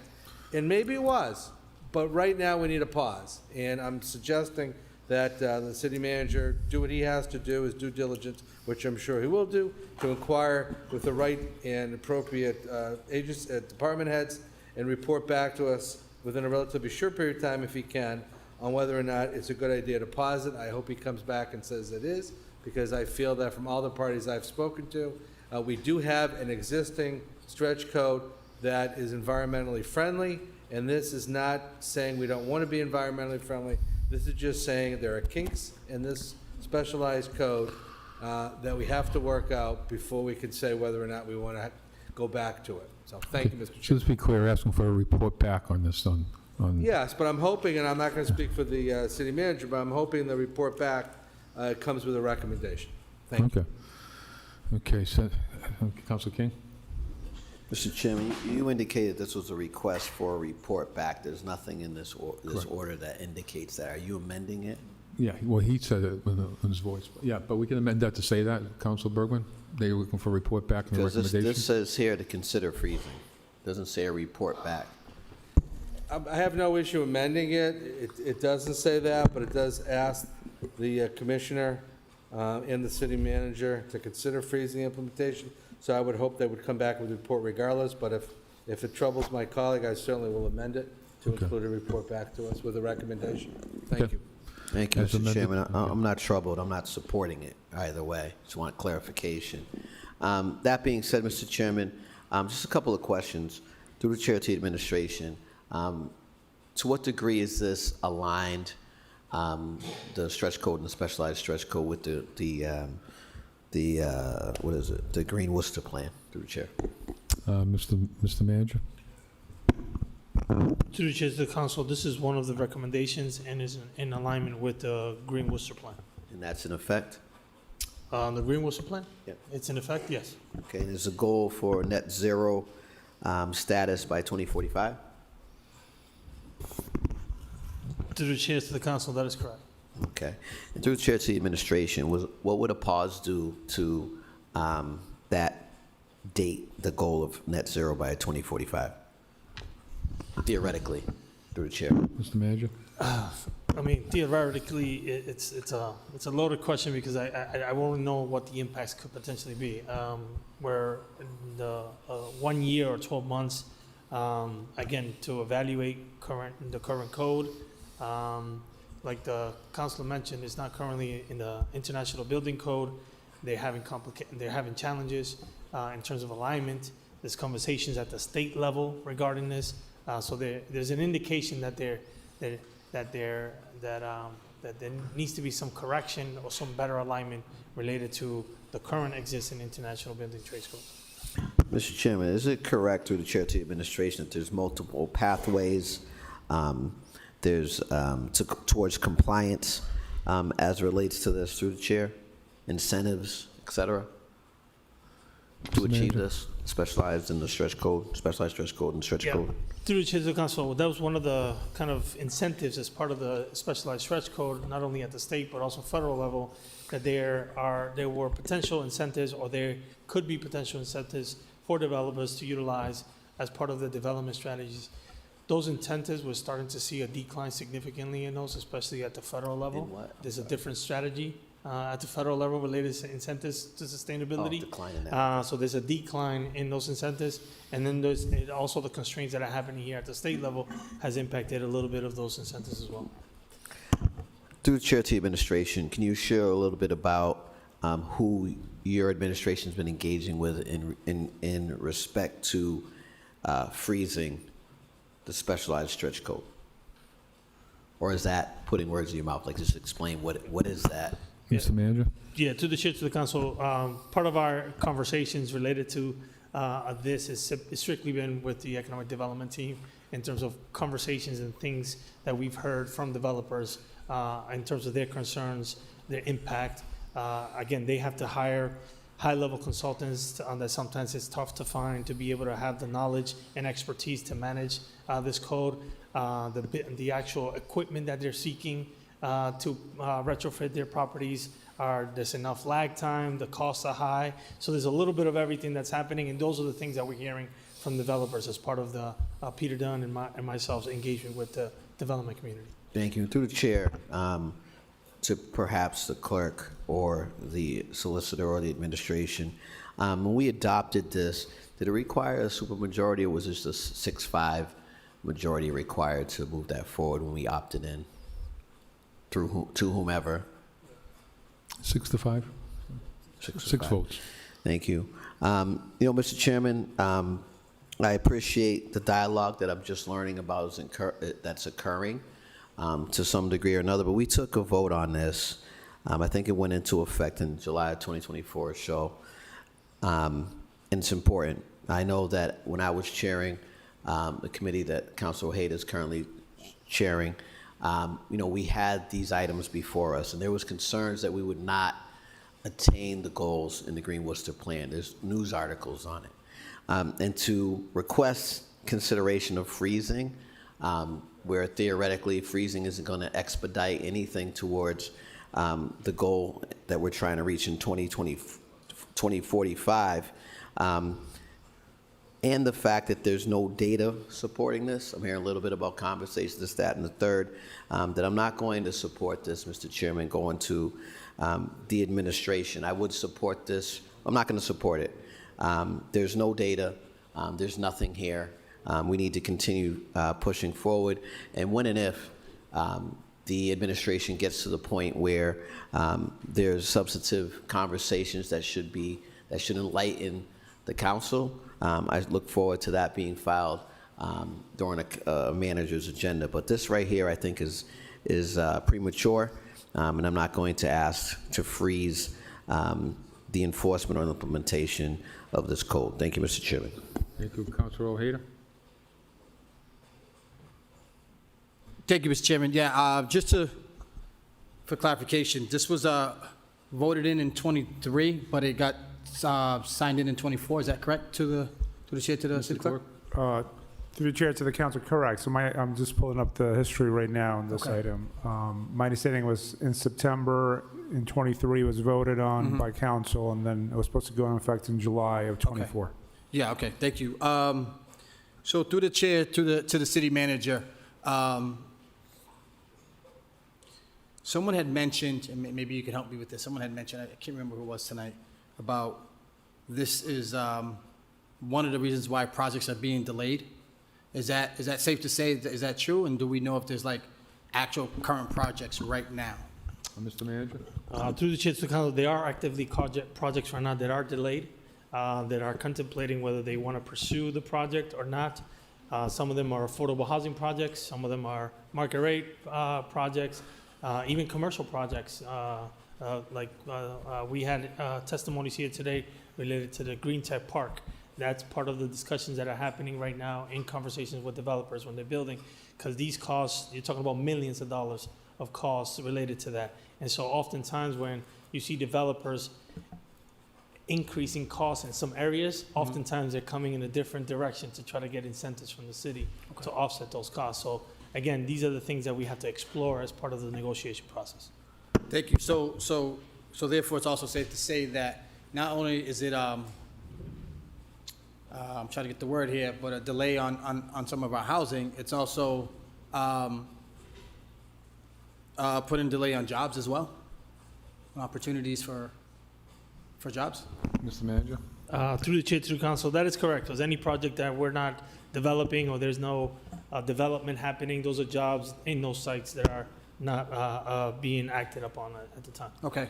I know I had met with one developer had reached out, and one of the concerns, I guess it was due to the timeline of the actual filing of the paperwork as well. And it seemed like that became a problem. I guess it was because of COVID or whatever, and then through this process. So it just seems like, and obviously, I'll say we, even though I wasn't on at the time, but I don't think we took a long look at this. It just seems like this came up fairly quickly, and the vote went through. It seems like this is happening throughout the state. So this is something I think we definitely need to look into, if this is definitely creating problems with jobs, opportunities for jobs, and most importantly, some affordable housing. As you know, we're behind in a lot of housing, and this is something I feel as though we do need to look into, and I'm hoping we can get a report back as soon as possible. Okay. So the motion right now on a roll call is to send this to the manager as amended, getting the report back to the council before we implement it. So, okay, roll call. Councilor Bergman? Chairman, point of order. Could you just read the motion, please? The motion is to, here it is, request city manager, request the Commissioner of Inspectional Services and Chief Development Office consider freezing the implementation of regulatory enforcement of the specialized stretch code, building code for the period not less than 12 months, which has been amended to ask for a report back regarding this item. Roll call. Councilor Bergman? Yes. Councilor Pilata? No. Councilor Economou? Councilor Fasolo? Yes. Councilor King? No. Councilor Mitra? Yes. Councilor Ojeda? Yes. Councilor Rivera? Yes. Councilor Rosen? Yes. Councilor Toomey? Yes. And Mayor Petty. Yes. Request, city manager requests the Commissioner of Inspection Service provide city council a report detailing recommendations as to feasibility and advisability of eliminating the 4 or more unrelated parties portion of the city's zoning ordinance as it relates to tenants of the multifamily buildings that were originally built for or more bedrooms. Thank you, Mr. Chairman. This is a subject that's come up before, although it's been a kind of a pause in how long it's been since it last came up, but I think the timing is appropriate for it to come up again. We have a new, relatively new Commissioner of Code and Buildings. We have a sparsity of apartments, And just to kind of quickly summarize for some of my colleagues who weren't around for some of the original arguments, the state and the city both had a almost identical, if not identical, requirement in their zoning ordinances that 4 or more people that are unrelated cannot occupy a unit. The state version of that was ruled unconstitutional. The city has kept their version of it, although there have been various times we've had discussions on why are we continuing to keep that. So in a typical scenario, you'd have, let's say, 4 people who are roommates, but all 4 of them are not related to each other. That would be considered illegal. It's difficulty to enforce. It also doesn't make any practical sense because the original reasons came through during the Depression when people in multiple languages couldn't communicate well, and there was a fear of fire safety issues, which obviously are negated to a large degree these days by smoke detectors and otherwise. I do know that some of my colleagues originally, when I had brought this up, were concerned that it would be a motivation for people to take a house and then start converting it into 4-bedroom units. That's why I was very careful to say that relating to multifamily buildings that were originally built with 4 more bedrooms, we actually had the previous assessor provide us with information that I'm sure we could churn up again, and there weren't that many properties that were built with 4 or more bedrooms. These were traditionally triple-deckers that had 4 bedrooms in each unit on each floor, and if I recall, there just weren't that many of them. And I think, regardless of how many there are, I think it would relieve some pressure on the available units. It would also eliminate a law that is questionably constitutional. It would also provide an opportunity for cheaper rent if there's 4 people instead of 3 people living in a unit. And let me just finish by saying how confusing and complicated and, to me, nonsensical the law is. You have to be 3 related people. So in theory, if you're a husband and a wife and an adopted child, 2 adopted children, you're in violation of that ordinance. I would also, which is not uncommon. And I would also say that for purposes of following through on this, I don't know what legal authority the code would have and what time it would take to actually research the names on mailboxes, but in many cultures, the names are different. It doesn't mean they're not related. So I think for all those reasons, it's time for the Commissioner of Inspection Services to weigh in with a report, and maybe we can all take a fresh look, given the makeup of this council, and do away with something that I believe should have been done away with a long time ago. Thank you, Mr. Chairman. Mr. Chair. Councilor King? Thank you, Mr. Chairman. I think this is a great order. I do have a question as it relates to this. Does this require a home rule petition? Does it require a vote? Does it require the city council? Like, what is required to actually remove this through the chair? Madam Solicitor or Mr. Manager? To the council, it's just an amendment to the ordinance. There's currently a city ordinance related to this, so it would be a recommendation to make an amendment to the ordinance. All right. Thank you, Mr. Chairman. I'll sign on. Okay, so send that to the manager. All those in favor, opposed, so ordered. We're on 15A. The motion is adopted on a roll call. Mr. Chairman, 15A. Yeah. Thank you. I just have a quick question. This is for us to vote to authorize entering into a 5-year lease agreement on behalf of that the school committee is recommending for a parking lot associated with the Durkin administration vote. There's no numbers on here. What are the numbers, Mr. Chairman, through the chair to whoever put this on the agenda? How much money are we talking about? I don't have Oh, it. yeah. I didn't see it. Where? Where? How I don't much think we money? have that information. The whole purpose was, you can enter a 3-year lease, or do a 5-year lease, you need to have a vote of the council. I know, but how much money are we voting? I'm not sure what it is. I don't have it. It's in front not, of me. it's just,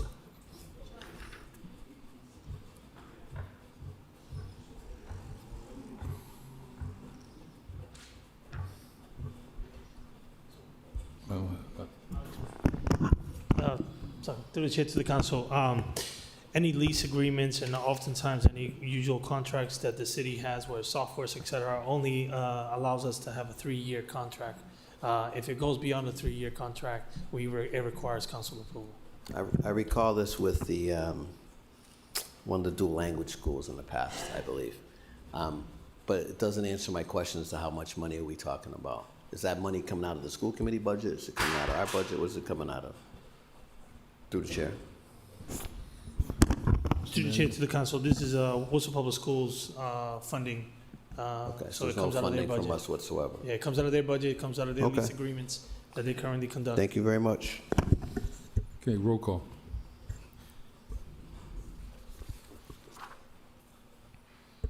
Counselor Bergman? Counselor Balata? Yes. Counselor Economo? Counselor Fasolo? Yes. Counselor King? Yes. Counselor Mitra? Yes. Counselor Ojeda recused himself. Counselor Rivera? Yes. Counselor Rosen? Yes. Counselor Toomey? Yes. And Mayor Petty. Yes, 16A to 16S, motions advertised proposed ordinances. Roll call. Counselor Bergman? Counselor Balata? Yes. Counselor Economo? Counselor Fasolo? Counselor King?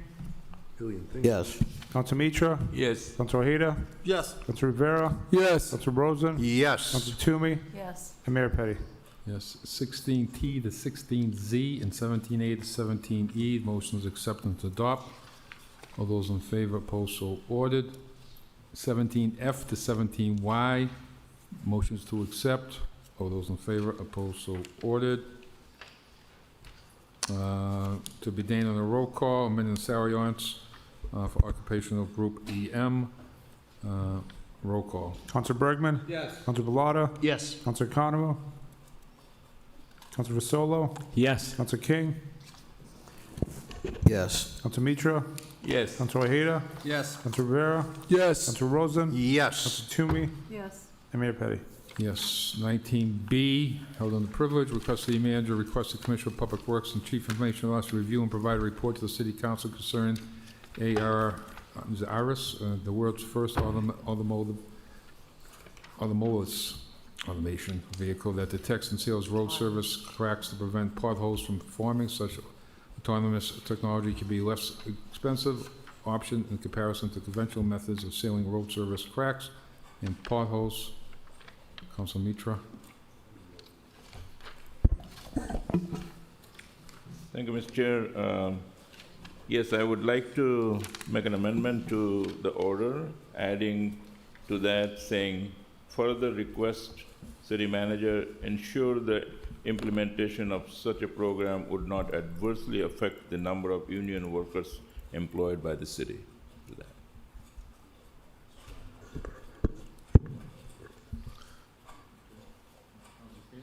Council King.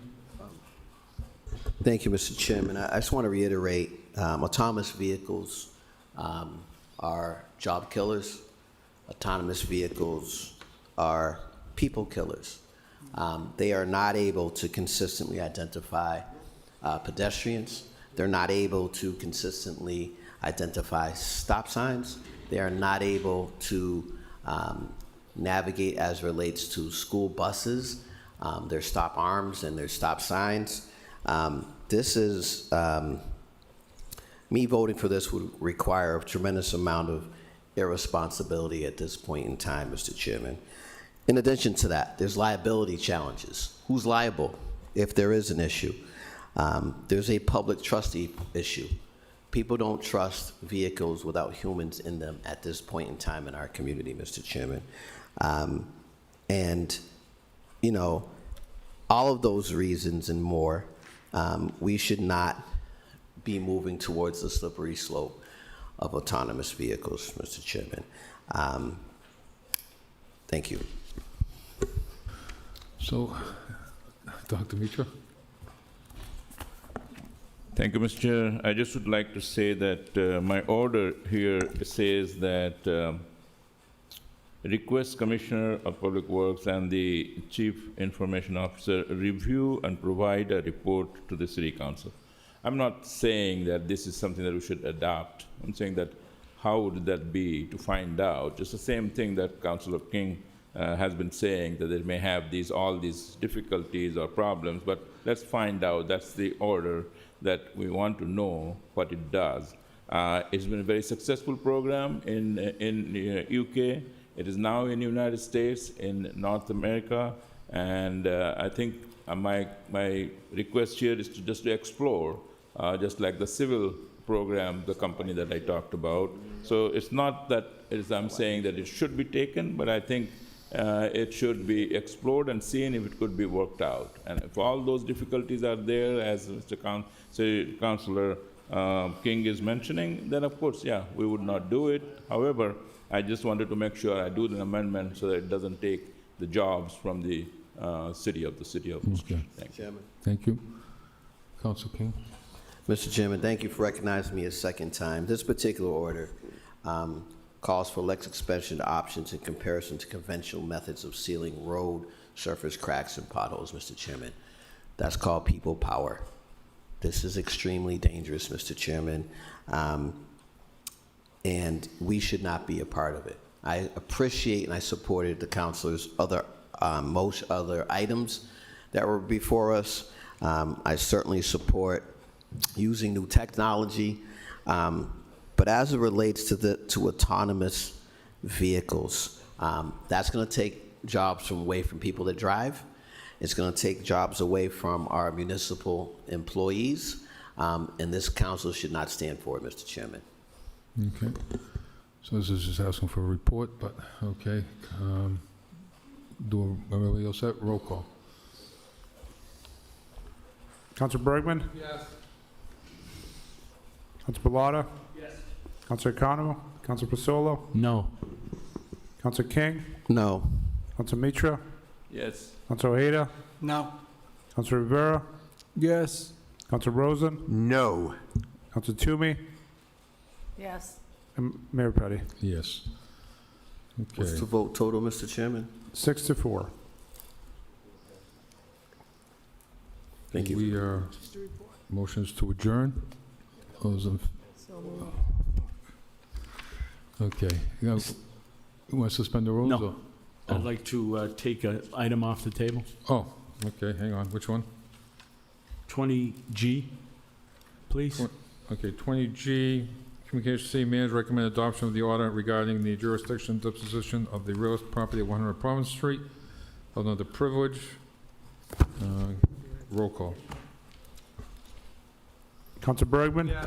Councilor Pilata? Yes. Councilor Economo? Councilor Pasolo? Yes. Councilor King? Yes. Councilor Mitra? Yes. Councilor Ojeda? Yes. Councilor Rivera? Yes. Councilor Rosen? Yes. Councilor Toomey? Yes. And Mayor Petty. Yes. Councilor Vazol? Oh, you wanted to adopt it then, or? Yes. Okay, so motion was to I got a adopt. comment on that, Mr. Chairman. Councilor King? Thank you.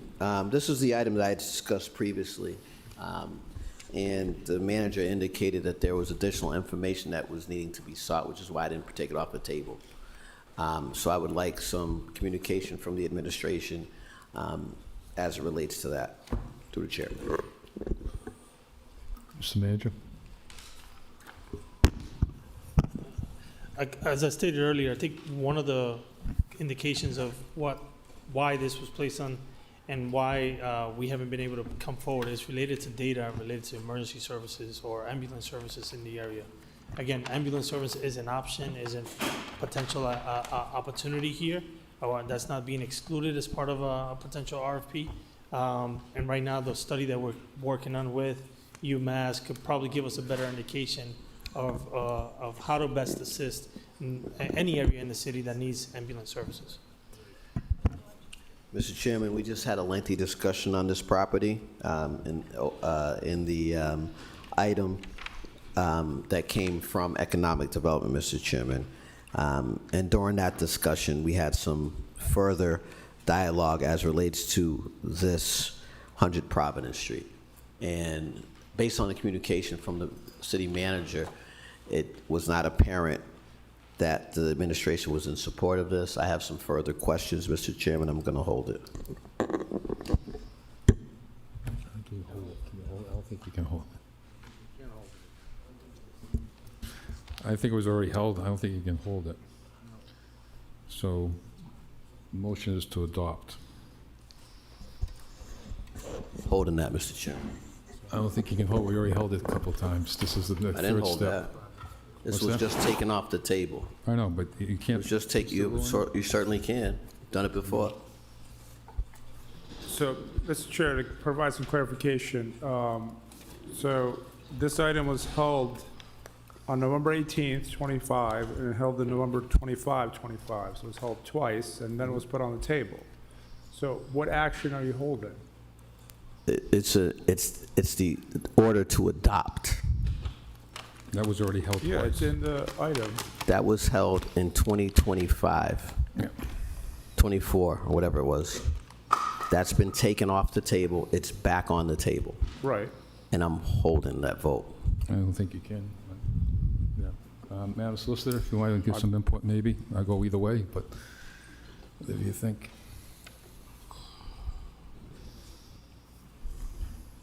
Through the chair, my interpretation is that it's already been held 2 times. You can't hold one measure, one item more than twice. Okay. Mr. Chairman, I'd like a independent interpretation of that by way of an order. We've done this in the past. I'd also like some research on when we have done that.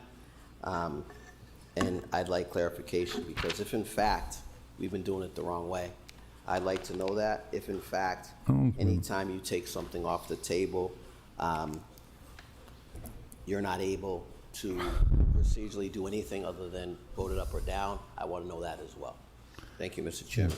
I'll get a report back, but there's still, the ruling of the chair is that we can not hold this, and that we are going to take a vote on it and go from there. Then if we want to get a special report, we can do that too. Roll call. Council Bregman? Yes. Council Bellata? No. Council Economo? Council Fasolo? Yes. Council King? No. Council Mitra? No. Council Ojeda? No. Council Rivera? Yes. Council Rosen? Yes. Council Toomey? Yes. And Mayor Petty. Yes. Okay, and also for special report, all those in favor, opposed, so ordered. 6-4. Motion to Okay. adjourn? So, Suspension? seriously? Yeah, just a quick one. Just remind everyone and Motions, hang on, the motion to public at suspend. large. this- Wait, motion to suspend, roll call.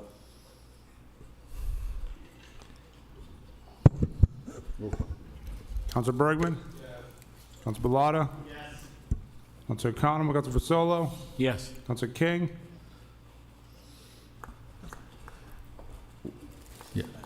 Yes. Council Mitra? Yes. Council Ojeda? Yes. Council Rivera? Yes. Council Rosen? Yes. Council Toomey? Yes. And Mayor Petty. Yes. Just want to, Mr. Chairman and colleagues, remind the public at large that we have the St. Patrick's Day Parade coming on Sunday, Mill Street and Park Ave. We start, and it starts at 12 o'clock, and hopefully it'll be great weather. Not much snow left out there, so we hope people show. One of the best events here in the city of Worcester, and we have so many of them. This is one of the best. Thank you, Mr. Chairman. Thank you. Will you be walking? I'm walking. Okay. Okay, motion is adjourned. All those in favor, opposed, so ordered.